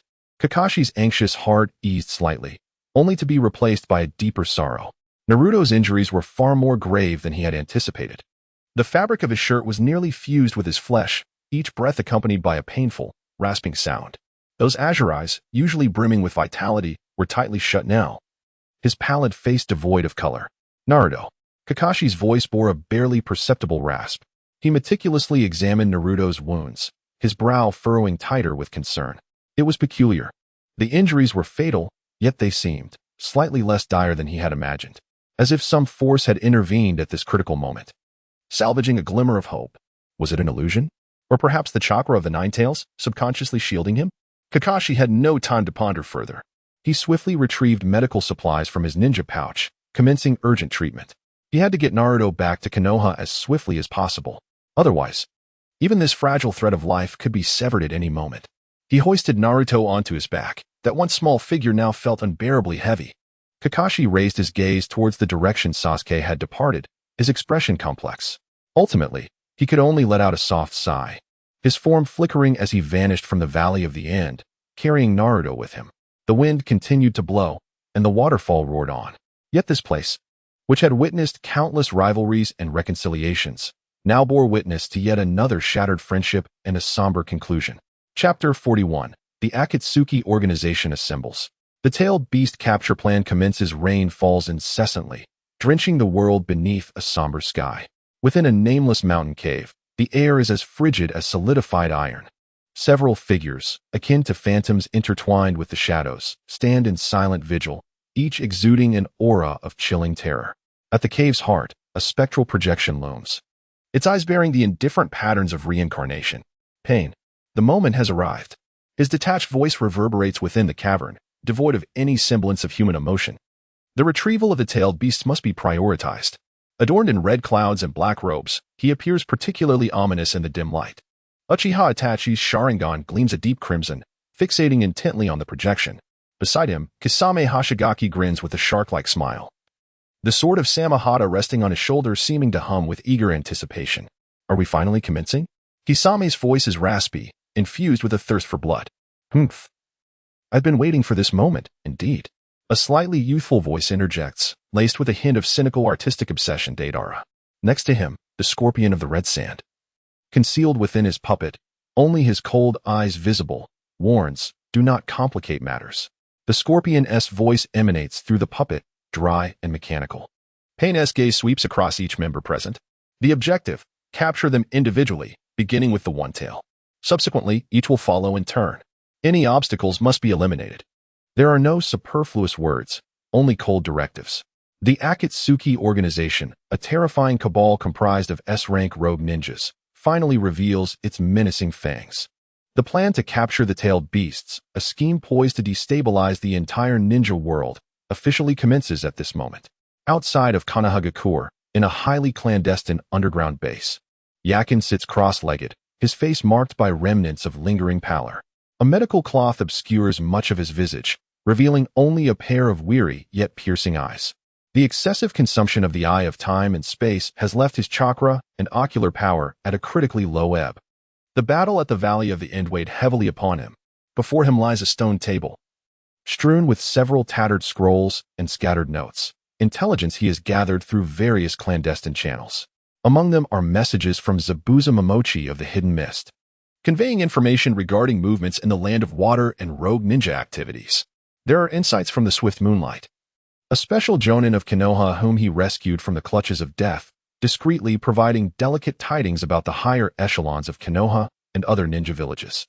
Moreover, fragments of information seep from Kagaya Tsutsuki, whose life he forcibly anchored, now ensconced in a profound coma. Yakin discovers that Kagaya's body, severely ravaged by cursed seals and bloodline diseases, occasionally divulges tantalizing snippets regarding Orochimaru and even deeper secrets, all under the subtle influence of the Eye of Time and Space. Like whispers of dreams, these revelations hold astonishing value. Yichin pieced together fragmented information, analyzing it meticulously. A profound sense of unease lingered in his heart. He unfolded a recent intelligence report, the scrawlings upon it hasty and chaotic. Rain concealed, unusual movements, targets, Jinchuriki. His fingertips gently tapped against the stone table. Akatsuki. The name gradually crystallized in his mind. Though the intelligence remained incomplete, he could already sense a tempest brewing, poised to engulf the entire shinobi world. The tailed beasts. Their objective was indeed the tailed beasts. Naruto, Gaara. These familiar names flickered through his thoughts one by one. Once Akatsuki commenced their actions, those he had once intersected with would inevitably become prey. This is troublesome. Yichin murmured to himself, a rare gravity permeating his voice. His current condition was far from peak form. In the face of a colossal entity like Akatsuki, his individual strength seemed almost negligible. Yet, he was not without preparation. Over the years, the clandestine pieces he had set in motion and the intelligence he had gathered were all aimed at confronting unforeseen crises. He slowly closed his eyes, his mind racing with thoughts. He must swiftly enhance his power. Additionally, he needed to devise a means to relay this intelligence to those who required it in an appropriate manner. The actions of Akatsuki would inevitably shatter the existing equilibrium. Chapter 42. 2.5 years of training. The return of Naruto. 2.5 years is ample time for a tender sapling to sprout robust branches, and sufficient for once festering wounds to settle into a deeper, more profound strength. Outside the village of Konoha, the underground stone chamber that served as a temporary stronghold for Yakin remains shrouded in darkness and silence. The air is imbued with a faint herbal fragrance, alongside a more subtle, elusive tremor, a weak ripple emanating from the power of time and space. Yakin sits cross-legged upon the cold stone bed, the pallor of his face beneath the medicinal cloth having regained much of its color since the climactic battle at the Valley of the End 2 years prior. Yet, those once-dim golden whirlpools in his eyes, while now rekindled with brilliance, still bear a trace of lingering fatigue that is difficult to dispel entirely. During these 2.5 years, he has devoted nearly every moment to the restoration and refinement of the Eye of Temporal Reversal.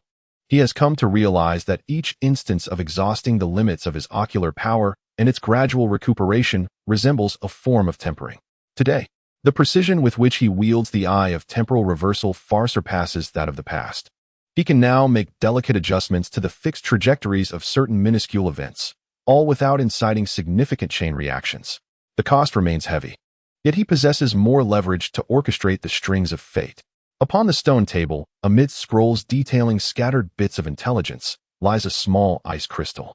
Within this crystal, a slender 1,000 books is faintly encased. This is the token of communication left by Haku over the past 2 years.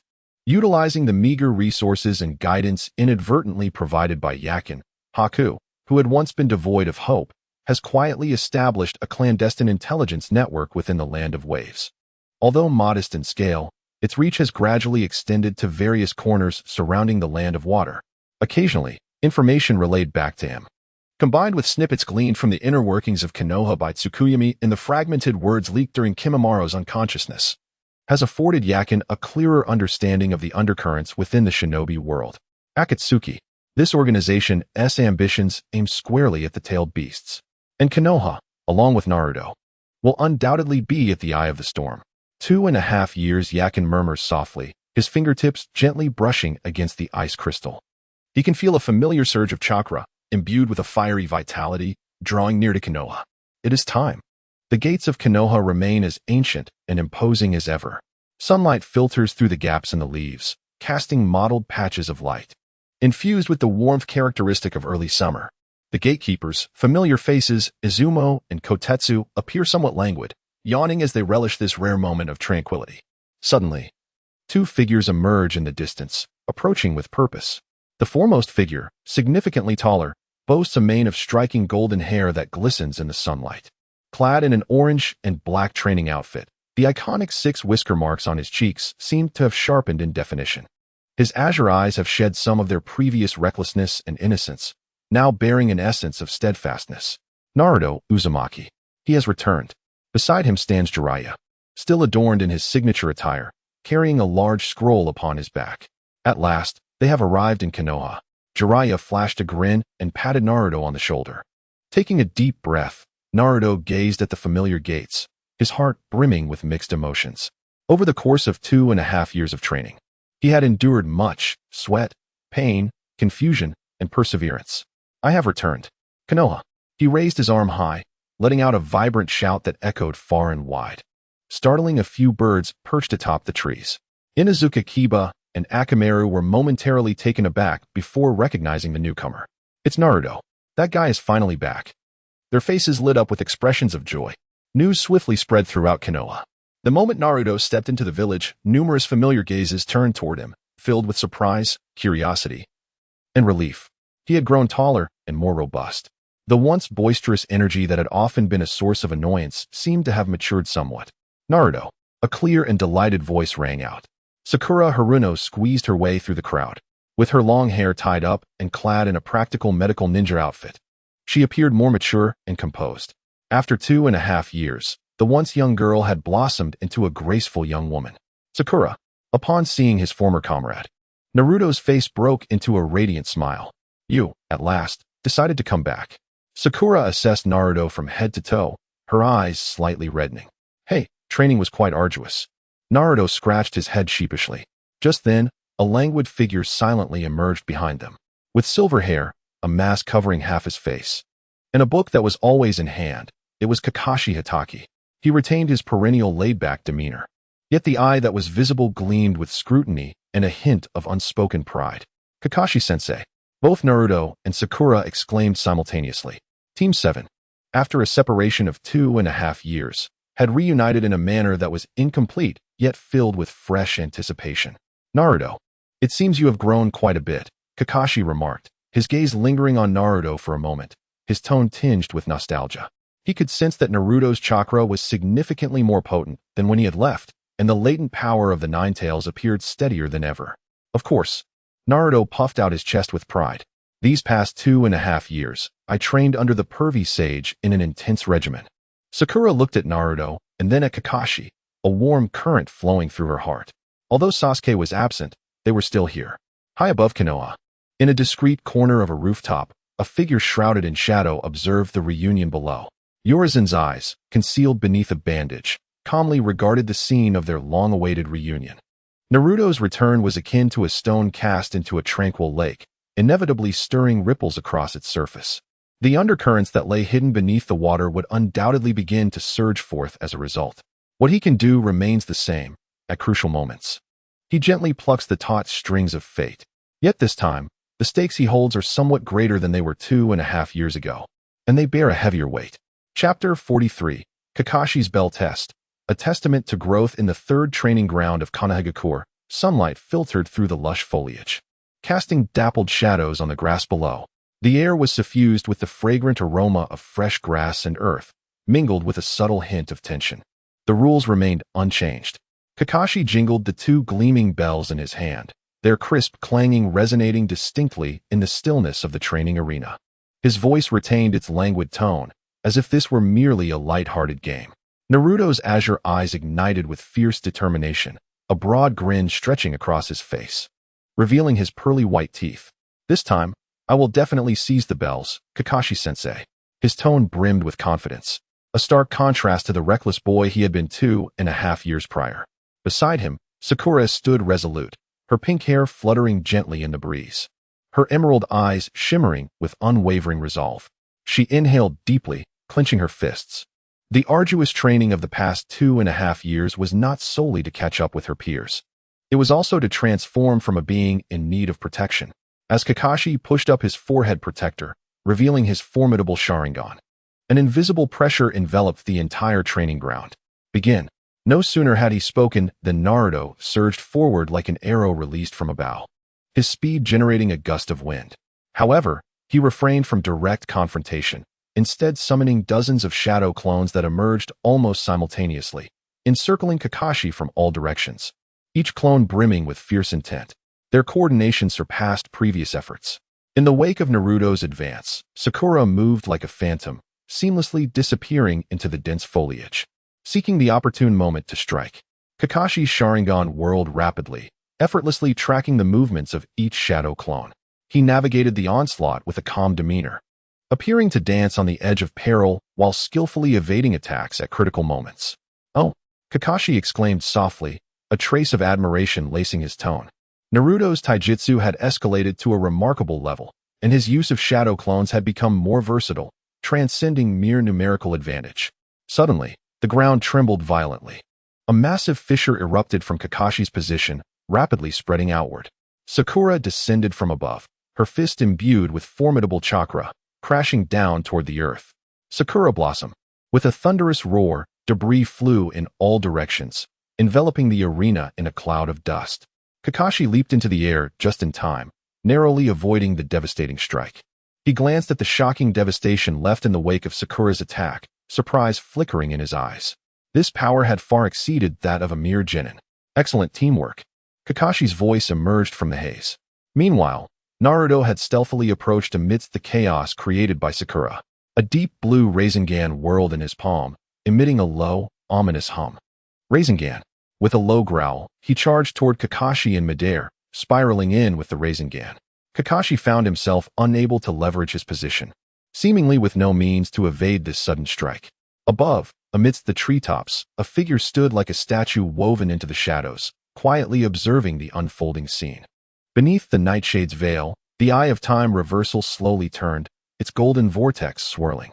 He sensed distinctly that within Naruto resided the once ferocious chakra of the Nine Tails, which, though still immense, now bore a newfound steadiness of control.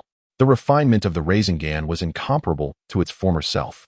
Sakura's precision and chakra manipulation had reached an unprecedented height. Facing Naruto's Rasengan, a barely perceptible curve graced Kakashi's lips. He formed a hand sign with one hand. Raikiri. A sharp crackle of electricity erupted, echoing like a chorus of birds. Just as the Rasengan and Raikiri were about to collide, Naruto's figure suddenly hesitated midair, the Rasengan dissipating in his grasp. It was a shadow clone. The true assault originated from below. Unbeknownst to them, Sakura had already positioned herself directly beneath Kakashi's landing point. Forming hand signs. Doton, Doriheki. Thick earthen walls surged from the ground, instantly sealing Kakashi's escape route. Simultaneously, Naruto's true form attacked from another angle, once again condensing a Rasengan in his hand. Oh my, such remarkable growth! Kakashi's voice resonated with genuine admiration. Caught between the earthen walls and Naruto's onslaught, he appeared trapped in a dire situation. Yet, in the next moment, Kakashi's figure shimmered like rippling water, transforming into a wooden log. Substitution jutsu. Same old tricks, Kakashi-sensei. Naruto scoffed, a hint of reluctance in his tone. Sakura furrowed her brow slightly. Kakashi-sensei's prowess remained unfathomable. However, we shall not yield. Naruto charged forward once more. With Sakura closely in tow, the battle raged on for an extensive duration. The setting sun cast a warm orange hue over the training ground. Breathless, Naruto and Sakura stood amidst the dust, their faces alight with excitement and satisfaction. They had still not managed to seize the bells from Kakashi. Yet, a genuine smile graced Kakashi's face. You have qualified. He tucked the two bells away. Rather than obtaining the bells, what I truly wished to witness was your growth. And you have done remarkably well. Naruto beamed a radiant smile, while Sakura's eyes glistened with unshed tears as she nodded vigorously. Above, the corners of Nightshade's mouth also lifted slightly. The growth of Naruto and Sakura was unmistakably evident. Chapter 44. The Wind Shadow Gaara captured. The surprise attack by Deidara and Sasori. The lively commotion of the training grounds gradually faded, leaving only the gentle rustle of leaves stirred by the evening breeze. Nightshade remained concealed within the underground stone chamber, his visage beneath the gauze tranquil and undisturbed. He could sense the renewed vitality that swept through the village upon Naruto's return, akin to a pebble cast into still waters, creating ripples that spread outward. Yet beneath this resurgence, he distinctly perceived the oppressive foreboding of an impending storm. On the stone table, a shard of ice, gifted by Haku, emanated a faint chill. Suddenly, a minuscule crack appeared on its surface without warning. Nightshade's gaze froze instantaneously. His fingers lightly rested upon the ice shard, and within the eye of temporal reversal, the once quiet golden vortex abruptly constricted. An ominous premonition coiled around his heart like a cold serpent. In the land of wind, Sunagakure, the yellow sand swirled beneath the blazing sun. The air so dry it felt as if it could ignite. The immense spherical structures stood resilient in the boundless desert, safeguarding a realm of tranquility. This was Sunagakure, the homeland of the Wind Shadow Gaara, a place he vowed to protect with his life. At the village's entrance, the vigilant sand shinobi kept a watchful eye on the horizon. Everything appeared as it always had until a black dot emerged in the sky, a dot that should not exist. It swiftly expanded, revealing a colossal white creature, crafted from clay, exuding an eerie artistic essence. Upon this monstrous bird stood a figure. Golden hair was tied back, and beneath the fringe obscuring his left eye, A smile of disdain and fervor graced his lips. Deidara. The scenery here is barely worthy of my artistic eye. He mused, gazing down upon Sunagakure, his tone imbued with an obsession for his own artistry. Simultaneously, on the opposite side of Sunagakure, beneath the ground, a more elusive figure approached stealthily, like a scorpion merging with the sands. Sasori of the Red Sand. He concealed himself within the puppet Hiriko, revealing only his cold, merciless eyes as he scrutinized the homeland he had long forsaken. Swift and decisive, Sasori's voice emerged through Hiriko, dry and devoid of emotion. The alarm bells suddenly fractured the tranquility of Sunagakure. Enemy attack. Unknown assailants have invaded. The sand shinobi sprang into action, figures emerging from various corners, warily scanning the sky and surroundings. In the Wind Shadow's office, Gaara abruptly lifted his head. His emerald eyes instantly sharpened, piercing like an eagle's gaze. He sensed it, two powerful and malevolent chakras. Without a moment's hesitation, Gaara transformed into a torrent of sand, disappearing from his original position. In the next instant, he found himself hovering above the village, suspended over the golden sands, coldly observing the clay giant. Akatsuki, Gaara's voice resonated low, carrying an undeniable authority. The passage of 2.5 years has not only transformed him into a competent Wind Shadow, but has also tempered his previous ferocity, instilling within him a sense of composure and a resolute determination to protect. Oh, is that the Jinchuriki of One Tail, Gaara of the Sand? Deidara grinned widely, a glimmer of excitement flickering in his eyes. Just in time, my artistry requires fresh inspiration. He formed hand seals. The clay giant bird emitted a piercing shriek, from which countless small clay spiders detached, cascading like raindrops towards Gaara and the village of Sunagakure below. Not on my watch. Gaara's gaze sharpened. From the gourd on his back, an endless torrent of yellow sand surged forth, coalescing into a massive sand shield that repelled the oncoming clay spiders entirely. Boom, boom, boom. The instant the clay spiders made contact with the sand shield, they detonated in a cacophony of thunderous explosions, sending clouds of dust swirling into the air. Sand binding coffin. Gaara maneuvered the sand, which coiled like a nimble serpent, ascending towards Deidara in the sky. Too slow. Deidara deftly navigated the clay giant bird through the gaps in the sea of sand, continuously dropping explosive clay. The explosions echoed relentlessly.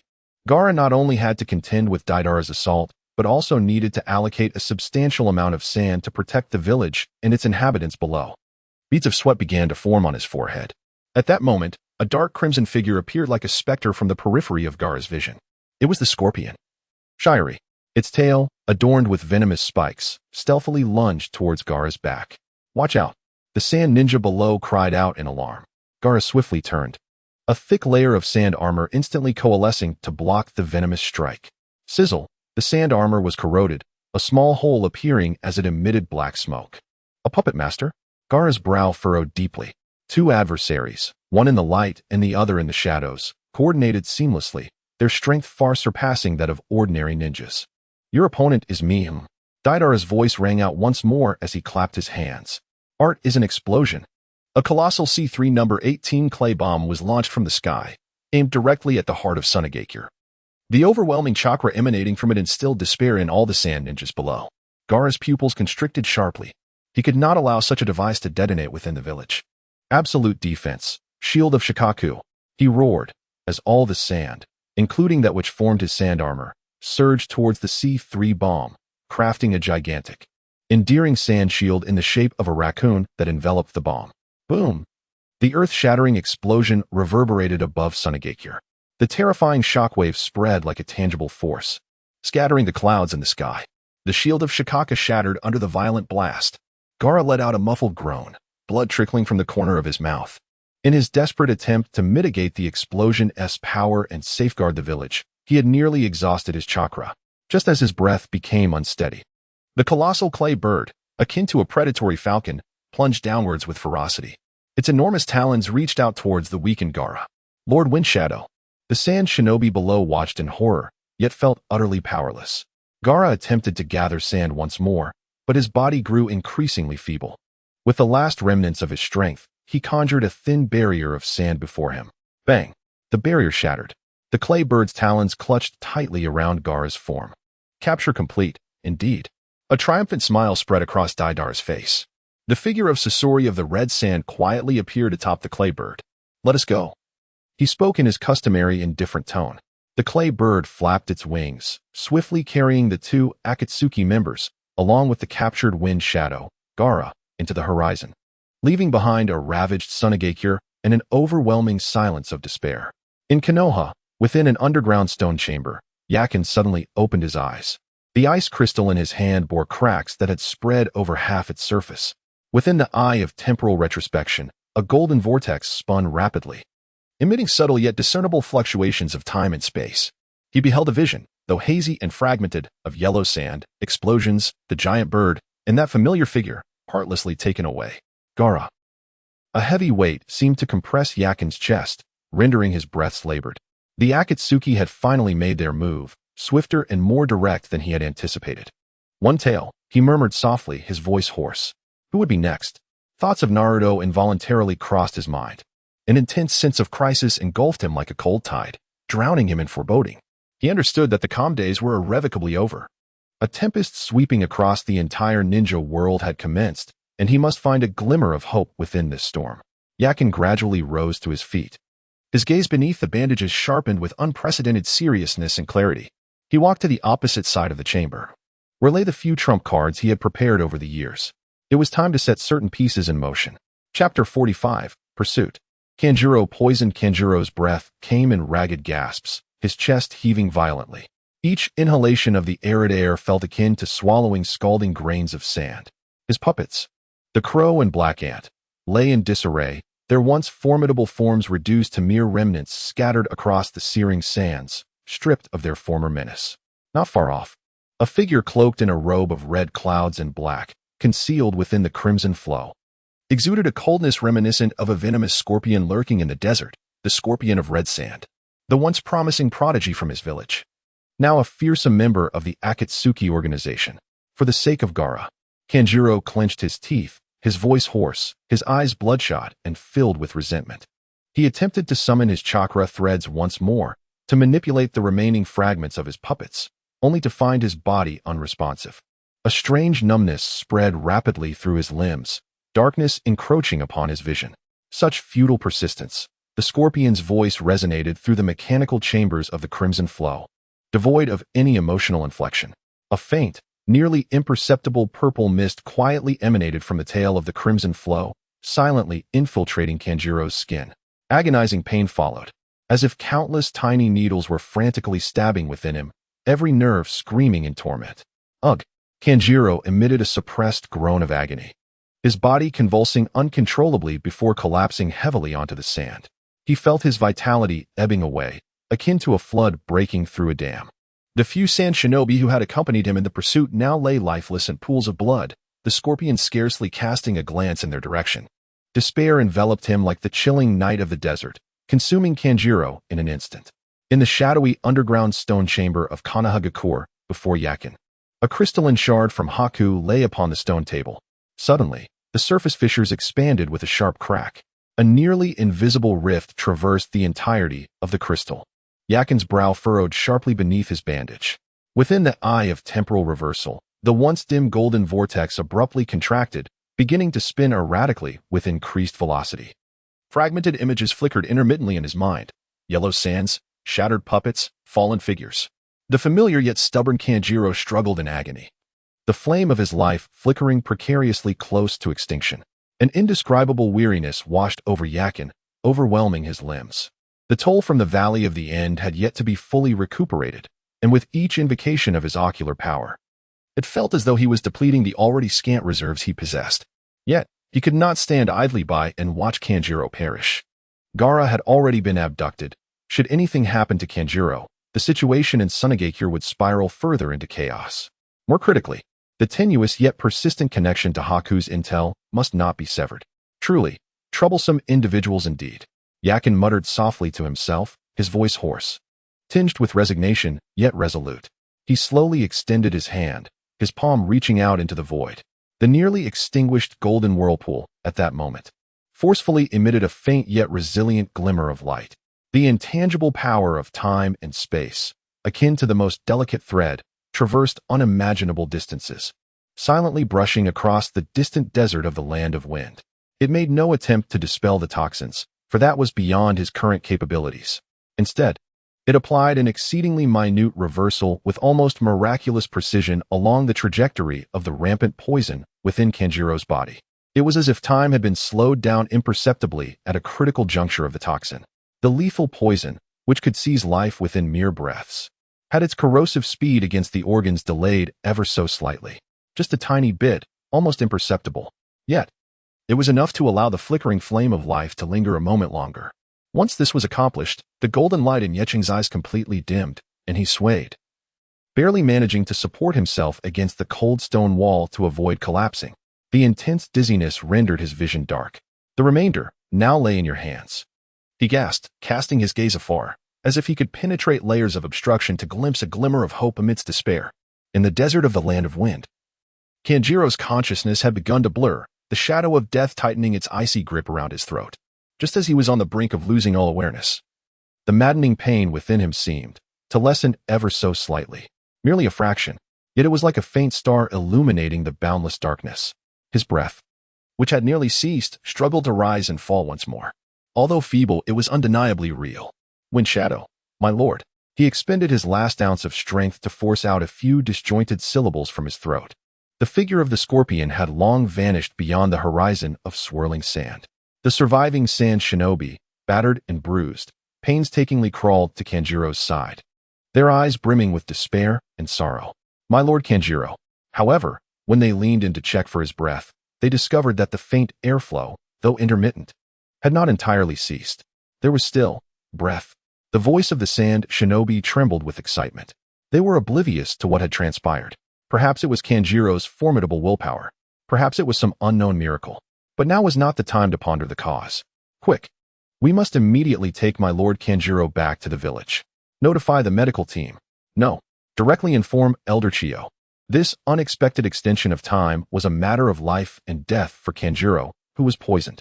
In Konoha village, Yecheng slowly returned to the stone bed, focusing on replenishing his nearly exhausted chakra and ocular power. He knew that the plea for help from Sunagakure would soon reach Konoha. Naruto, Kakashi, and that rapidly advancing medical ninjutsu practitioner, Sakura, would undoubtedly set forth on their journey. And he, too, needed to lay down some markers for them. Yecheng's gaze fell upon several unassuming scrolls on the stone table. It was through the moonlight, the swift winds, and other clandestine channels that he prepared to convey the intelligence regarding the Akatsuki organization. Specifically, information concerning Scorpion. The storm has already arrived, and he shall remain at the heart of this tempest, continuing to manipulate the threads of fate, despite the immense cost that accompanies each endeavor. Chapter 46. Chiyo's Resolution. The rescue team for Gaara sets off. The sky above Konoha seemed to resonate with the urgency emanating from the Land of Wind. The clouds hung low, cloaked in an oppressive gray. The atmosphere within the Hokage's office was so tense it felt as if one could wring water from it. A messenger from Sunagakure, a young ninja with traces of tears and sand still marking his face, reported to Tsunade in a hoarse voice, laden with emotion and fatigue. The distressing news of Gaara's abduction and Kankuro's critical condition due to severe poison. Tsunade's fist clenched quietly beneath the desk, her knuckles turning white. The name of the Akatsuki organization loomed ominously in the hearts of all present, like a heavy stone. Naruto's azure eyes ignited with a tempest of anger and concern. Beside him, Sakura's emerald gaze narrowed.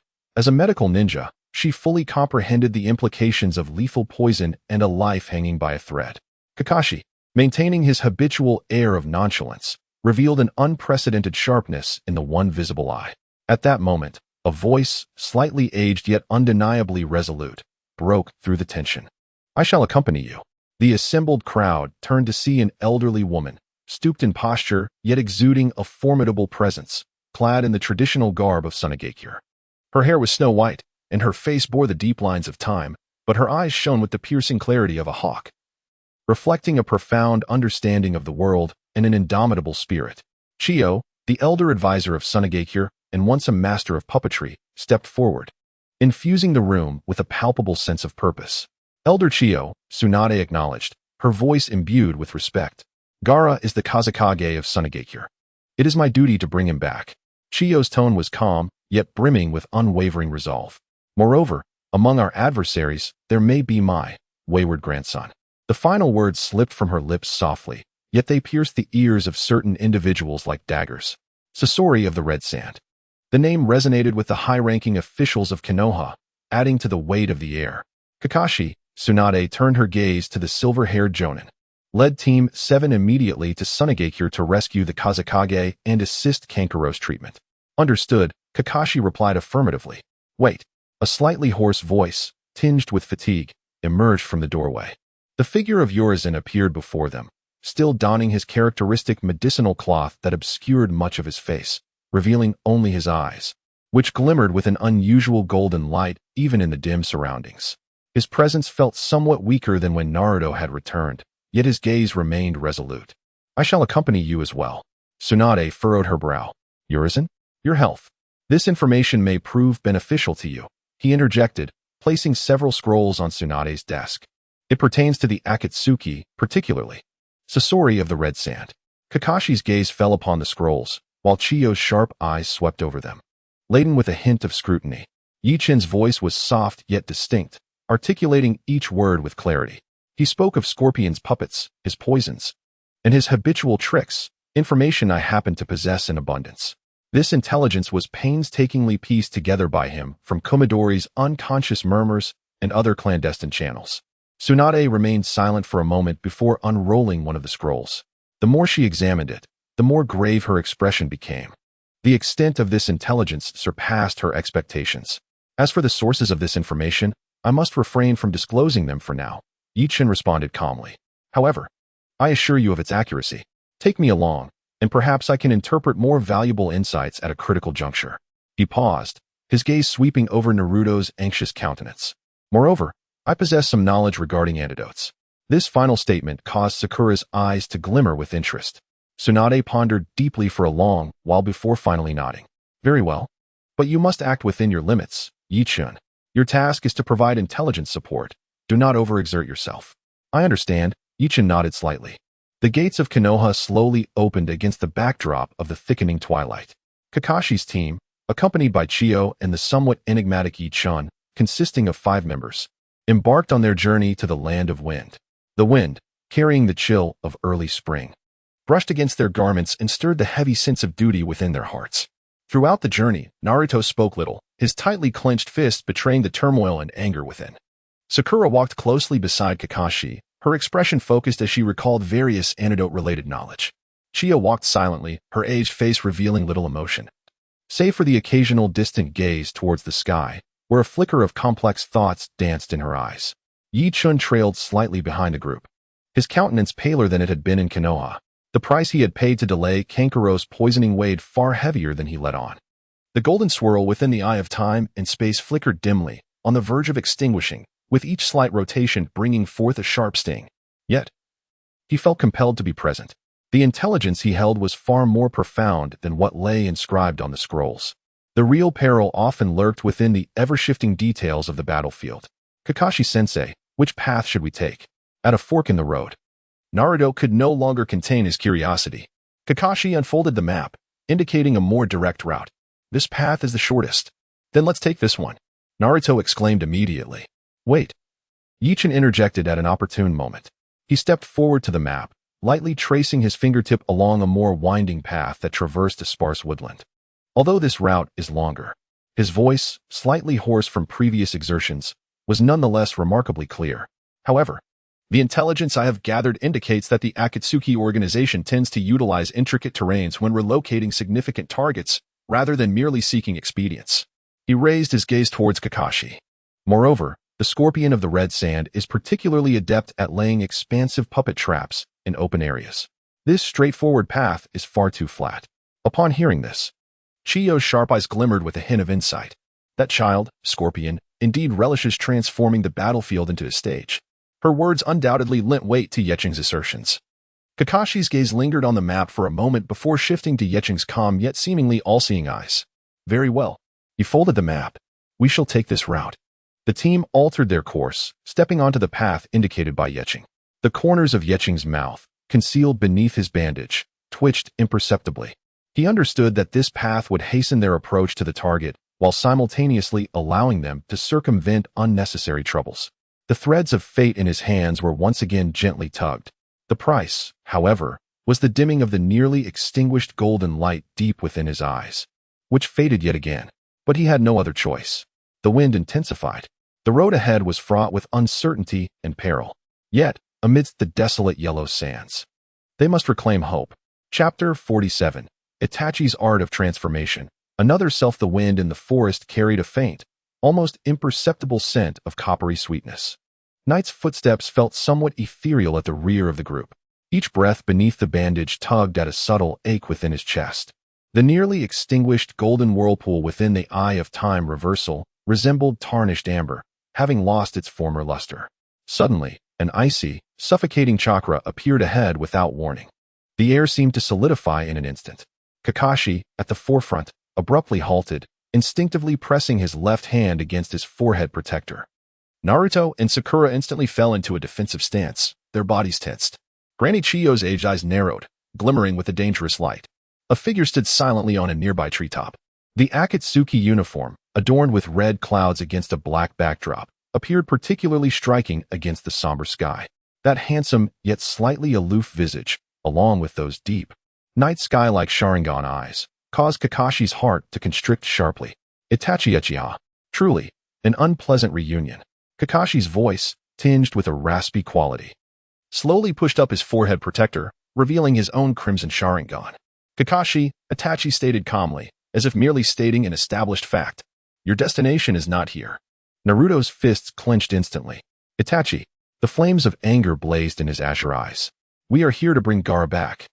Itachi's gaze did not linger on Naruto but shifted toward Knight, who stood at the rear of the group. His Sharingan subtly rotated, as if scrutinizing something. Knight's heart skipped a beat. He sensed a faint probing force attempting to penetrate his bandage. The dim golden hue within the Eye of Time reversal instinctively pulsed gently, silently dispelling the probing presence. Itachi's brow furrowed imperceptibly. It seems Konoha has gained some intriguing individuals, he remarked nonchalantly. In the next moment, Itachi moved, swiftly, with remarkable speed. His target, Kakashi. Be careful, Sakura exclaimed. The clash of kunai and shuriken erupted in the forest, sparks flying. Kakashi and Itachi's figures darted between the trees at incredible speeds, leaving behind fleeting afterimages. Fire release, great fireball technique. Itachi formed hand seals with one hand, unleashing a massive fireball that roared forth, accompanied by a wave of intense heat directed at Kakashi. Water release, water formation wall. Kakashi rapidly formed hand seals, conjuring a wall of water that rose from the ground, colliding violently with the fireball, generating a cloud of steam. Amidst the swirling smoke, Itachi's figure appeared like a specter behind Kakashi. A kunai silently aimed for the nape of Kakashi's neck. Knight's pupils contracted sharply beneath his bandage. The dim golden whirlpool forcibly activated at that moment, a faint glimmer flashing through it. The blurred afterimage flickered briefly in Knight's vision before vanishing. Kakashi-sensei, his attacking habits. Veer 3 inches to the lower left. Yi-Chen's voice was soft, tinged with a hint of frailty, yet it resonated clearly in Kakashi's ears. His words sounded more like a calm analysis than a prophecy. Kakashi's body instinctively shifted slightly to the right. The shuriken grazed his neck, stirring a strand of silver hair. Oh, a flicker of barely perceptible surprise crossed Itachi's eyes. Kakashi was taken aback as well, had it not been for Yi-Chen's warning. He might have sustained an injury in that fleeting moment. He quickly steadied himself, his Sharingan locking onto Itachi with unwavering focus. Your observational skills remain as sharp as ever. Itachi glanced at Yi-Chen, his tone remaining unruffled. The battle reignited. Itachi's taijutsu and jinjutsu bore the unique ferocity and cunning of the Uchiha clan. Kakashi found himself struggling. It was as if his opponent had fully grasped his attacking pattern. That hand sign. It signals the onset of a jinjutsu. Yi-Chen's voice resonated once more, calm yet imbued with undeniable certainty. He scrutinized every subtle movement of Itachi. The burden of the time-space reversal eye, causing fine beads of cold sweat to form on his brow. Upon hearing this, Kakashi immediately concentrated, his Sharingan whirling rapidly as he forcefully unraveled the jinjutsu Itachi was about to cast. Thank you, Yi-Chen, Kakashi murmured in the brief lull of battle. He sensed that Yi-Chen's reminders were not mere observations, but rather fragments of foresight. His chakra flow, seemed somewhat unnatural. Yuchin's gaze remained fixed on Itachi, his lips beneath the bandage pressed tightly together. The dim golden whirlpool within him spun with each turn, as if grinding his already fragile nerves. This revelation stirred both Kakashi and Granny Chiyo. The technique of the shifting forms? Granny Chiyo's aged voice rang out, laced with understanding. Utilizing the body of a living person as a medium to replicate aspects of one's own abilities. Humph, a common tactic of the Akatsuki organization. Kakashi's expression sharpened. I see now. The Itachi before him is but a clone. Since it is a doppelganger, it must have its limits. Kakashi's offensive suddenly grew more ferocious. Naruto attempted to rush in to assist, but Sakura held him back. Naruto, don't be reckless. This is Kakashi-sensei's battle. We must trust him. Sakura's gaze was resolute. Itachi's clone began to reveal flaws under the nearly perfect coordination of Kakashi and Yichun. His left shoulder, the chakra flow momentarily stagnated. Yichun's voice emerged, strained with suppressed breaths. The golden hue in his eyes had dimmed to near invisibility. Kakashi seized this fleeting opportunity. Raikiri. The piercing sound of electricity shattered the air as blue-white lightning coalesced in his hand, transforming into an indomitable blade. Like a flash of lightning, he thrust towards the left shoulder of Itachi's clone. Itachi's doppelganger attempted to evade, but the momentary stagnation caused him to falter. Thud. Lightning pierced through the body of the clone. Itachi's figure began to blur, transforming into specks of light that slowly dissipated. Remember, your adversary is the entirety of Akatsuki. The final words faded into the wind. Kakashi retracted his lightning blade, gently panting, his gaze complex as it rested upon Yuru. Yuru, you. His body swayed slightly as he leaned against a nearby tree trunk, the complexion beneath the bandage pale as parchment.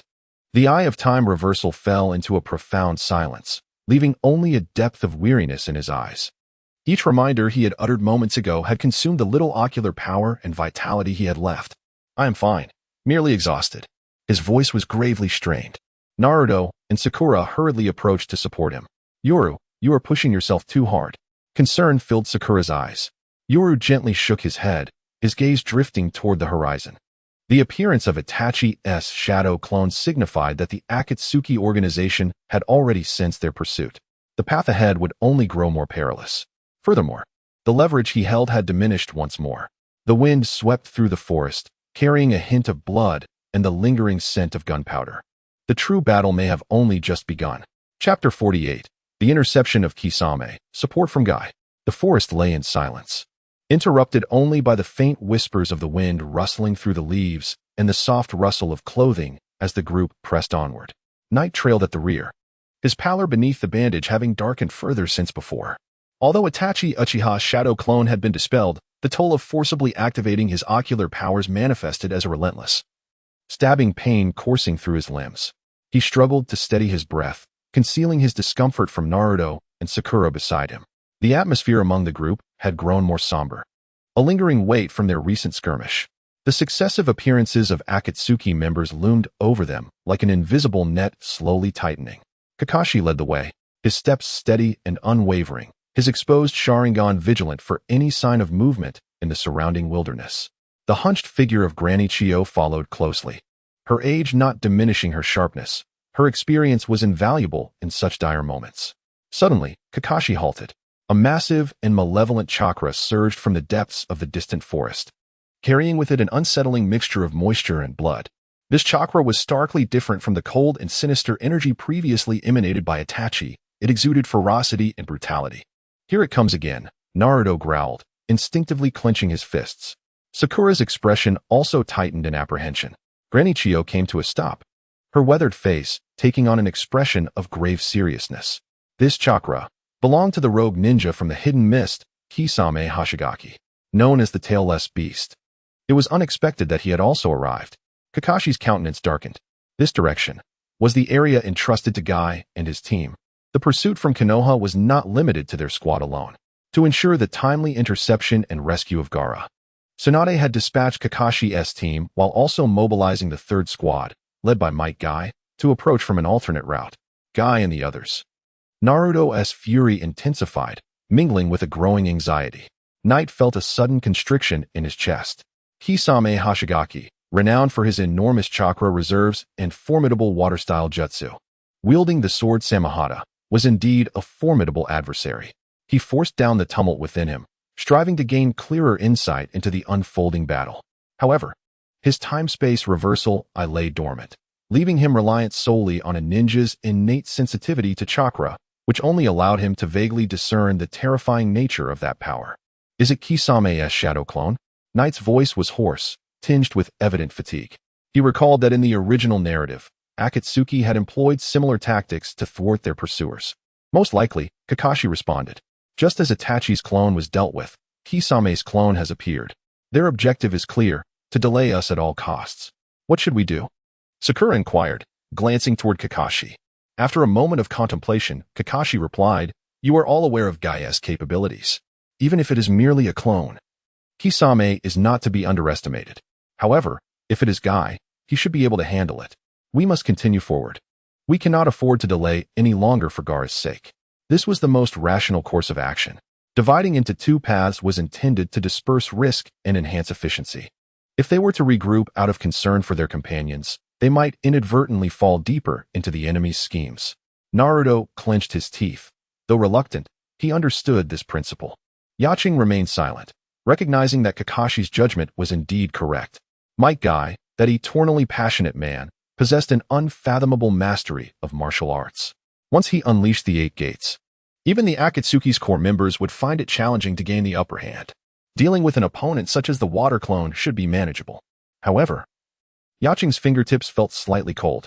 He thought of Niji, the youth burdened by the fate of the Hyuga branch family, of Rock Lee, the earnest boy who firmly believed that hard work could surpass natural talent, and of Tenten, the girl skilled in various ninja tools. The three of them, faced with an adversary like Kisame Hashigaki, even if merely a clone, would be laden with uncertainties. Yaching's brows furrowed imperceptibly beneath the medicinal cloth. The chakra and ocular power within him were nearing depletion. Any further interference could yield disastrous consequences. Yet, if those 3 children were truly in mortal danger, he quietly fell a step behind, positioning himself at the rear of the group. Striving to regulate his breath and attempting to extract a modicum of reserve strength from his nearly exhausted body, not much was needed. Just a fleeting moment of vitality to grant them a chance at survival during the most critical juncture. In the distance, deep within the forest, the muffled sounds of colossal collisions and the roaring rush of water reverberated. The fluctuations of chakra spread like ripples across the surface of a lake. Even at a considerable distance, one could sense the intensity of the battle. Might Guy's iconic voice seemed to be absent, which only served to weigh Yaching's heart down further.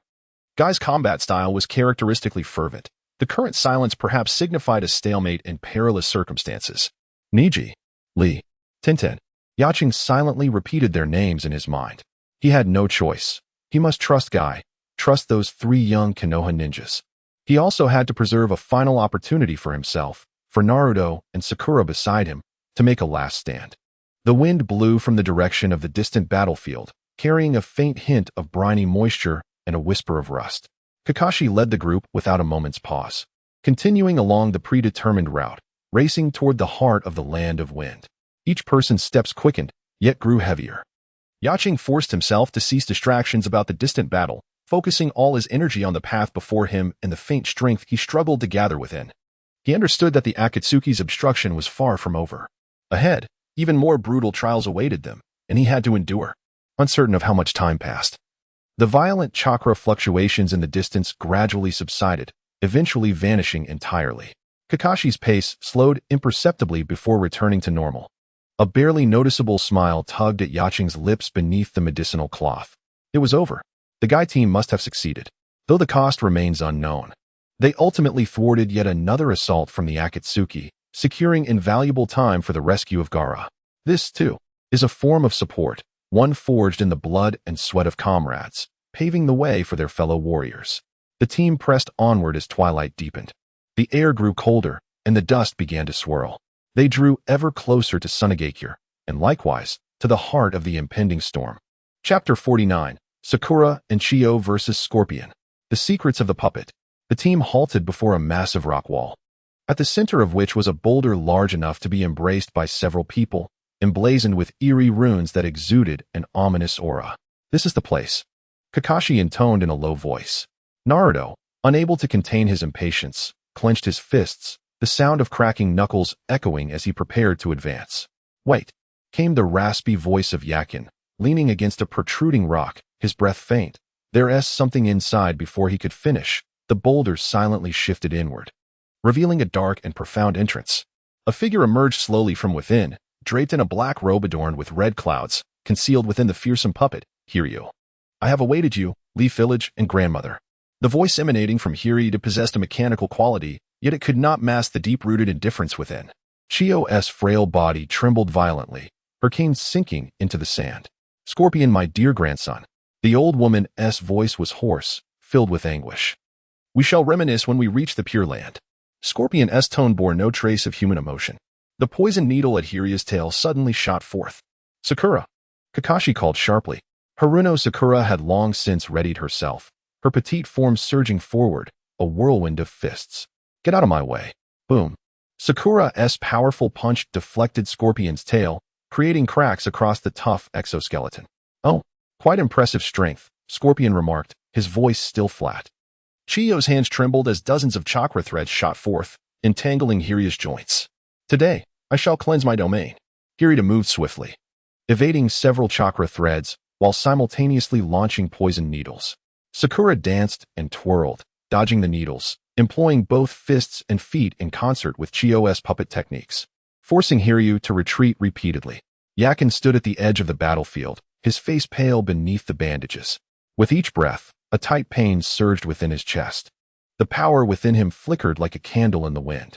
"If this continues, Hiryu cannot endure for long," he whispered, his voice barely audible.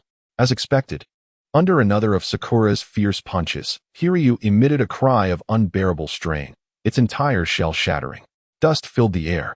A somewhat diminutive figure emerged from the wreckage of Hiryu, with red hair and a striking appearance, yet his expression was one of utter desolation. The true form of Sasori of the Red Sand.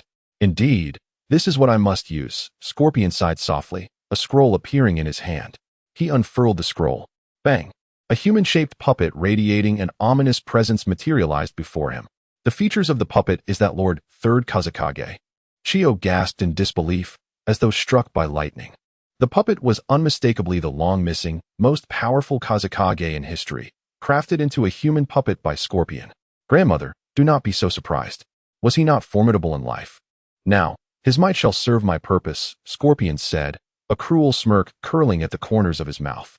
The third generation of wind shadow puppets extended their hands. A dark mass of sand iron surged forth like a tumultuous tide, overwhelming everything in its path. "Be careful, it's magnetic release, sand iron rain," Chiyo exclaimed urgently, maneuvering her parental puppets to shield them. Sakura's expression turned grave as she sensed the terrifying power contained within the sand iron. The sand iron howled, clashing violently with Chiyo's puppets, producing a jarring sound of friction. "This is insufficient, grandmother," Scorpion's voice was frigid. Amidst the sand iron, countless needles, as fine as a cow's hair, stealthily mingled, silently shooting towards Sakura and Chiyo. Chiyo, advanced in age and lacking the vigor of her youth, exerted herself fully to control her parental puppets against the onslaught of sand iron, finding it difficult to manage the concealed needles. Sakura focused intently on evading the massive attack of sand iron, while several needles approached ominously, aiming directly for her unprotected arm. Just at that critical moment, a fragment of the rock knight Chin was leaning against quietly crumbled away. The dim golden light within his nearly extinguished, time reversal eye flickered forcefully. The trajectory of the few needles that were about to pierce Sakura's arm shifted ever so slightly, grazing her sleeve as they flew past and embedding into the rock wall behind her. Sakura felt a chill on her arm and looked down to find her sleeve torn but her skin unharmed. What a close call, she thought, still shaken. Chiyo did not notice anything amiss, believing that Scorpion's attack had merely deviated. Night-Chen's body swayed lightly, a metallic sweetness rising in his throat, which he swallowed with great effort. Beneath the medicine cloth, his lips had already turned purple. That insignificant reversal had nearly exhausted his remaining strength.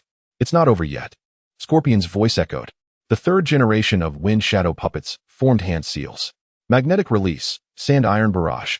A multitude of sand iron transformed into countless sharp spears, converging from all directions, blocking every retreat for Sakura and Chiyo. "Grandmother!"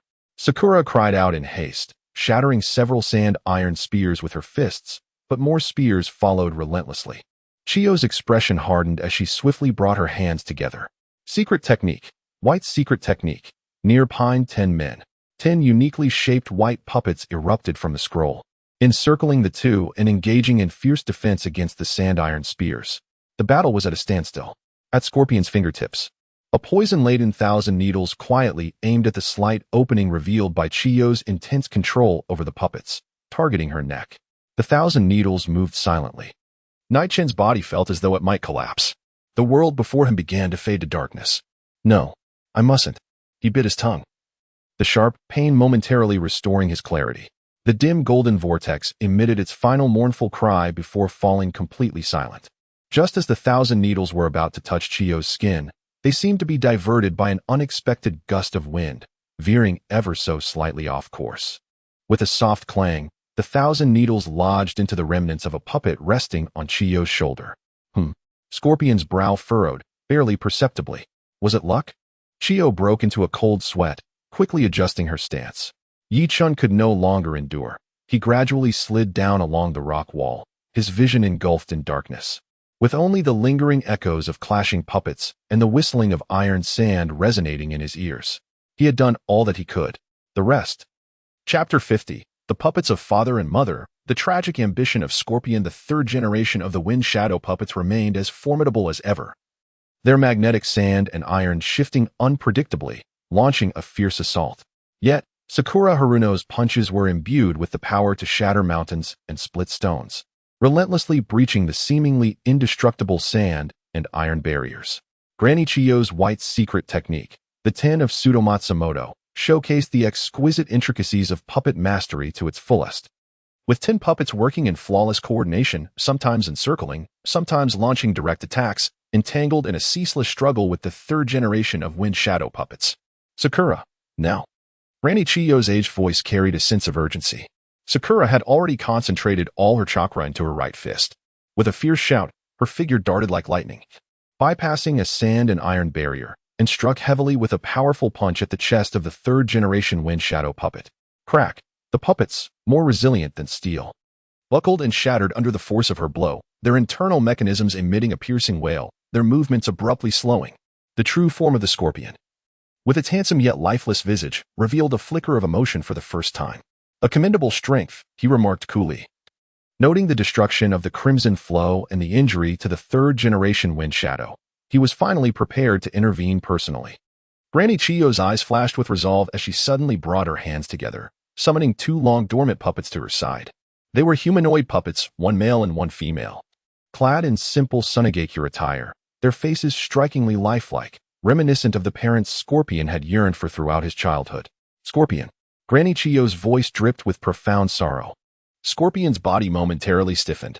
The 2 puppets he had painstakingly crafted to soothe his longing now transformed into blades aimed at him. Under Granny Chio's control, the parent puppets advanced towards him in an embrace. Scorpion did not evade. Perhaps it was a fleeting moment of stasis in the core of the puppets. Or perhaps it was a ripple from a long-sealed corner of his heart that even he had not noticed. With a soft thrust, the blades in the parent puppets pierced precisely into his chest on either side, striking at his sole vulnerability, the core that housed all his secrets and power. Scorpion's body slowly sank to his knees.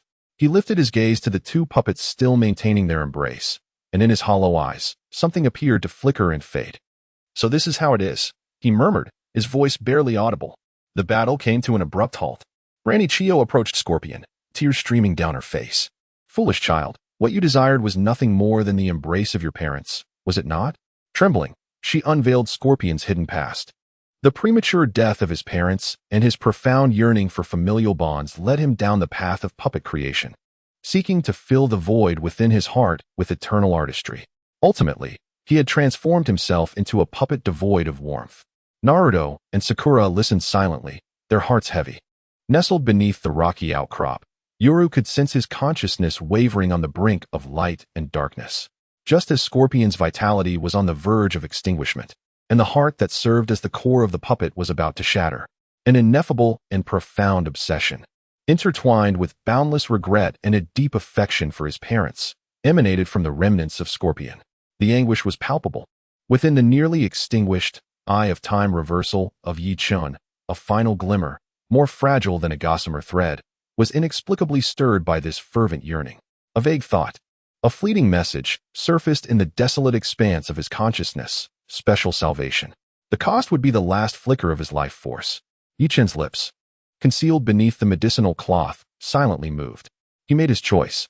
That nearly imperceptible golden thread escaped from his eyes, resembling an invisible filament, quietly entwining itself around the soon-to-be shattered core of Scorpion's chest. Chiyo, intent on utterly destroying Scorpion's core to prevent future calamities, hesitated. Wait. Yichen's hoarse and feeble voice barely broke through. The crowd paused in shock. At that critical moment, the golden thread penetrated the core. The fissures on the surface of the core appeared to halt their spread. Inside, a glimmer so faint it was nearly undetectable was forcibly preserved. Akin to a candle flickering in the wind, yet it had not been extinguished. Scorpion's body completely lost its support and collapsed forward. The core rolled out from the gaping wound in his chest, clattering to the ground beside Yichen's limp hand. Yichen summoned the last vestiges of his strength. His fingers curling slightly, surreptitiously concealing the still-warm core within his palm, hidden beneath his voluminous sleeves. Having accomplished this, darkness enveloped him entirely. He could no longer sustain consciousness and fell into oblivion. Yichen! Sakura exclaimed, rushing forward to inspect him. Kakashi approached as well, checking for Yichen's breath, then glanced at the fallen Scorpion. It is over. Kakashi's voice was heavy with finality. Chiyo gazed at her grandson's cold body, exhaling a long sigh. As if she had aged a decade in an instant. The wind outside seemed to grow even colder. The curtain fell on the tragedy that entwined eternal artistry with fleeting warmth. Yet, no one knew if the seed that had been quietly hidden still held the possibility of sprouting anew. What price would Yichen pay for such a sacrifice? Chapter 51. The Resurrection of Gaara. Chiyo's Rebirth Technique. Sakura Haruno knelt beside Yuichiro, her fingertips gently brushing against his faint pulse at the wrist. The face, once concealed by medicated cloth, now lay bare due to his unconsciousness, pale, almost translucent. He is still alive, she murmured, a hint of relief in her tone, yet his breath was feeble. Kakashi stood before the motionless remains of Sasori, the red-haired puppet master, whose vibrant locks contrasted starkly against the dim rocky backdrop. The legendary puppeteer ultimately succumbed to his own creation, perhaps also to a grandmother's obsession. Chiyo's shoulders sagged wearily. The battle had drained her spirit. But witnessing her grandson, if only the shell of a puppet, lifeless before her, etched a profound mark upon her aged visage. Sasori, my foolish child. Naruto's clenched fist remained unyielding. He glanced at Yuichiro, then at Sasori, and finally deep into the cave's recesses. We cannot linger here. Gaara is still within. Kakashi nodded. You are right. Sakura, please tend to Yuichiro for the time being. We must locate Gaara. I understand, Sakura replied, her expression betraying her anxiety as she gently adjusted Yuichiro's position, ensuring he leaned as comfortably as possible against the cold rock wall. The tunnel twisted inward, resembling a dark labyrinth. The silence following the fierce battle was punctuated only by their hurried footsteps and Naruto's increasingly labored breaths. Then, they beheld him. In the center of a more spacious stone chamber, a beam of light streaming through a fissure in the ceiling illuminated the still form lying there. Gaara. His crimson hair lay tousled across the stone floor, his complexion an unnatural waxen pallor. The gourd that had never left his side was shattered, its remnants scattered nearby. His chest showed no sign of rising and falling. Motionless, utterly motionless. Naruto staggered in his steps, a suppressed whimper escaping his throat. Gaara. Sakura's hand flew to cover her mouth. Kakashi's usual composure cracked, his figure becoming rigid. Chiyo struggled to move closer, her weathered hands reaching for Gaara's neck, only to recoil abruptly. Shikaku is no longer here. He is gone. No. Naruto's furious roar echoed through the cavern. He rushed to Gaara's side, shaking him forcefully. Gaara, wake up. Please wake up, you idiot. You promised. You are the Kazekage. Tears streamed uncontrollably down Naruto's cheeks. The ever-energetic, seemingly indomitable Naruto Uzumaki now lay utterly shattered. Chiyo observed Naruto's unmasked grief. She gazed at Gaara, so young yet a victim of fate, this destiny, as a senior of Sunagakure she had once inadvertently fostered. Her grandson Sasori had pursued a twisted form of eternity, while this boy, Gaara, had been stripped of his future. Perhaps there is still a way. Chiyo's voice, hoarse yet resolutely firm. All attention turned towards her. The forbidden techniques of Sunagakure, she continued, her posture subtly straightening. And for a fleeting moment, a glimmer of her former brilliance shone through her aged visage. The reincarnation ninjutsu, life for life. Sakura gasped in shock. Chiyo, you can't possibly. I have little time left. Chiyo spoke slowly, her voice imbued with profound weariness. Sasori has already departed. Perhaps this is the only compensation I can offer. For Sunagakure, for this child, for the future that he was meant to possess.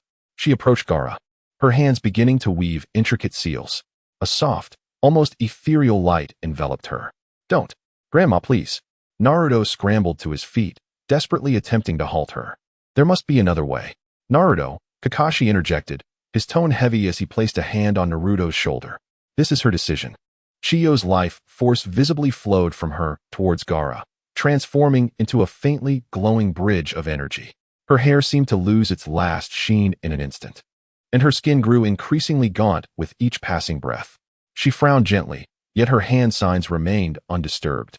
This world needs more young people like you. Naruto Uzumaki, Chiyo murmured, her voice gradually fading. It also needs a Kazekage who understands pain and bonds. Her body began to tremble as the light surrounding her dimmed. She was giving everything, in the depths of unbearable pain and encroaching darkness.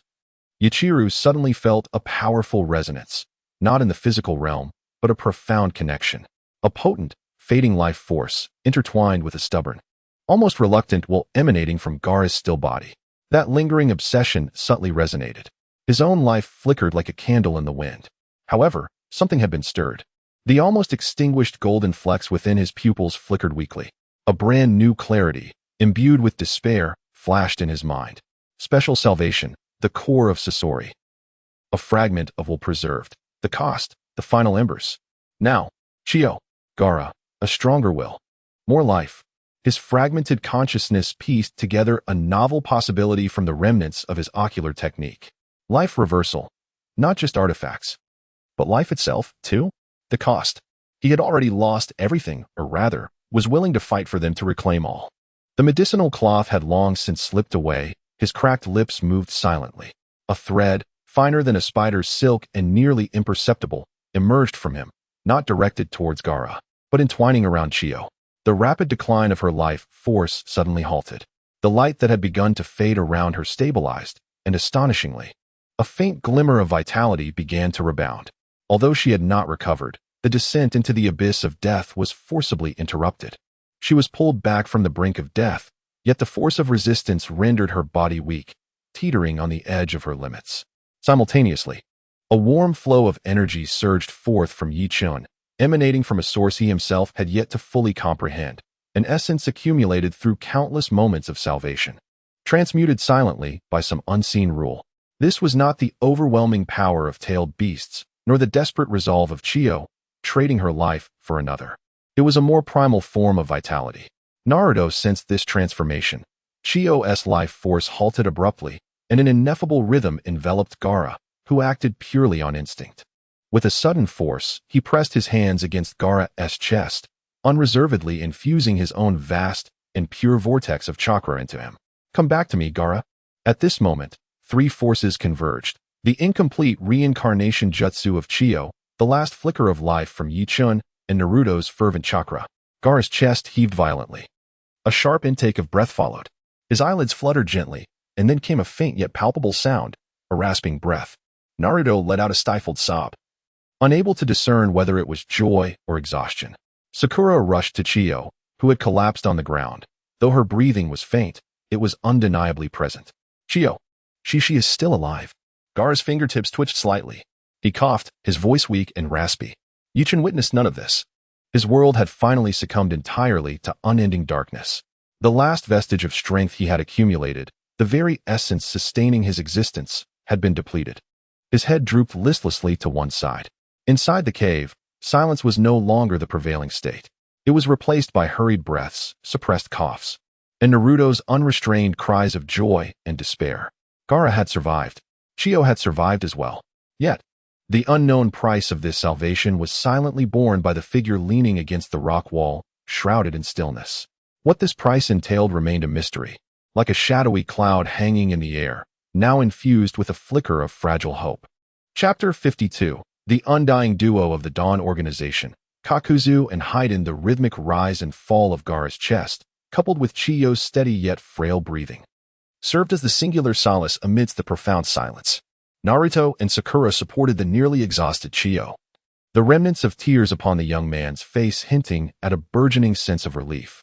Kakashi's gaze settled upon the unconscious Yoru, whose face, now devoid of the medicinal cloth, appeared so pale and lifeless that it seemed to threaten dissolution at any moment. The cost of this ordeal was incalculable. "Let us depart from this place." Kakashi's voice shattered the stillness as he carefully hoisted Yoru onto his back, the weight of the burden evident in his movements. Gaara, with Sakura's assistance, managed to stand, each step a Herculean effort given his newfound frailty. The group, laden with the weariness of survival and the weight of an uncertain future, exited the lair that had once harbored the ambitions of the scorpion of the red sand. Beyond the swirling sands, the dawn light began to break, yet it failed to lift the shadows looming over their hearts. Land of Fire, Order, an ancient temple, known as the Temple of Fire, resonated with the sounds of morning bells and evening drums, embodying a sanctuary of tranquility. However, on this day, the gates swung wide, unleashing a tempest of bloodlust. Two uninvited guests shattered the serenity of this sacred space. One was a towering figure, ensnared in peculiar stitching, beneath a hood revealing four masks that shimmered with varied, eerie glows. His tone was that of a businessman, tinged with impatience. "Haiden, let us expedite this. The bounty on this land is 30 million ryo in the black market. Do not delay my profit." The other wielded a grotesque three-sectioned scythe, adorned with a sinister silver necklace around his neck. With a broad grin revealing his stark white teeth, he spoke with fervor and bloodlust. "Kakuzu, you insolent fool. Only concerned with money. The head of this land is the finest offering for our Dark Lord. The ritual must not be taken lightly." The man identifying himself as Haiden licked the blade of his scythe and stepped forward, weaving through the temple's monks, his weapon stirring a whirlwind of sanguinaire. The temple's warriors, seasoned practitioners of martial arts, found themselves retreating in disarray against the frenzied onslaught. Haiden's strikes, while not aimed to kill, were relentless and drew blood. Each time the blade tore through a monk's flesh, he let out a satisfied moan. "Retreat. Form ranks." An elder monk bellowed, striving to galvanize a defense. Dozens of monks, grasping their ritualistic weapons, managed to form a tenuous line. A swarm of ants dares to impede the path of the Dark Lord? Haiden cackled, twisting his body in an uncanny manner to evade several attacks, the scythe carving a crimson circle upon the ground.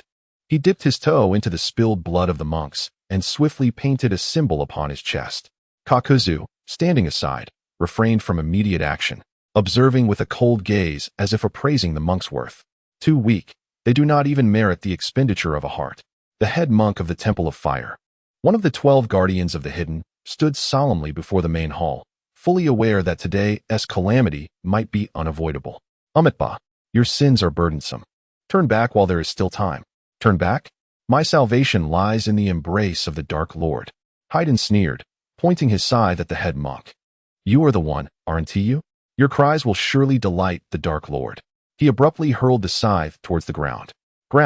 With hands clasped, felt the surge of chakra enveloping him, and with a low shout declared, "Come forth, thousand-hand kill."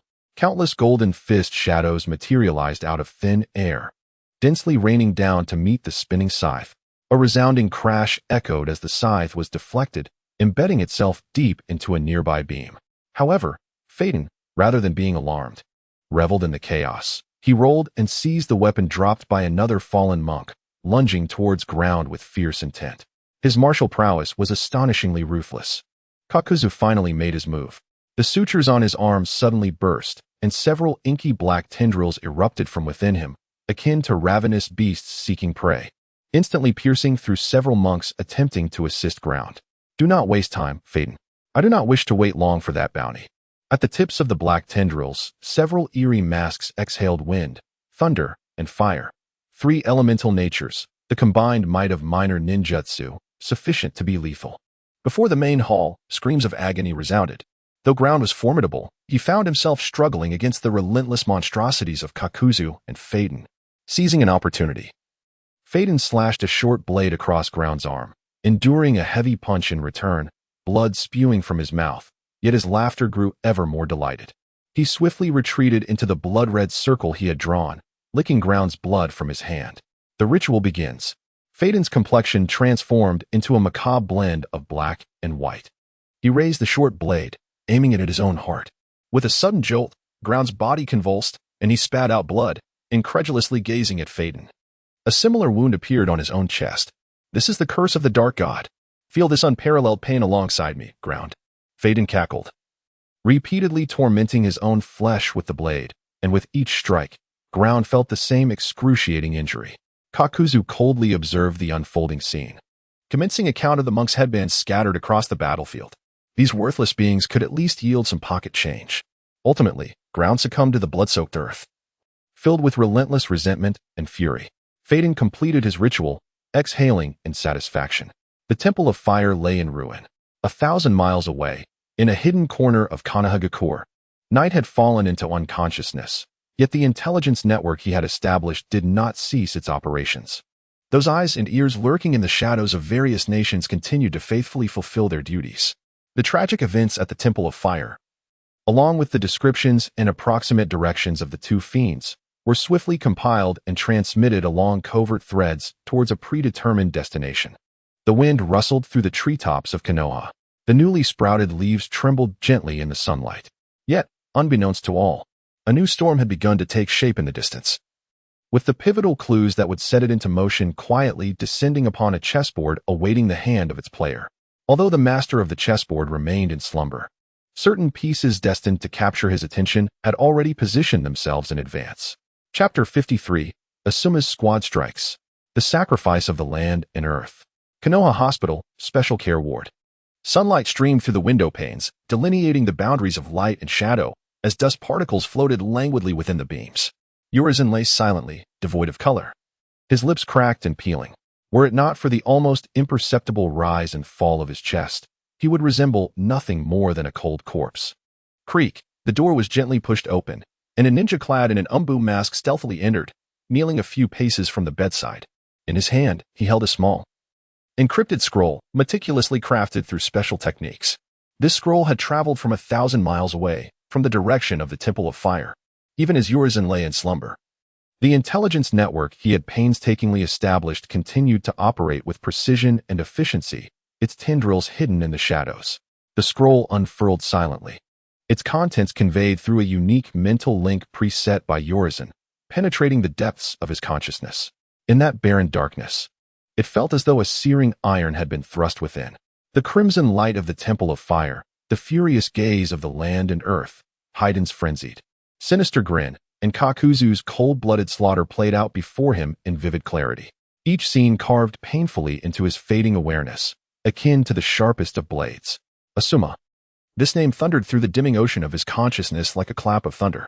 The 12 guardian ninjas had lost land and earth. The next target was likely to be Asuma, also one of the 12. No. A fierce will surged within him, like a drowning man grasping at the last straw, striving to emerge from the boundless darkness and weakness.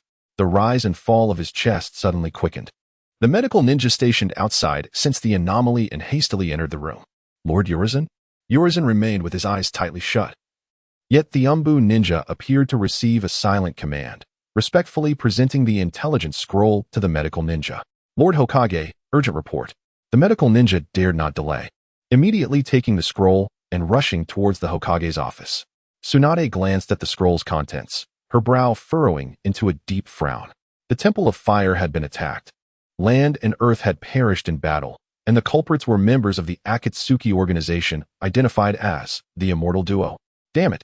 Tsunade slammed her fist onto the table, causing the sturdy wooden surface to splinter with cracks. Relay this to Asuma's team. A moment later, Sarutobi Asuma, Nara Shikamu, Akimichi Choji, and Yamanaka Ino gathered in the Hokage's office. The Temple of Fire was attacked. Land and earth have fallen, and the perpetrators are the Akatsuki. Tsunade's voice trembled with suppressed fury. Asuma's cigarette quivered slightly, ash cascading down. Land and earth. According to the intelligence, the enemy comprises 2 individuals, employing exceedingly brutal methods. Tsunade turned her gaze towards Asuma. This mission is entrusted to your team. You must bring the culprits to justice or eliminate them on the spot. Understood. Asuma replied solemnly, flames of vengeance igniting in his eyes. Shikamaru's brow furrowed deeply. The Akatsuki, is it them again? What a hassle. Just as Asuma's team received their orders and was about to depart, a member of the Umbu hastily entered the room. Hokage-sama, Lord Yakin. He has awakened. Tsunade abruptly rose to her feet. What? She hurried out of her office, racing towards the special care ward. Inside the ward, Yakin slowly opened his eyes. Those once radiant golden orbs now appeared dim and lackluster, yet they emanated a disquieting clarity. Leaning against the headboard, each breath felt as though it were tugging at countless fine needles, piercing his already damaged lungs. Tsunade-sama. His voice was hoarse, akin to sandpaper scraping against wood. Yakin, how do you feel? Tsunade suppressed her shock and concern. Asuma, cannot go. Yakin struggled to utter a few words, his gaze resolute. The culprit is targeting the 12 guardians of the Land of Fire. After Dilu, Asuma is next. Tsunade's heart tightened. Yakin's intelligence was consistently terrifyingly accurate. I have dispatched Asuma's team. No. Their combination, Asuma cannot handle. Cough cough. A fit of violent coughing flushed Yakin's face with an unnatural hue. You need to rest now, Tsunade said firmly. Please allow me to assist Asuma's team. Yakin's request was met with Tsunade's outright refusal. Nonsense. Given your current condition, you would only be a liability. I must go. Yakin's tone brooked no argument. Despite his unsteady frame, this is an order, Yakin. You are to remain in the hospital. With that, Tsunade turned and left, fearing that if she lingered even a moment longer, her resolve would falter. Yakin watched her retreating figure, the light in his eyes dimming further. He slowly raised his hand, feeling the faint warmth of the scorpion core still lingering in his palm. A nearly imperceptible glimmer of golden light seeped from the depths of his pupils, merging into the core. The cost of life reversal far exceeded his expectations. Now, even the simplest jutsu eluded him. Yet, he could not stand idly by as Asuma walked towards death. The night deepened. Asuma's team had already embarked on their journey to the Land of Fire. In a nondescript residence somewhere in Konoha, a figure staggered from the shadows, donning the guise of an ordinary merchant, a wide-brimmed hat obscuring his pale visage. It was Yakin. With his final strength, he forcibly suppressed his injuries, draining the last vestiges of vitality from the core preserved by time reversal, trading it for a fleeting ability to move. The price was the complete loss of the core's activity, and he himself would be extinguished after this expenditure. He had no choice. The figure melted into the night, quietly following the faint traces left by Asuma's team. The wind rustled through his garments, carrying a biting chill. His steps were heavy and faltering, each stride consuming what little life force remained. But he did not stop. Chapter 54, The Curse of Haiden, Asuma's Dire Predicament. At the border of the Land of Fire, an abandoned currency exchange lay in desolation. The wind howled, swirling the dried leaves and dust, striking the dilapidated wooden structure with a mournful creak. A faint metallic scent mingled with an almost imperceptible hint of blood, creating a nauseating atmosphere. The figures of Asuma's team blended into the night like stealthy leopards, moving silently towards their destination. This must be the place, Asuma whispered, the cigarette dangling from his lips flickering in the dim light. Shikamaru's shadow stretched across the ground, diligently scanning for any suspicious traces, his brow furrowed in concentration. There are two immensely malevolent chakra signatures, no doubt about it. CHG clenched his fists. Anxiety etched on his face. Ino heightened her senses, remaining vigilant for any sign of movement. Suddenly, raucous laughter erupted from within the currency exchange, accompanied by the jarring sound of metal scraping against the floor. Hey, Kakuzu, when will the next sacrifice be delivered? I can hardly wait. The voice was brash and bloodthirsty. Shut up, Haiden. Focus on the mission. Do not forget our objective, came another voice, cold and detached, reminiscent of the bitter chill of winter. A glint of cold light flashed in Asuma's eyes. It's them. He surged forward, wind blades materializing in his hands, charging towards the source of the sound. Fire style, ash pile burning. The scorching ash descended like a vast net upon the crumbling roof of the currency exchange. Boom. The roof exploded, and two figures leaped out, landing steadily on the ground. One, wielding a blood-red three-section scythe, was none other than Haiden, who grinned broadly, revealing his sickly white teeth, his eyes brimming with morbid excitement. Oh, Leaf Ninja, here to offer fresh sacrifices to Lord Jashin. The other, Kakuzu, cloaked in enigmatic stitching, regarded Asuma and his team with a cold, assessing gaze, as if appraising their worth. Guardians of the 12 Ninja? It seems the intelligence was accurate. Asuma's heart sank, the news of Kurenai's death stabbing at him anew. You bastards! He bellowed, chakra swirling in his fists, the blades gleaming with a vibrant azure. The battle was imminent. Asuma charged at Haiden like a ferocious tiger. His taijutsu fierce and unyielding, each strike accompanied by the howl of the wind. Haiden swung his massive scythe with deadly precision, his movements unpredictable and ruthless. You've got some skill, old man, but it's still not enough to satisfy Lord Jashin. Haiden cackled, his scythe tracing a perilous arc.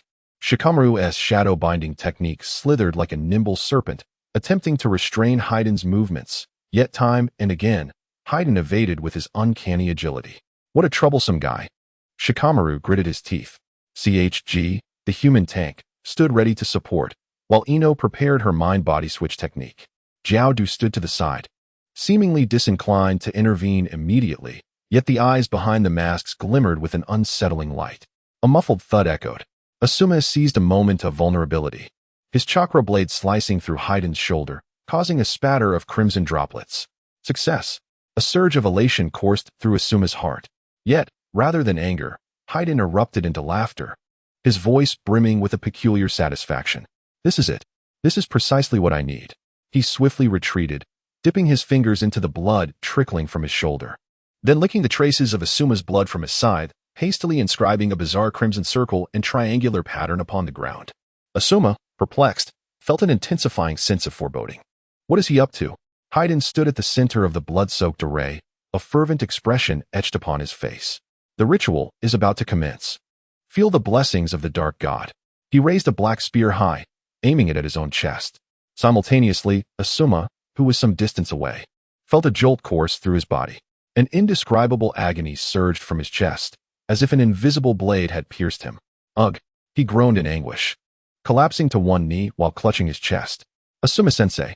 Shikamaru exclaimed, finally realizing something was amiss. Is it a curse? Ha ha ha! Indeed, this is the curse of the dark god. As long as I am wounded, you shall endure the same torment. Haiden cackled, raising the spear once more to plunge it into his thigh. Ah! Asuma let out a cry of despair, a gaping wound appearing on his thigh as blood gushed forth. Damn it! How can this be happening? CHG and Ino were at their wits' end, helpless to intervene. Shikamaru's mind raced furiously, beads of cold sweat trickling down his brow. I must prevent him from completing the ritual, or destroy that array. Just as Haiden, grinning maliciously, prepared to raise the spear for a final thrust towards his heart to deal Asuma a fatal blow, in the shadow of a crumbled wall several dozen meters away, Yoru leaned against the cold stone, the brim of his hat casting a shadow over his pallid visage. His breath was so faint it was nearly imperceptible, each heartbeat feeling like it drained the last remnants of his life. His dim eyes fixed intently on Haiden's movements. No, Asuma cannot die here. His cracked lips moved soundlessly. Temporal displacement, a thread finer than a hair, almost invisible to the naked eye, began to escape from the depths of his pupils. This light did not aim for Haiden, but silently descended toward the pool of mixed blood upon the ground. The very blood Haiden had used to draw the array.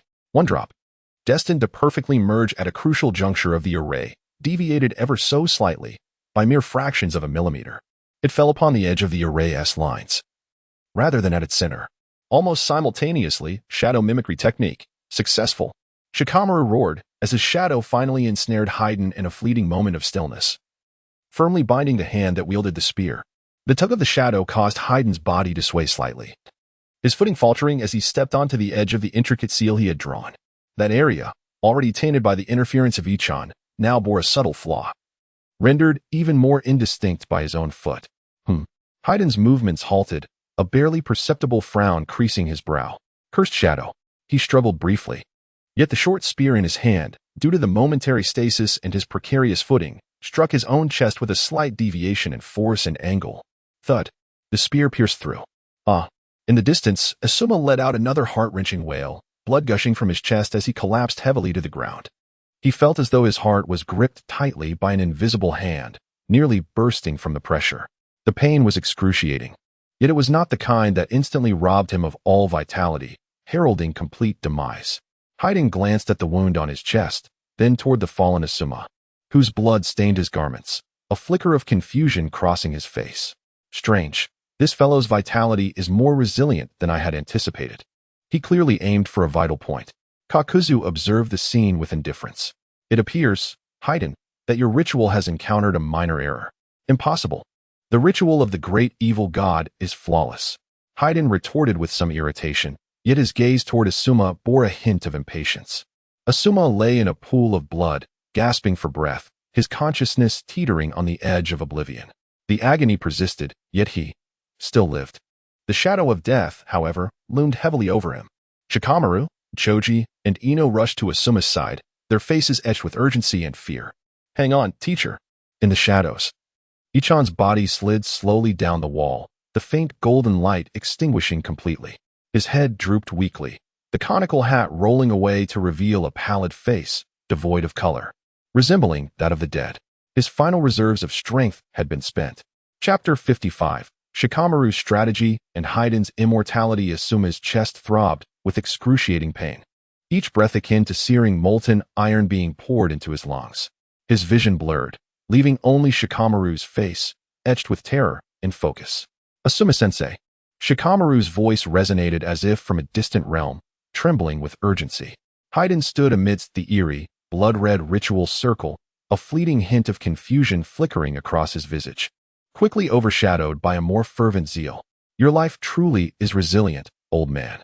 He raised the blood-stained short spear once more, intent on concluding this unsatisfactory ceremony. Kakuzu observed with indifference, the stitches on his body quivering slightly, as if his patience had worn thin. "Enough games, Haiden. Finish him, we must depart." "Silence, Kakuzu. This is a sacred ritual dedicated to the Lord of Evil." In that moment, Shikamaru's mind transcended fear, operating at a velocity akin to combustion. Blood. The circle. Curses. Haiden must remain within the circle. He must taste Asuma's blood. If only he could be drawn out of that ring. "Dingji. Ino. Cover me." Shikamaru's roar shattered the paralysis wrought by fear upon his companions. Shadow imitation technique. The dark shadow surged forward like a poised serpent, extending toward Haiden's feet. At that instant, Kakuzu finally moved, unwilling to bide his time any longer. One arm shot upward, black tendrils erupting from his sleeve, the wind-masked face at the tip yawning wide. Wind release, pressure damage.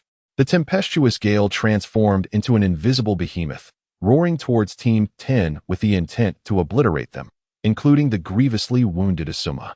Their escape route was irrevocably sealed. Despair surged like a tidal wave, engulfing Ino and Dingji's hearts. Just as the tempest was about to engulf them, a thunderous crash resounded.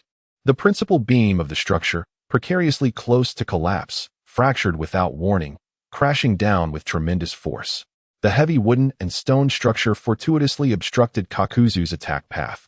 The violent collision of wind and debris produced a deafening roar, sending clouds of dust skyward. "What?"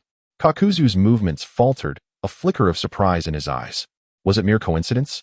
Shikamaru seized this fleeting opportunity. Amidst the swirling dust, his shadow deftly ensnared Haiden's form. "Come out." With all his might, Shikamaru yanked Haiden from the blood-red circle. "Damn it!" Haiden stumbled, breaking free from the confines of the ritual. In that instant, the invisible, lethal connection between him and Asuma severed. The agonizing pain in Asuma's chest abruptly lessened. Although his injuries remained fatal, the sensation of being manipulated by a curse vanished. "Dingji. Meat tank." Akimichi Dingji roared, transforming into a colossal sphere of flesh, charging at the pursuing Haiden. Ino lifted Asuma, tears streaming down her face. "Teacher, hold on. Retreat." Shikamaru decisively hoisted one of Asuma's arms and sprinted deep into the forest. The group, bearing the gravely injured Asuma, vanished in a disheveled manner into the night. "Damn it, don't run," Haiden exclaimed, staggered back by Choji's charge, furiously swinging his scythe. Kakuzu stood still, observing the direction of their escape, ultimately choosing not to pursue. "Never mind. Haiden, that man is beyond saving." His voice remained as cold as ever. "My bounty cannot be delayed by such trivial matters." Amidst the ruins, silence returned, leaving only the sound of the wind sweeping across the bloody ground. In the forest, Shikamaru and his companions fled desperately. Asuma's breath grew increasingly faint, the blood flowing from him, soaking Shikamaru's back. "No, teacher, he can't hold on." Ino's voice trembled with grief. Her medical ninjutsu could only provide negligible delay for such a grievous wound.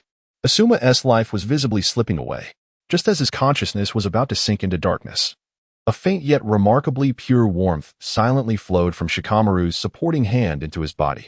This force was not chakra. It resembled a spark of life, delicate yet stubbornly preserving Asuma's flickering heartbeat. Life sustenance. It did not heal the wounds, but momentarily arrested his plummeting lifeline, granting him a brief reprieve to reach Konoha. Shikamaru felt a sudden warmth in his palm, initially believing it to be a figment of his imagination. As all his thoughts were consumed by escape and worry, he did not look back. No one did, unbeknownst to them. In the shadow of a crumbling wall several meters away, a figure clad in a straw hat collapsed weakly to the ground.